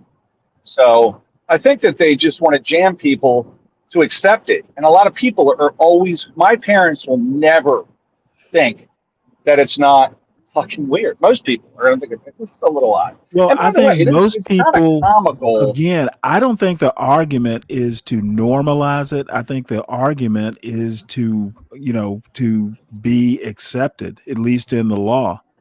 And you know what? I think acceptance is different than normalizing. Yeah, I don't want to pay for it as a taxpayer, the surgery. That's for sure. You know me. No, we ain't paying for this shit. Nah, you fucking pay for it on your own. So, Well, I think you're going to wind up paying for it, even if it's just in insurance costs. well, that's another. I don't. Hey, listen. You want to? By the way, some people get the surgery and they're not happy, and But it is kind of a Well, strange thing that well, all I have to say about that is, you know what? If you make the decision an irreversible decision, well, you know what? Oh well. yeah. You know, there's no going back. You know, once you Oh jump no. off that cliff, Oh. you Ooh. can't reverse gravity. But I think most people don't care what people do. Like, it's your body. If you want to throw yourself off a bridge, cut your junk off. Hey, do what you want, but just I don't want to know. You just want to be set. I think there are drugs to try to pull them back off the bridge, though, Ryan. That's the interesting part, is that if they want to reverse it, the pharmaceutical company will step up and say, well, okay, we have Well, I drugs. was thinking more of the surgery. Well, yeah, you can't reverse the surgery, but, all the chemical, imbalances in one direction, they can kind of try to reverse them a little bit if you want to become whatever you were. Yeah. Well, I don't think you're going to be able to reverse much if you start the process as a teenager, like puberty blockers and stuff like that. There's certain things that, certain damage that I'm not sure you can actually reverse. It definitely has effects. Yeah. Muscle development, all that stuff. Yeah. I mean, I don't have a problem necessarily. I think parents that want to start this process before puberty, I think they're irresponsible. However, I am willing to let them do the damage. I don't know about that. That's a lot. Lorena Bobbitt can fix those issues. That's a lot. I don't think she fixed much. Got like an 8-year-old. So I know when I was 8, I think I wanted to be in the army or something. I didn't want to, I don't know. But Yeah, that's normal. You know, I hopped up, man. Well, as a kid, you want to be a cowboy or some bullshit, you know, like, and you know, but and I don't know, like, yeah, I want to switch my sex. So I never had that thought. I find it hard to believe that kids at that age truly say, "Hey, you know what? I'm born in the wrong body. I want to change it up." You know, so I don't know, but Well, I don't think they do. I'm not willing to let an 8-year-old make those kind of decisions. I hear you, honey, yeah, but you're yeah. gonna have to wait. Or even just under 18. Like, let's just wait, okay? Like, let's just give it a little time. And at 18, you make your own choice. You know, like, I mean, but definitely don't do anything impulsive. Once it's gone, it's gone. You know, once it's gone, it's gone. So, you Hey, man, know, I just jumped up, man, and tell y'all guys an interesting story. You know, you may want to, you know, pass it on to a friend or family member, maybe in a similar situated position here. I just got an interesting phone call. There's a guy who's, yeah, I guess say technically homeless, but not necessarily. And so I said, well, you know, what's your situation? He said, man, we don't have any lights or water. I said, what? And he lives not far from Roswell, Northeast DC, by the train station. So it's a very good location. So he doesn't want to move. So this sounds fishy to me, you know. And I kept saying, okay, well, you know, tell me more. You know, I'm not really paying much attention. But then something stuck out to me. I said, well, who is the supposed landlord that you're paying rent to? He said, it's an African guy. I said, what? And I said, but who are the real landlords? Because this African guy was faking like he owned the house, collecting all the rent from the people.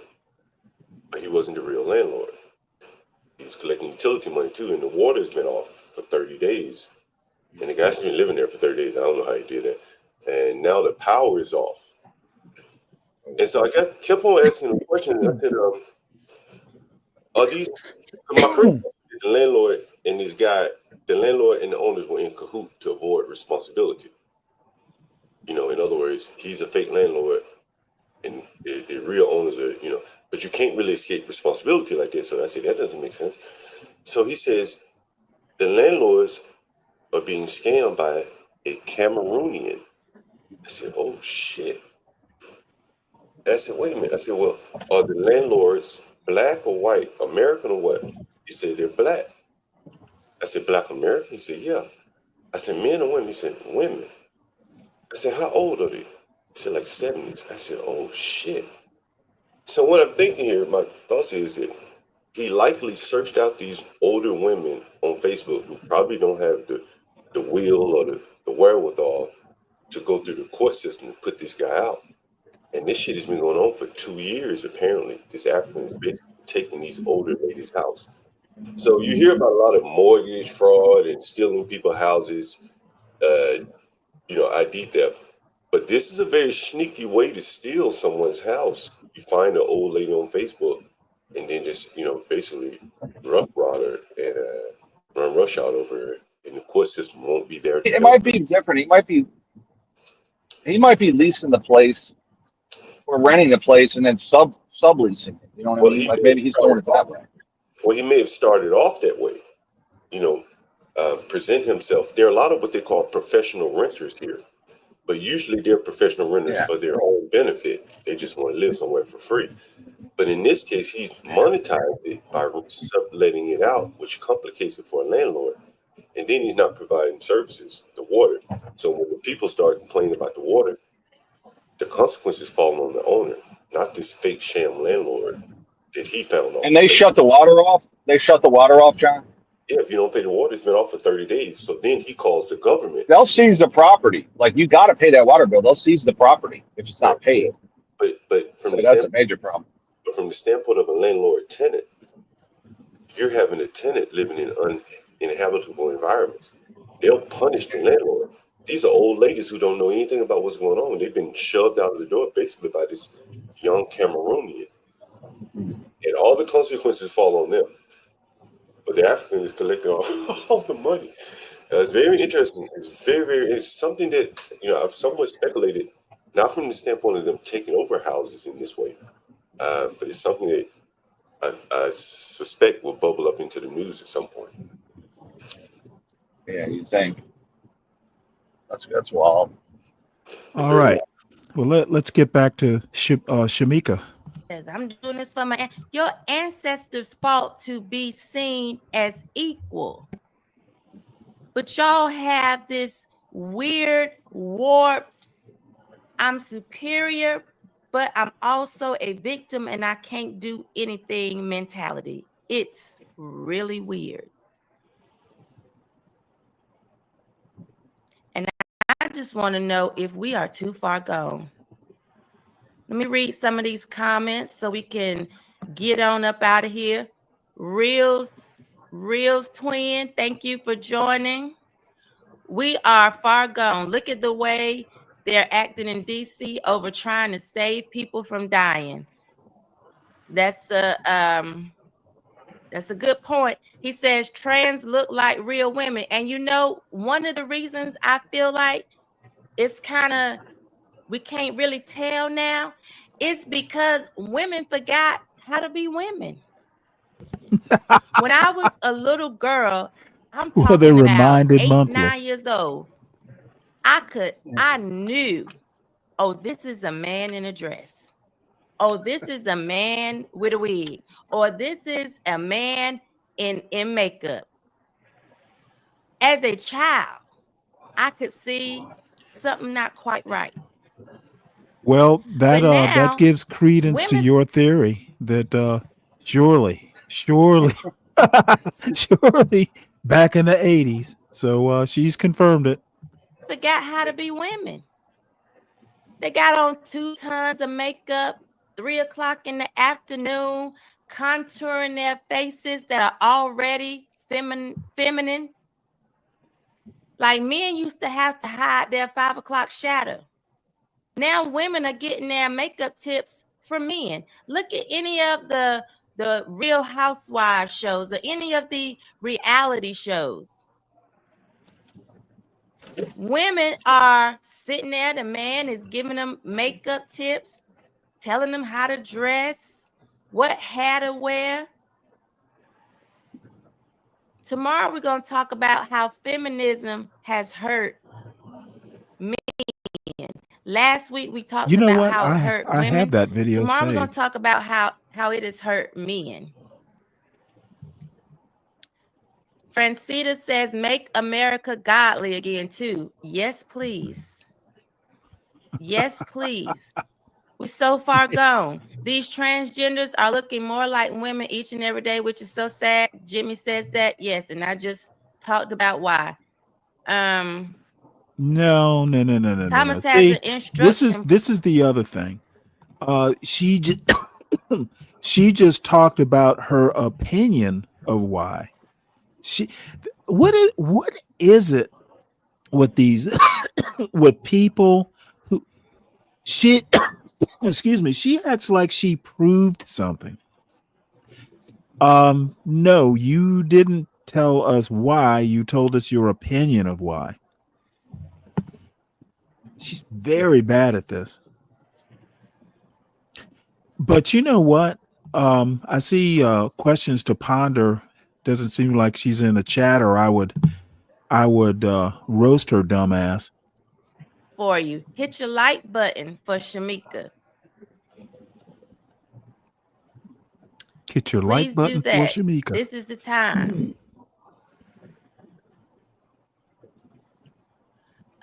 Society as a whole is definitely too far gone. Left orbit.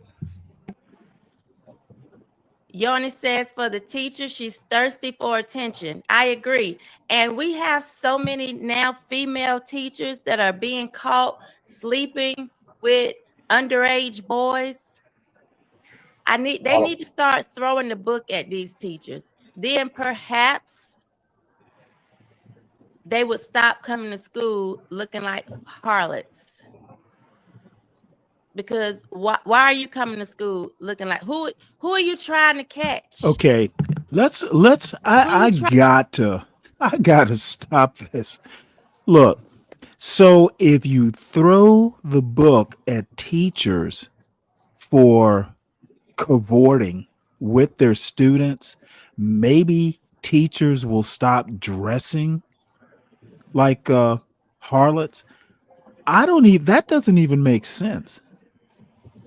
Is she saying that most teachers are pedophiles? What the fuck is she saying? Why do these people point that out. think they're making good arguments? If the teacher dresses somewhat inappropriate, there's a dress code with teachers, but even if the teacher dresses somewhat inappropriately, it doesn't justify her having sex with the student.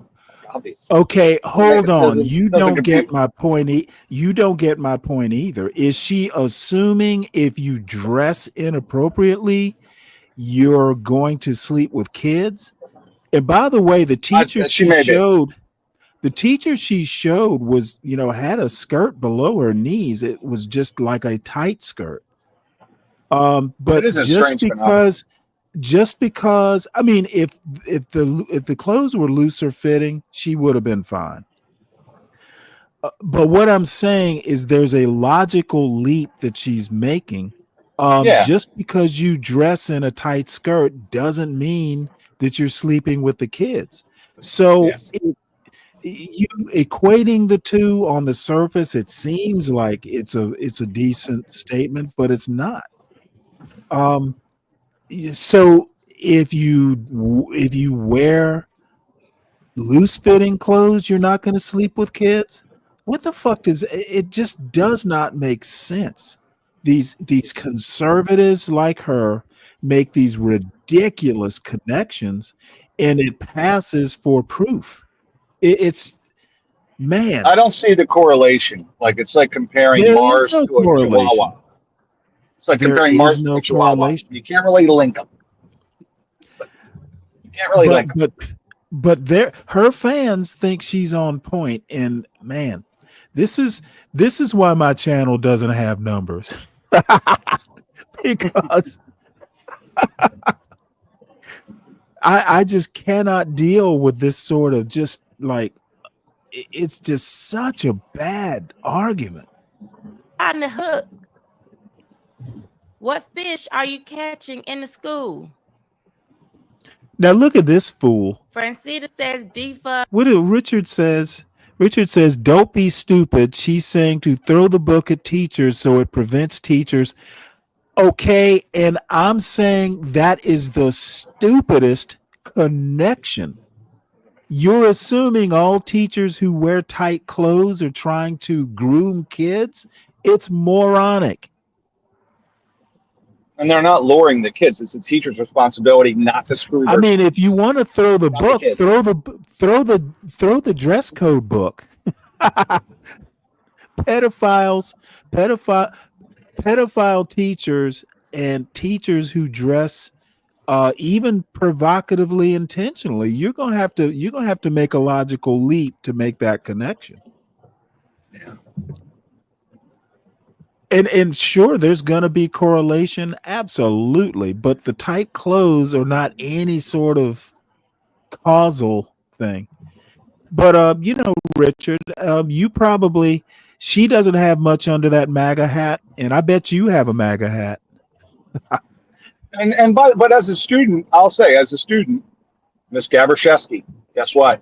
She wore sweaters and she dressed very much like she goes to church, and I still wanted to, I was in like ninth grade. I was like, she's awesome, She could have worn anything, and I would have liked her.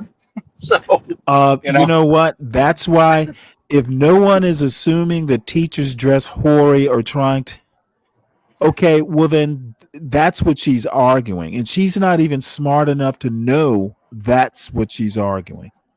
And apparently you aren't either. Yeah. If she doesn't mean that, then she needs to amend her statement to reflect what she actually means. Public schools, I'm with it. My kids went to charter school up until high school, at least. I love you, Cassie. Sharisa Jones, my best friend, is in here. Jay Hunter. Oh, he told me that already. Let's see. Let me go. Alicia, I remember when our female teachers were role models. They were elegant, very much ladies. If they were doing anything that was wrong, we didn't know it because their private life stayed at home.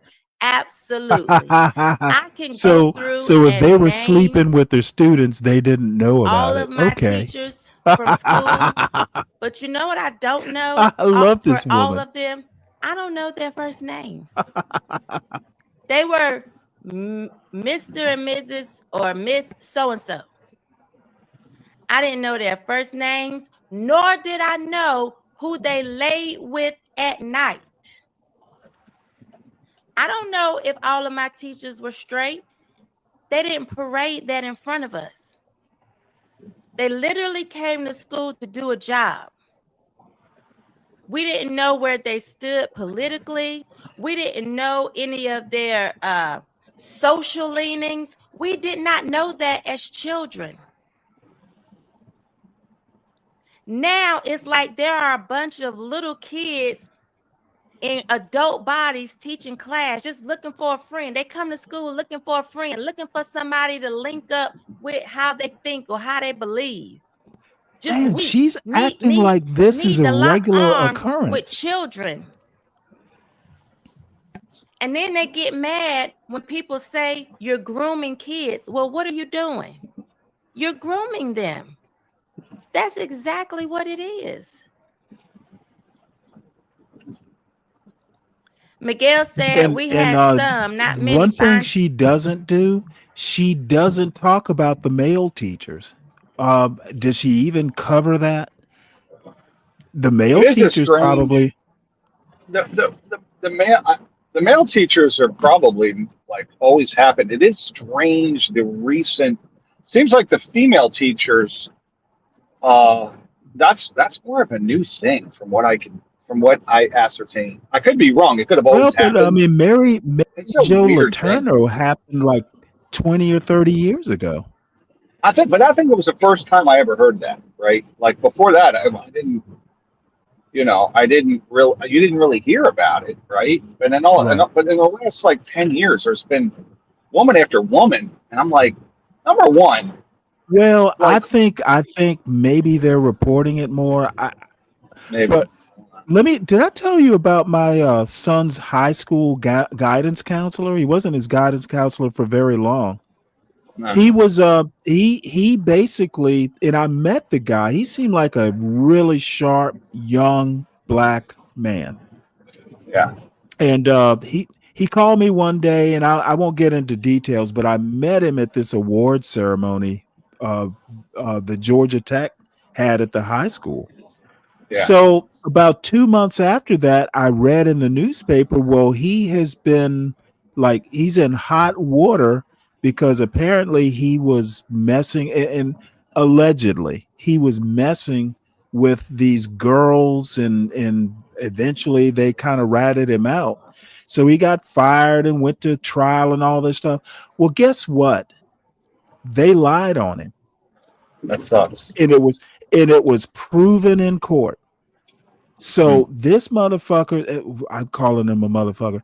This poor, young, promising guidance counselor, he got in all this hot water, and it turns out he did nothing wrong. Probably the only thing he did was like he was probably too friendly with the girls. It's one of these things where, you know what? I bet from now on he will keep his office door wide the hell open, or have somebody, a third party present. Yes. How do you recover from that? He's not going to get his job back, even though he did nothing wrong. Well, he should. County should have to hire him back. Sure. Like that should be a well, given. they can't. And How do probably you back hire him back? compensation. Well, yeah, and maybe he's at literally another just- school, or I'm sure he's not in the county school system. He's probably moved on, but dude, that will follow him, for quite some time. It will. And he did not a goddamn thing Yeah, wrong. it's crazy that. Yeah, it is. There's a lot of cases of that kind of stuff where false accusations and shit. I think the people that make the false accusations should be charged with. It can't be just, oh, okay. Like, you got to charge people for false accusations and this kind of thing. Okay, Deacon Dave. Deacon Dave writes, "Your curiosity is coming off as weird, Stanley. WTF is up with the whataboutism. This is not about male teachers." Well, it should be about male teachers, is my point, because it's not just female teachers that are sleeping with students, Deacon Dave. What I'm saying is Shamika Michelle is almost like a red pill man. Okay, she wants to beat up on teachers, and rightly so for dressing inappropriately, but all of a sudden she's made the logical leap into pedophile teachers, and the two aren't necessarily connected. And female teachers are not the only ones that sleep with their students. Now, how you're coming off, Deacon Dave, is it's okay for male teachers to sleep with their students, but not okay for females. That's how you're coming off. And that's weird, Deacon Dave. What's strange is I actually got into an argument with my wife because I see female teachers sleeping with their students as less damaging. And she's like, oh my God. Like, she got up and, well, listen, when I was a kid, there was a song in 1983 by Van Halen called Hot for Teacher. Like, it was like a top song. Oh, When yeah, I remember it. You remember this song, right? And before that, I Elvis remember Presley, the video. Yeah, right. So Elvis Presley married a 14-year-old, and there's a song by Fred McDowell, who's a famous blues man, called "Good Morning." It's literally "Good Morning, Little Schoolgirl." Okay, like there's been a cultural shift largely with this, which is good, But I don't know. It was almost somewhat acceptable, I think, probably long ago, But I don't know. It's just weird. Like Elvis Presley married a fucking teenager. He was 25 years old. So, Yeah, Fred so McDowell, Van Halen. did what's the piano player? I forget his name. The one who sang Great Balls of Fire. He married like his 14-year-old. He married like his 14-year-old cousin or something like that. Jerry Lee, what is it? Jerry Lee Jerry Lee Lewis, I think, right? Yeah, something like that. Something. Yeah. But yeah. So Deacon Dave. Oh, Deacon Dave. I think I'm on your channel Teachers versus that would dress hot back in the 60s. Yeah, you might be. I just clicked I actually meant to switch it over, but I guess it's too late now. I'm not going to be on much longer. I was hoping John would stay actually, so I could run and get some beer and get all belligerent. It's a little early for that. No, it's not. Not when you've been. Hey, up I got to since, ask you something about Georgia. 4. Where's it? Is Alpharetta, Georgia, a good place? Alpharetta? Oh yeah. Yeah, it's high dollar. I haven't been to. As a matter of fact, my sister's father-in-law lives in Alpharetta. Okay. But yeah, places like it's in Fulton County. It's right up Georgia 400 from Buckhead. Dunwoody, Alpharetta. Yeah, that area. I haven't been there in decades, but when I was there, yeah, it's high dollar. Okay. Well, go ahead. Why are Sorry. you going? Are you moving there? No, my wife was laid off, or there was a shakeup, and so she's looking, and she's like, "There's an opportunity there," and it's remote, but she'd have to go down some, and I was like, "Well, hey, if it's a cool place, then I'm ready to leave my state." So, really, yeah, she's probably going to get the offer. I'm pretty sure, and she's in the risk business. It's like risk. It's a lot of banking shit. But I'm like, well, I mean, now is the job in Alpharetta? The base, yeah. So initially she'd work. She works remote, but then she'd have to visit. But I'm like, I'll move there. Like, fuck it, let's move. I mean, hey Ryan, I want to be. Check out before you get all enamored with Alpharetta. Check out Johns Creek. That area around there is a little bit more remote. It's more or less I don't know whether you call it a suburb or an exurb, but That's her. Yeah. Alpharetta's kind of like suburbia.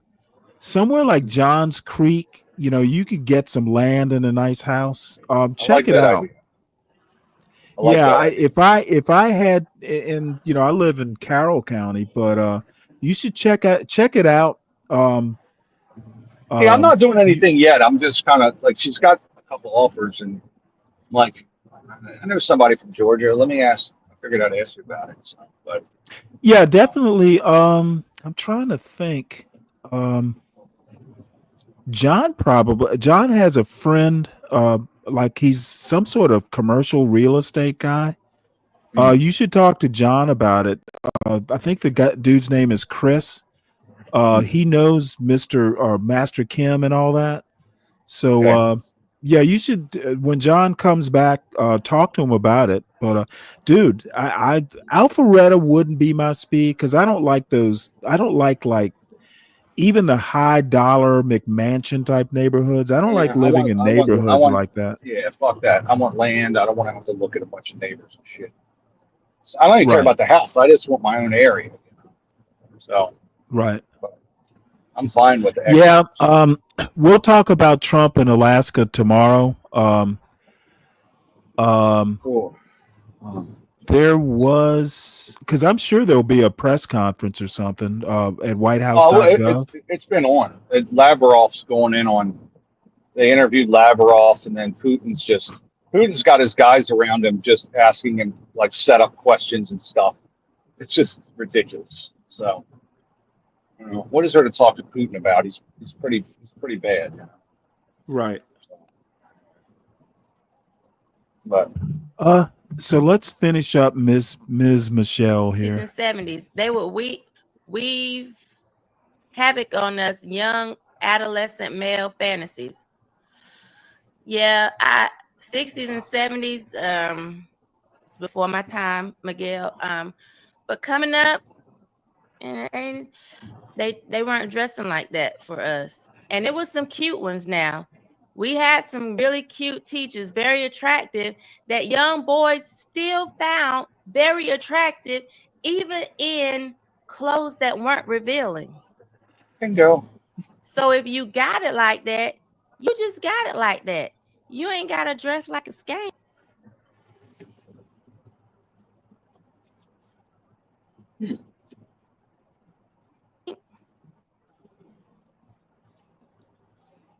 She kind of refuted her own argument. I make fun of all my friends. That's the joy of friendship. So do I. Little boy whining and crying. Oh, thank you, Cassie. I love you. Keep being awesome. So sweet.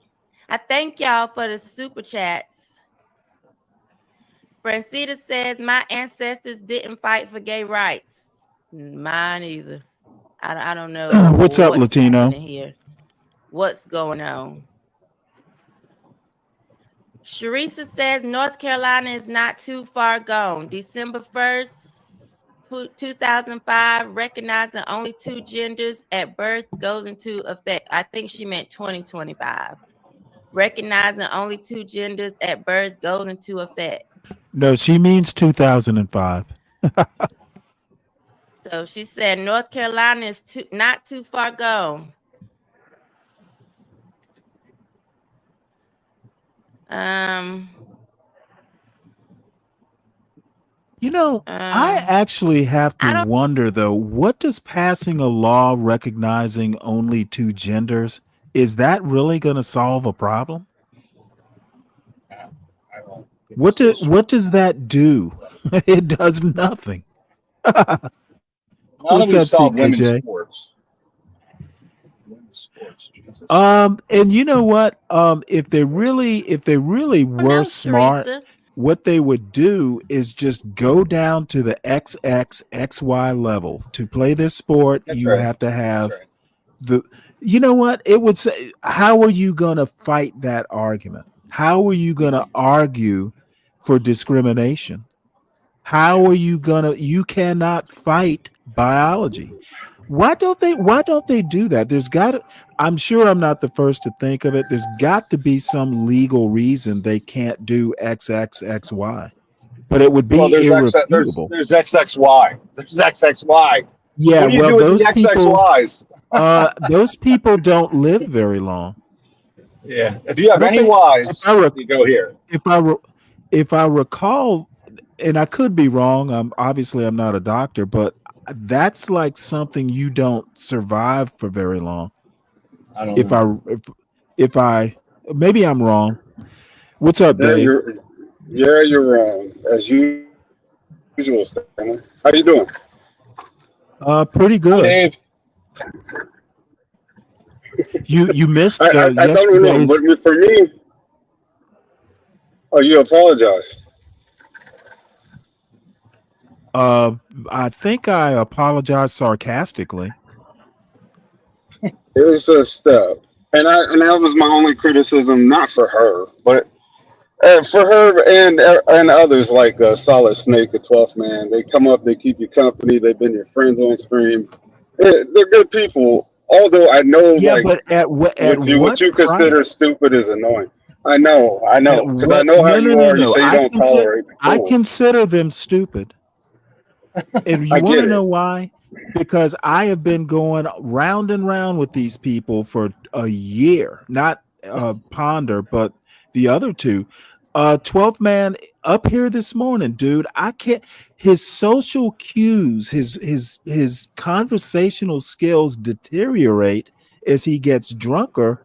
And I'm like mid sentence, and he just, just blurts shit out. He asked me about Trump in Alaska 3 separate times because he didn't remember my answer. Yeah, that's why we love 12th Man. He is who he is. No, I no, no, don't know no, no, no. That's how why do you you get drunk in 12 minutes? it's like you love 12th Man. I find it disturbing. If he could get drunk and just come up to the panel and just not randomly, it makes no rhyme or reason when he interrupts sometimes.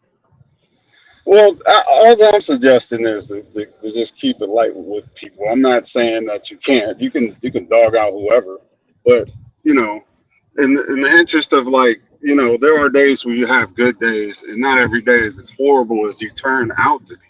You don't come up here horrible. Well, you know what? I'm gonna cuss you out. He has been up here sober, and it's a very pleasant experience. Yeah. I know what he can do because he's done it. Yeah, it's just unfortunately it deteriorates, and I get what you're saying, and I get how Ponder got under your skin, but like they're on the You know panel as what? co-hosts. You know what I Ponder mean? gets So under my skin because she's nowhere near as smart as she thinks she is, at least when it comes to debate and that sort of thing. Um, what's the use of a philosophy degree if you can't form a cogent argument?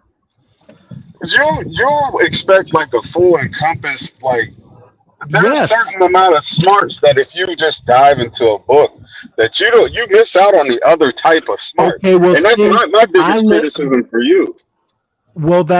well, look, I know that for sure. Okay. When you're in the middle of transiting into the Mediterranean, okay, a book ain't going to save you. Common sense might. Okay. Right. So I know how to think without a book. I know how to think with a book. Okay. I've talked about, like, I raised my son and fussed about him being a Renaissance man. Okay. You need to be able to drive a nail and read a Shakespearean sonnet sometimes at the same time. Okay. If you can't do Du Bois and Booker T. Washington, then you are an incomplete man in 2025. I don't know. This is a higher Well, sector than what you I see on do the. know. I agree This with is you. some, I agree with you. this But is this is a something, but higher see, this expectation is in the sector. something I do know. Okay, I've lived it. I do know this. If I know nothing else, I know that you can't be one or the other. You have to be both.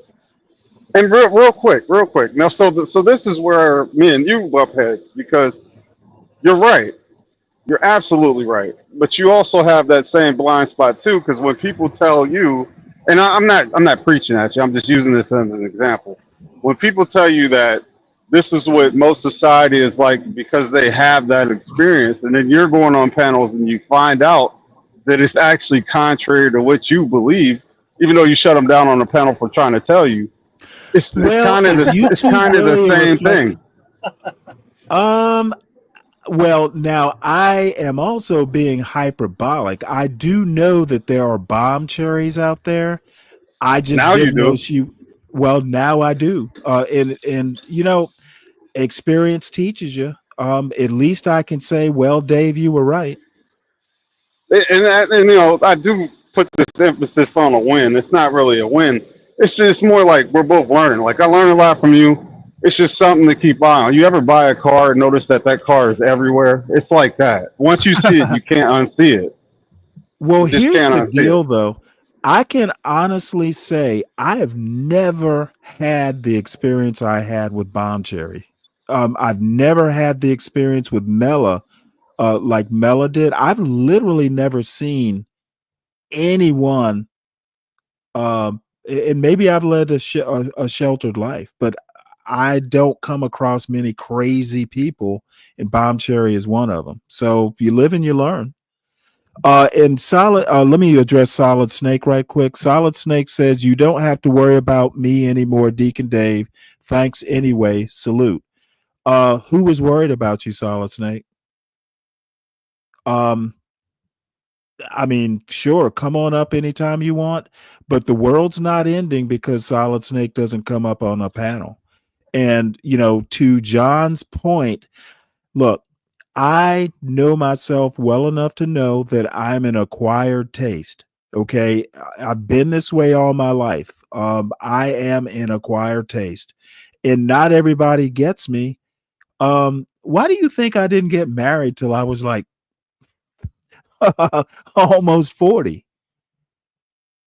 I'm an acquired taste. And you know what? You have to know yourself well enough to know your weaknesses. And I just don't suffer fools gladly. And it's been a strength and a weakness. And if I have to, if I have to hover at what I think I have 166 subscribers, if I have to hover around 166 for a while, hey, I know if I changed and loosened up a little bit, I would probably do fine. I'm not willing to not be me. So, I lie in this bed and I have to sleep in it. What's up, dirty dude? Well, Totally understandable. Yeah, and you know what? And when John, for instance, goes, we'll look at Be Brave's numbers versus your numbers. I have to take that hit because I don't want to be like Be Brave. If I have to be like Be Brave to get numbers, then I will just have to be Stanley. Because I'm not going to be like that. Where Ryan run off to? Who said he could leave? Well, he was in his car. I had something. So he I had may some smoke for Ryan. I was about to roast Ryan. I never roasted Ryan. I'm about to Well, roast Ryan. he's gonna be back tomorrow. At 9 o'clock, there's this video we're gonna react to. It's got some economic stuff in it, and so he will be back, if not soon. Tomorrow, I'm gonna do a show. And by the way, speaking of tomorrow's Saturday show, Oh yeah. it so far it is being sponsored by Lupin Reigang. We're gonna do a show at least for a couple hours, if not longer. So at some point, I'll even go out and get beer for the show. I got fired from my second job. Today? Not exactly, and not really. But I have to take a time out till I get my ID in the mail. They do this stupid thing where you get your license renewed, and they don't print it off no more. They send it to you. They don't give you some sort of temp? Yeah, but they won't Wait, accept hold the it. temp. So Wait, my son, I mean, in Georgia, they'll print your license at the place. They have the machine to Yeah, do it. I think it's been that way for at least 8 years, but I totally forgot because it's been 4. You renew it every 4. So last time they did it, it must have been like not a big deal where I didn't need my license, but now I need it. So yeah, my little Okay, let side me gig is on hold. I was about to say, yeah, I just go to the DMV and get it printed right on the let spot. me Yeah. let me what's up, What's Luke? up? What's up, Lou? What's up, Let y'all? me help Mr. Richard Tunn out. He says, now you're acting like there's one way to get views and it's BB. That's stupid. I'm not acting like there's one way. I'm I saying if love the I have smoke. to be like, John brought up the example. That's why I'm using Be Brave as the example. I know there are more ways, but that way won't be Brave's way. So I don't know. I don't know what's up with you today, Richard. You must be your attention must be you must be at work and you're concentrating on work and kind of missing bits and pieces of what's happening on the show. No one suggested that there's only one way. And believe me, I know my way isn't it either. Well, John definitely scored one on that on a point, but you know, Stanley, you got a certain way. You're unapologetic. That's why we watch you. But then there's like one last barrier that you just that pushes the person like an AAE or a 12th man or Snake.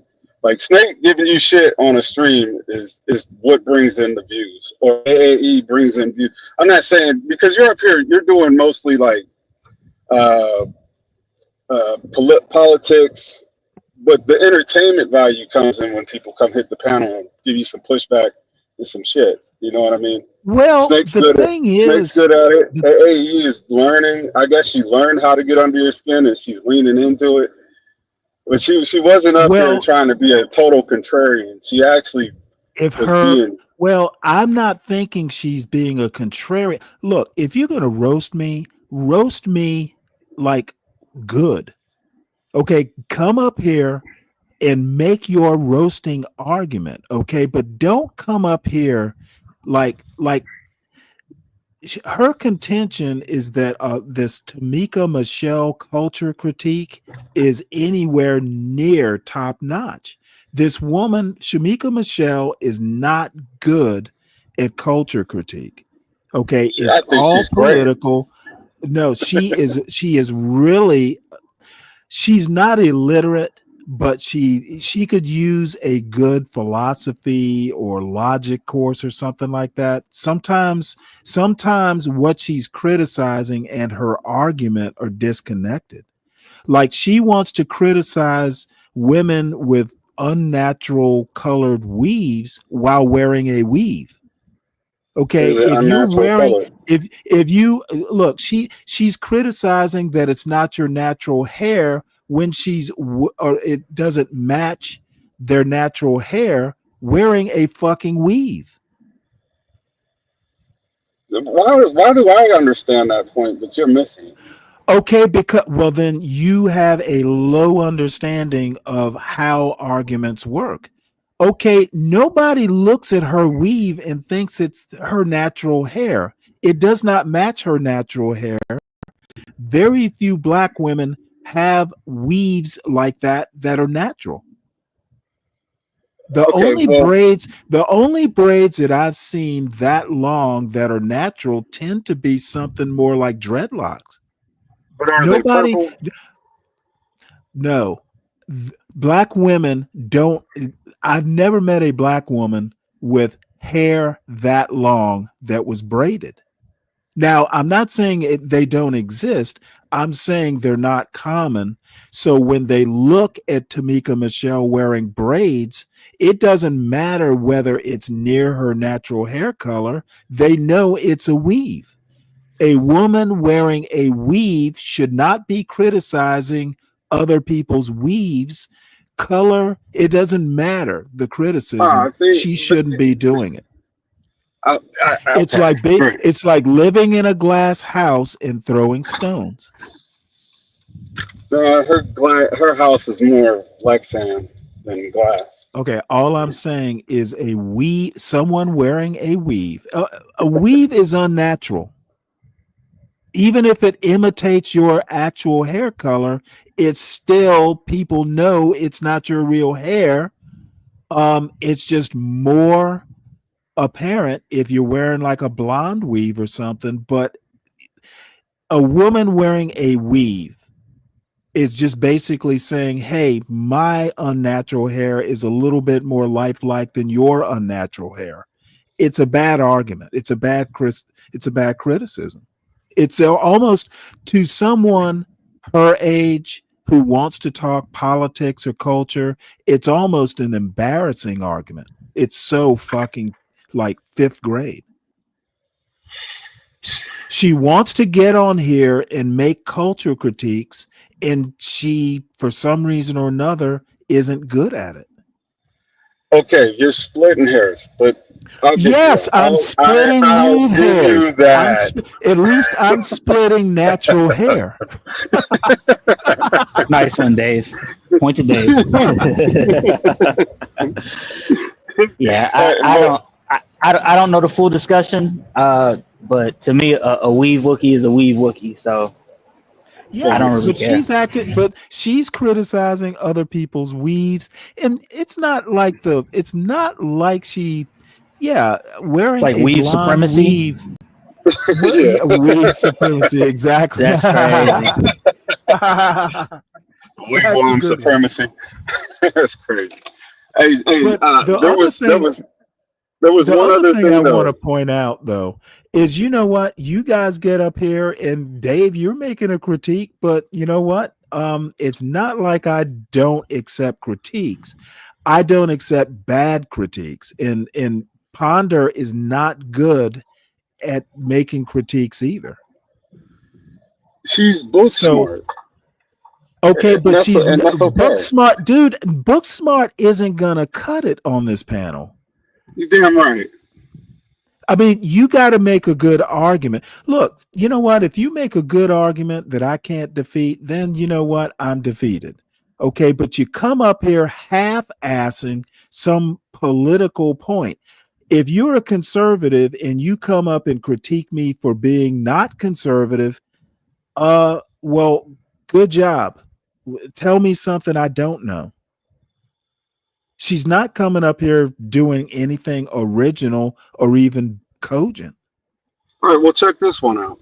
You said that I'm more like conservative, and you were becoming more like conservative, but you just did the complete opposite of a conservative, and that's what triggered me. When she's talking about female teachers who sleep with students, why do you have to just lean into the male feminist bag and say, what about okay, because teachers? female teachers aren't the only ones doing it, and she wants to number one, she critiqued this teacher and she rightly, I agree with her criticizing this teacher for wearing clothes that were just too tight. There's no way some 11-year-old boy isn't going to get a hard on looking at that ass in that tight skirt. So I agree with that critique, but then she wants to link that to females sleeping with their students, and there really is no connection. One is dress code, the other is criminality. Okay, Yeah, but just because a teacher wears a tight, I'm tripping on. Just because a teacher wears a tight skirt, that doesn't make her more likely to sleep with a student. So if you're gonna make her comment is, if we throw the book at pedophile teachers, then teachers will know not to dress in inappropriate clothes. And I think that's the stupidest thing I've heard today. What? One is criminal, the other is dress code. So hey, don't get caught up on Stanley's translation. I'm just catching up. Throwing the book at criminal behavior does not mean teachers won't wear inappropriate clothing. None of my teachers was good enough to pull it off. there's apples and oranges. Okay, throw the dress code book at someone dressing appropriately and they will change, but that's not a criminal act. It's a bad argument, one that if she came up here making that argument, I would pick it apart, and if she insisted that her argument is good, then I would start shitting on her. Because Yeah, man. now I think you're not smart enough to figure out why your argument is bad. And you know what? If you're going to come up here and go toe to toe, I'm going to shit on you. That's what AAE wants to do. She wants to No, come up with some. Stanley, and that's what I'm trying to tell you. You don't have to bend a person's fingers all the way back to the wrist. Why not? Sometimes just bend it Trump back a does it. little bit. Trump does it. That's not the standard. You don't mind it when Trump. You don't mind it when Trump does it. Actually, it's so subtle. It's actually appreciated. You want to snap it off at the tendon. Well, no. There, you know what? I don't go for the throat initially. I go for the throat when you keep putting up resistance. If you insist that your argument is good, when I guess I need to diagram why your argument isn't a good critique. If you keep insisting that it's good, I'm going to ratchet it up. Yeah, you had her dead to rights on the one argument about putting Brave in there with Putin. All right, you had her dead to rights, but the way you twisted that arm and yanked it and made sure the meat twisted with it, yeah, that was like, oh man, we get it. Give her a break. No, well, you do realize that I wanted her to feel pain. You definitely did. I was in the chat like, oh. Oh no. I wanted her to know that these type of arguments won't do. Don't pretend that it's a smart, sound argument. All right, I gotta run in the store, man. I'll be on mute. Okay. Now look at this boy. Yeah, I called you a boy. AAE is class. Why are we going? No, you know what? All she is class. She's not smarts. She's smart. And stop that. I'm gonna sound all red pill. I'm gonna sound all red pill. Women kind of women kind of already have a strike against them. A lot of these red pill guys think that women should be seen and not heard. And I'm not one of those guys. I think women can be smart, but dude, don't come up here acting like you have a good argument when you don't. You're giving women a bad reputation. So, but you know what? I'm not the end all and be all. Maybe I am being too harsh. But the other thing that's triggering is you're going to make a shitty argument with perfect grammar. So it's almost like a British accent. It sounds smart, therefore it is smart. That's kind of what AAE does. Apples and melons. I think she is smart, but books. You know what? Yeah, she's smart when she agrees with me. Of course she's smart. But when she makes ridiculous arguments, she's not smart. And you can be smart about one thing and not smart about another. That almost describes everybody. What's up, Truism? I see you flown through the window. I thought that window was closed. Her job alone means she's smart. Okay, her job alone means she's good at her job. Okay, there are people, dude, I know plenty of mechanical engineers which are sometimes considered near the apex of college degrees. Dude, when I was in OCS, I had a guy who was nuclear qualified. He passed Navy nuke school. I had to teach that motherfucker how to polish his shoes. So don't tell me, this dude is qualified to be a nuclear engineer, but can't figure out how to polish his shoes. Come on now. I have had experiences of people who were very good at one thing and everything else, they just fall apart. So let's get back to Ms. Michelle here. Because at the schools now, Hit the link, truism. there's no dress code in Durham public schools. And if a boy comes dressed like a girl, you can't say anything. So we can recognize only two genders, but is there something in effect that says you gotta be what you were at birth? Because I don't know how you wrote it, recognizing only two genders at birth. I mean, there are only two genders.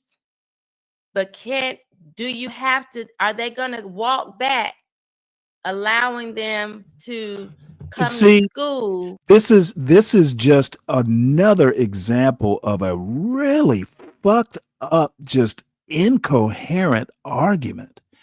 Okay, you are not born with a gender. You are born with a sex, an assigned sex. You don't get born with a gender, ma'am. You are taught your gender. Okay, boys, girls wear pink, boys wear blue. That is gender, and it is taught. If your baby was born and you taught boys wear pink, you were taught boys wear pink and girls wear blue, well, you would grow up thinking that. Horrible arguments by uneducated people. I can't, they drive me up the wall. Why is she on YouTube with all these subscribers making these horrible arguments that don't make sense? And be just glad I'm not what on her they panel. were at birth. Because now they don't have to. They can actually come to school, and if they were born a boy and they're Thomas, they can come to school dressed like a girl, and their teacher call them Thomasina or whatever they want to be called. So I need a little bit of clarity on that, especially.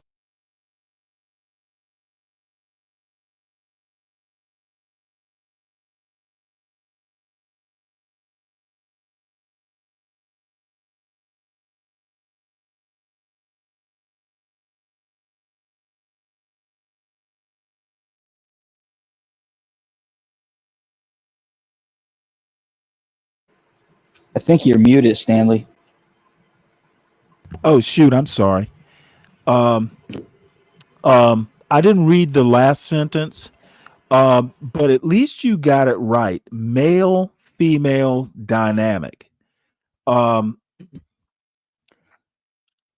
I'm arguing that gender is not something you're born with. It is something you are taught. You are taught male roles. You're taught female roles, and the female role is a gender. Male role equals gender. You're taught it. You're not born with it. Now, you may be born with traits. There's certain traits that are more common in males than females. That's, an argument that, is obvious. Okay, but gender is not something you're born with. You're born with traits. You're born with a sex. And anybody who's taken a high school biology class would know this. It's a zero tolerance topic. People don't want to tolerate that. Don't want to tolerate what? You could argue about that all day long till the cows come home. Okay, there is no argument. Nobody cares. If it's an argument, you're making an argument out of nothing, because there is no doubt. The facts don't matter. Nobody cares. What do you mean nobody cares? She's literally sitting up here whining about it. I get it, but nobody cares. Okay, why does she care then? No, we're establishing that this is going to be a non-issue moving forward, so nobody cares. But you could fight Okay, about it till you you're know blue in the what, face, and Deacon then Dave? that's when the Deacon lines Dave, get blurred. That's when it just this goes to shit. this woman has sat up here for an hour complaining about various things, and this is her latest complaint. So she cares, and she actually look at the woman who she's commenting on. Charissa Jones cares. Mm-hmm. So don't say nobody. There are at least three people who care. Me, Shamika, and Charissa, or Sharissa, however you pronounce it. Yeah, I get why people are happy that somebody finally put drove a stake in the ground and Browsing said, YouTube we're not says going to play with bring that. back Titus. What does this mean? I bet there's a Thomasina in the community right now. What's a Thomasina? Chorizo. Yeah, I was going to make that joke, Shredder, but I decided against it. She's a big spicy sausage. Let's see. Bring back Titus. I guess that's the name. Proverbs 31, 1 Peter 3, type of women. I'm not familiar with those verses.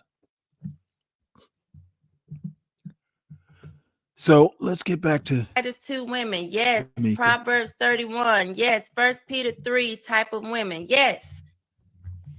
And the older women are supposed to train the younger women. You're supposed to be training them, teaching them how to be wives, teaching them how to carry themselves. Now the older women want to be young. Like surgery has made it so that, if your face starts to wrinkle, you can make it not wrinkle so much. Your breast is sagging, you can get you some new ones. Whatever effect gravity starts to have, surgery is reversing that. And so it's like they are looking young on the outside and still acting young on the inside. Okay, I don't get her Don't argument. want to grow up. There's one thing, I get it. You want to do a little bit of whatever. You don't have to age. I'm not saying you got to walk around here looking like a raisin. You do what you do, whatever. But at some point, who's going to have wisdom to train up the next generation if you are 55 acting 25? Okay. If you Oh my 55 God. bent Wait. over in the club, Again, what does how you dress have to do with training? You mean set an example? Maybe she means to say set an example, which I guess is training. I just don't get this argument style of hers. Okay, a woman having a boob job. I don't know. This argument of hers is just a mess. It's like a make. It's just You don't she's get what she's saying, Stanley? no. What does having surgery? I understand the being young on the inside, being and looking young on the outside. Okay, Mm-hmm. but let me back this up because it's something about going to the clubs and training. I had no idea what she's talking about. you do whatever. But at some point, who's going to have wisdom to train up the next generation if you are 55 acting 25? Mm-hmm. If you 55, Okay, she means set the example. Okay, because you can train. Has she ever heard of do as I say, not as I do? The fuck is she talking about? Yeah, Parents that do it all the typically time. Hell, I've and it told my doesn't work, son, Stanley. okay, bullshit, it doesn't work. I've told my son a lot of times, you know what? You just need to do what I say. If I keep my room messy, for instance, I expect your room to be straightened. Okay. Do as I Mm-hmm. say, not as I do. Okay. And daddy doesn't always feel like cleaning his room. Daddy expects you to do it. That's, just kind of a light example of what I mean. You know what? I just don't buy her argument. I don't think it's effective. She is an old time woman. Surely I bet her parents told her the same thing. If I'm smoking a cigarette, I don't expect you to smoke a cigarette. Yeah, those kids usually end up smoking cigarettes. So what? As an adult, I don't care. As long as you do it at the required age, as long as you're not doing it at 13, you make an adult decision as an adult. Don't make it as a 13-year-old. I bent over in the club twerking. Who's gonna teach the next generation? Who's gonna train a child in the way that they? This girl looks like a kid. She's dressed like a kid, actually. It's I'm kind of sorry. weird. Look, What I the way that she understand. presents herself is it doesn't match what she's saying because Oh, hey, she's dressed like she's younger too. I made that argument. How do you get to criticize a teacher wearing a tight skirt with your bra strap showing? This is the problem I'm having with her. She literally criticizes how someone speaks, saying you can't speak like that. She is literally a walking contradiction. And Richard, this I kind of understand your point here. Do as I say, not as I do will lose you a lot of respect, Stanley. Well, I think you're right about that, but I also think it's a boomer. Since you guys want to use boomer all the time, it's literally a generational thing. um, when I was growing up, my parents never actually did it. They were generally really good examples. But you know what? I've told my son, do as I say, do as not as I do. It's something you could probably get away with up until puberty. Okay, after puberty, you actually shouldn't be saying that much.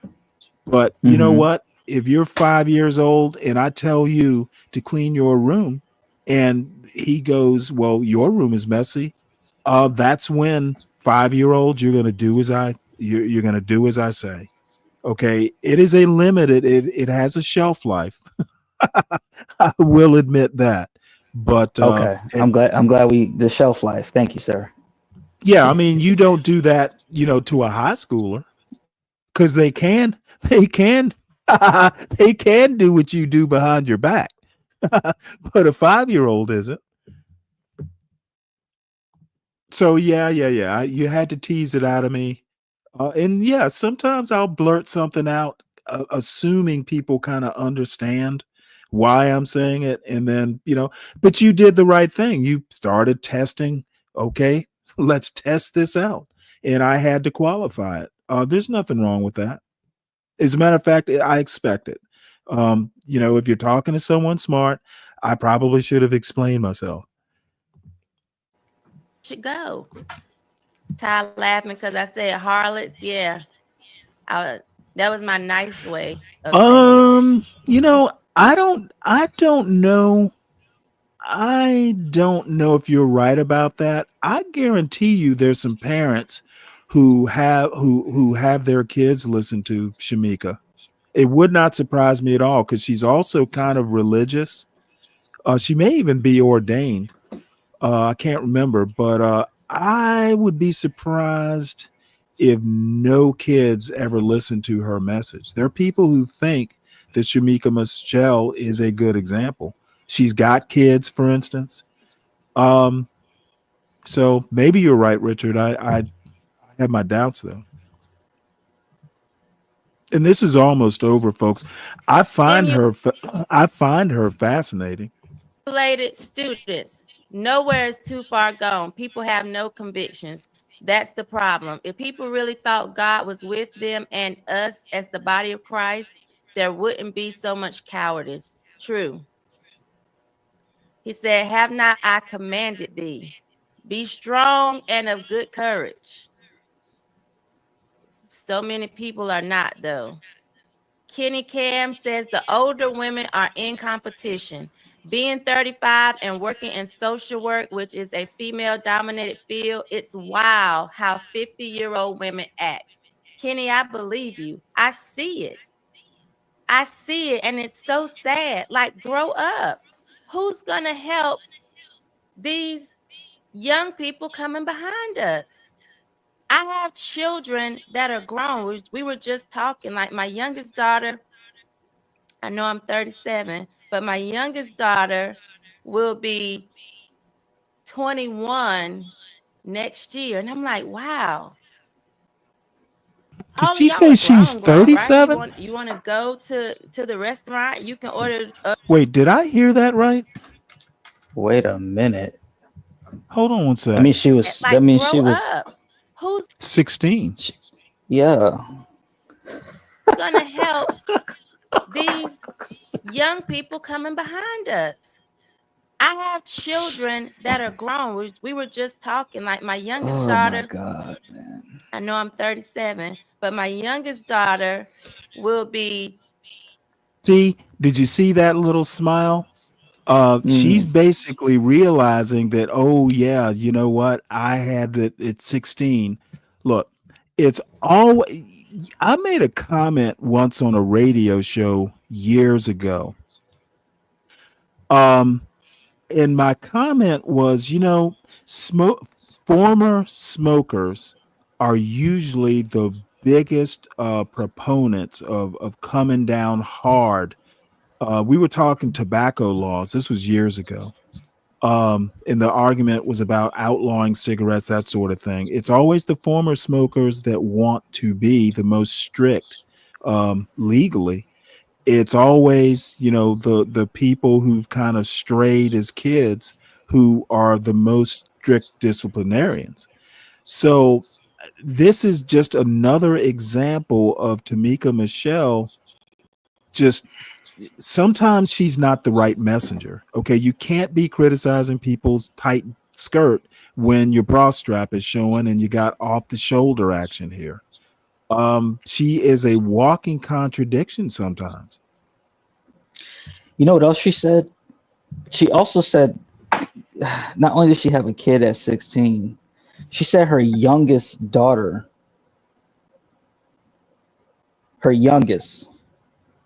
Oh shit, she did say that, didn't she? Mm-hmm. What? I didn't catch that. Oh. So I mean, she had other kids that are older than her when she was younger. Uh-oh. And You guys are about, like you're I about to said, do it. You're about to do it. You're about to do that thing. What thing? I ain't doing that thing. I'm backing up. I just nope. You know Nope. that these women lie about their age, and she thought about it, and yeah, she gave it up now. She'd be caught as a liar. That's Yeah. all I think this is. Well, I mean, yeah, it is hard to believe she's 37. Yeah, Maybe, look, she don't look maybe, 37. She looks older. well, maybe. Oh, okay. Well, I didn't catch the troll then. Yeah. But I'm She's not a ready to serious pounce. person. I'm ready to pounce on any pretend saint in a red hat. I will admit my bias, my confirmation bias. Oh, you act like we didn't know that, Stanley. We could see that from a mile away. She's 47. Yeah. Well, she's Okay. 37 according to her peers. I mean, people she wants to believe that she. Look at her. Come on. You Don't know do it. what? All I'm saying, Don't. I don't look at her that way, to be honest. I'm about to say, just don't take the bait of She was naive. You're right. No, I just find it funny. That confirmation bias kicked in mighty quick. I just find it funny that in her lie, not only does she lie, but she lied to her own deficit, because now your lie puts you in a position to where you had your youngest kid at 16 when you could have just told the truth. Now you look crazy. Oh, that's a good point. No, don't give Stanley don't give Stanley nothing, bro. She is Don't do that. she's literally complained. She literally complained about people trying to be something that they're not. These trans. So all of a sudden she's being something that she's not. She's a mess. Thanks for that, Lou. You gave me that argument.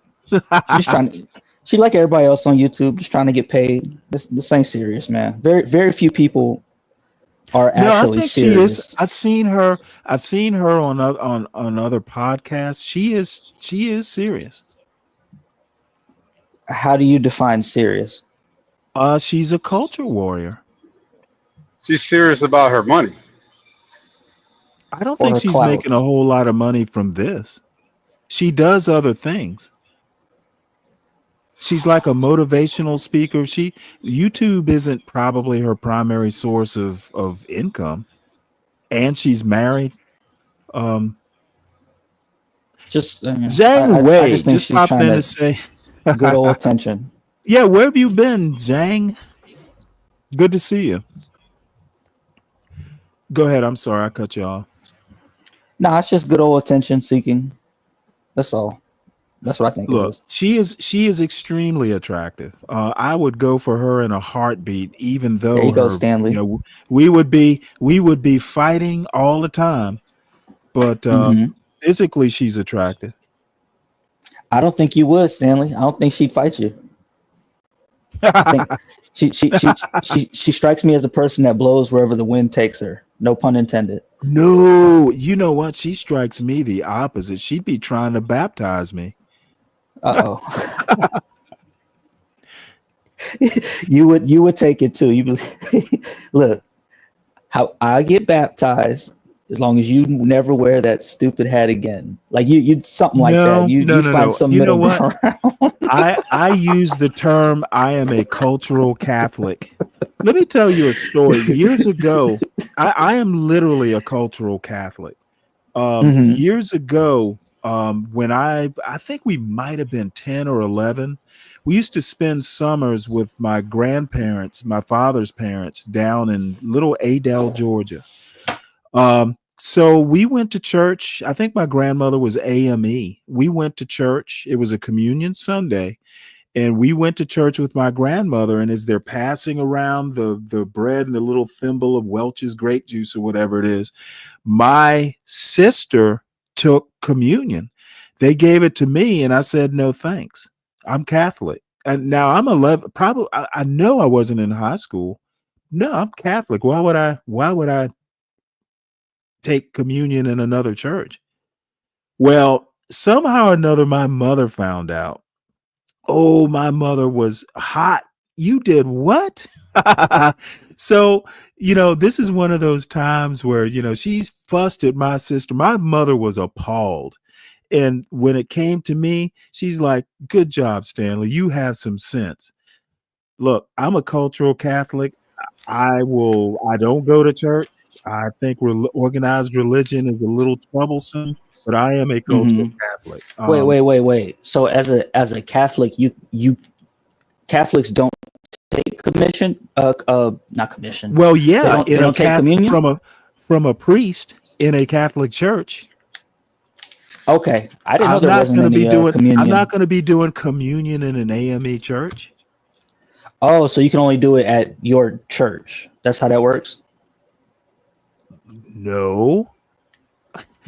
I'm trying not to Okay. say that, Protestants are problematic to the Catholic Church. It wasn't, as far as I'm concerned, communion is something that I take, it's been consecrated or whatever the priest does. I visit other churches. I don't participate. You don't get the joke, but I got it. I got it. I'm a religious I missed snob. it. Explain it to me. I missed it. I'm slow. Like I Help me said, out. I visit Protestant churches. I don't participate. I'm not taking communion. I'm not doing sacraments that aren't Catholics, sanctioned sacraments. It's just a random ghoulish character in the crowd. Okay. Yeah, he's just the face in the crowd. Well, hey, you know what? I'm a Catholic face in the crowd. But like I said, I'm a failed Catholic, but I am a cultural Catholic. have kids and orbiting minions that will do anything for her. Are you talking about Tamika Michelle? Yep, the chick on the screen. Well, it so happens that my wife was Catholic also, but it was a happy coincidence. Stanley looks for women in churches. Hey, when I look for women, I go to Protestant churches. I like my women a little wanton. 21 next Very year. red And I'm pill of like, you, Stanley. wow. All of y'all are grown, right? You want to go to the restaurant? You can order a drink. I won't be the only one that's like, let me get a dirty martini. But I feel so good. Creepy. When my son turns 21, I'm not going to be the one to take him for his first beer. And I assume he's probably had it by now, but not with me present. And no, I'm not going out drinking with my son. That's weird. Maybe it's a woman thing though. And I'm just short of, pat myself on the back, want to be humble, have a little humility, but Let they me good pat that bare girls. shoulder for you. Good girls, and I'm so grateful. I never worry, are they somewhere, just doing outrageous things, acting outrageously. Want to be married, want to be moms, want to be wives. Very happy about that. You know what? Yes, they've grown so That's fast. They really an have. enticing idea. Let John I take don't your like son slutty partying in posts New on York social City. media. I don't even comment on them to shame them. I just ignore them. I won't bless them with my attention, be it negative or positive. A stimulated student, I get it. You know what else? I won't like a picture if it's heavily filtered. I'm not getting ready to sit up there and be like, oh my God, you're so beautiful. But no, you're not. Or maybe you are, but there's a kink in the hose that you feel like you aren't, that you got to heavily filter your picture. I won't even like those. I would scroll right past it. Like you said, I'm not going to comment to shame them sometimes. You know, But I actually, have. you guys weren't up Let me here. be honest. Let I me stop have this right gone quick because under a I classmate. questions to ponder and I went back and forth in the chat. She criticizes men for arching their eyebrows and like wearing makeup. And I found that the height of hypocrisy.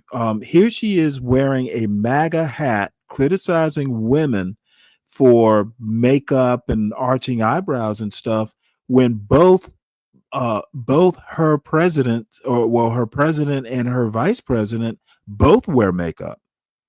I don't get the hypocrisy here. Why is she talking about men wearing makeup when men have worn makeup for centuries and JD Vance wears like eyeliner or some shit and Trump has that awful spray tan? Why is she where does she feel the need for starters and the righteousness to complain about men wearing makeup? You guys have any idea?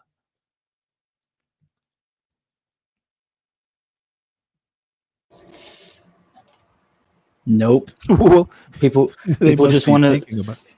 Nah, I mean, people just want to. It's a weird moral superiority, I guess. I mean, I don't. Okay, but That's JD Vance wears makeup. He wears eyeliner. yeah. None of And that stuff Trump, matters none of that stuff matters to an uneducated people, Stanley.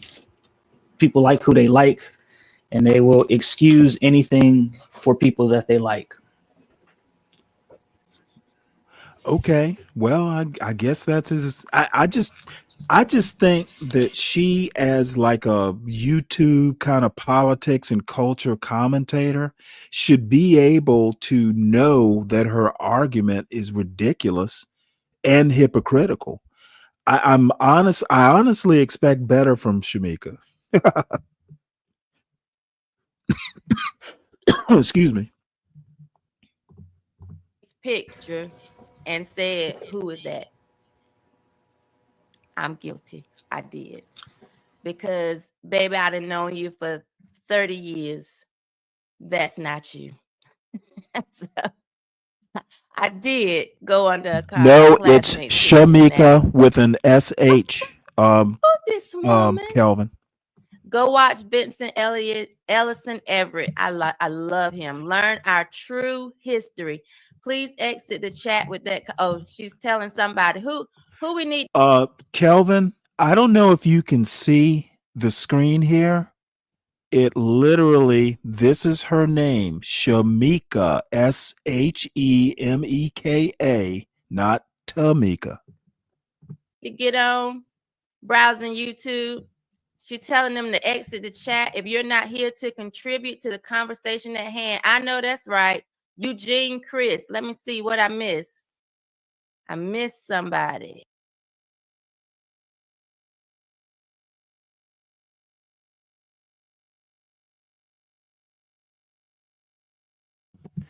I've seen plenty of people with big eyelashes that look like eyeliner, like JD Vance. Look at that. I think JD just has fluffy eyelashes. Oh my Lord. You know what? I'm not gonna even comment on that. What? He has fluffy eyelashes? Oh my God. That's a What would title, bro. Kelvin You got that's title worthy. Oh man. Yeah. That's fluffy.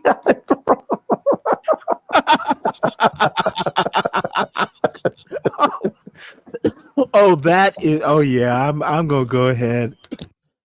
As a matter of fact, I already had a title for tomorrow's show, but I got to retitle it now.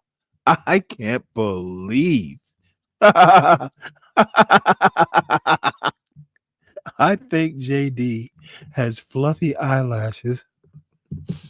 Thank you, Richard Ton.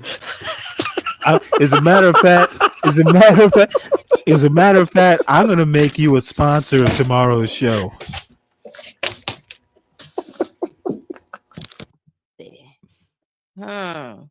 Okay. Browsing YouTube. I think you got them because I missed that. I don't want to go back too far. Again, Jay Hunter, thank you for the super chat. I missed. Oh, I don't have a show Eugene set up Chris, for tomorrow. Okay, but you got thank you, him. sir. I appreciate that. Today's women, Sister J says, today's women love drama, taking money from married men. They know what they be doing. They sure do. Just no morals, no values, no standards. Man. Oh. This is like a She sermon. says he asked when America was great for Black people. I talked about y'all slow bus riders.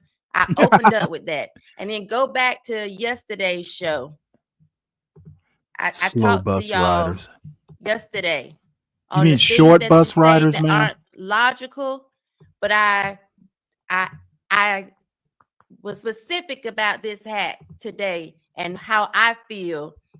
You know what? I'm gonna have to go back and find America that argument. being great. It was. I'm I talking think about we're gonna have to go back and find Chris, it. if you want to get up here and sing "Sweet Low, Sweet Chariot," swing low, sweet chariot, coming forth to carry me home. If that's where you are,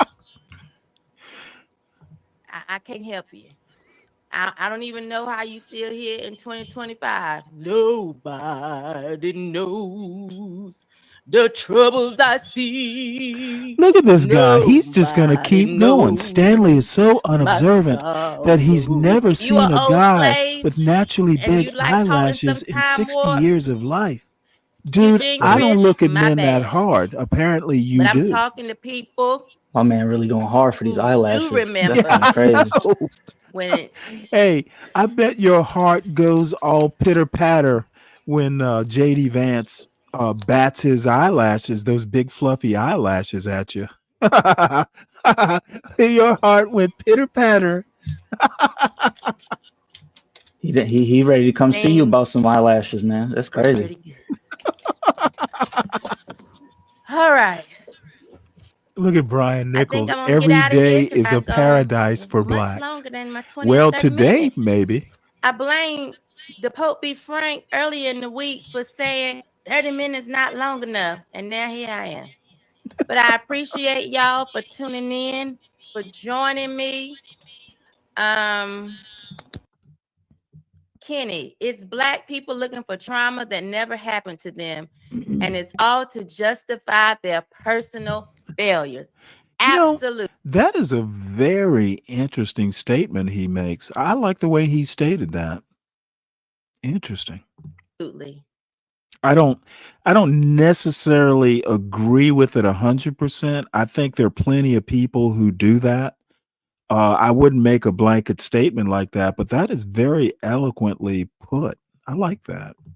That's the best way to go out of here. Because that's what it is.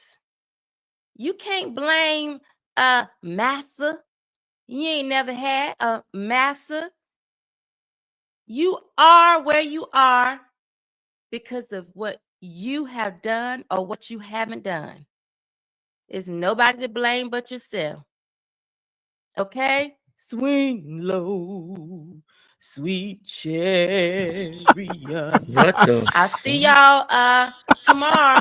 Coming for to carry me home. Jesus Christ. She is goofy.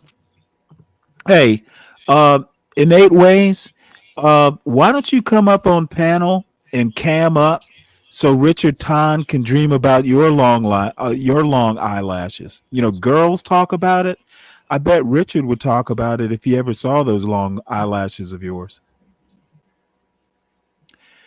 All right. Well, you know what? I have another Tamika Michelle, but I don't know that I want to put myself through that. I'll save it for tomorrow. I don't want to be having conniption fits. What time is it? And how long have I been going?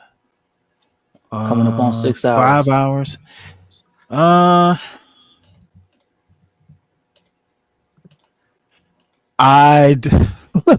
Dude, you are just gonna be like a bulldog with this.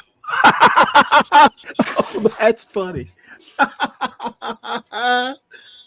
Oh, that is funny. Blank, blank. Hey, Richard, you know what?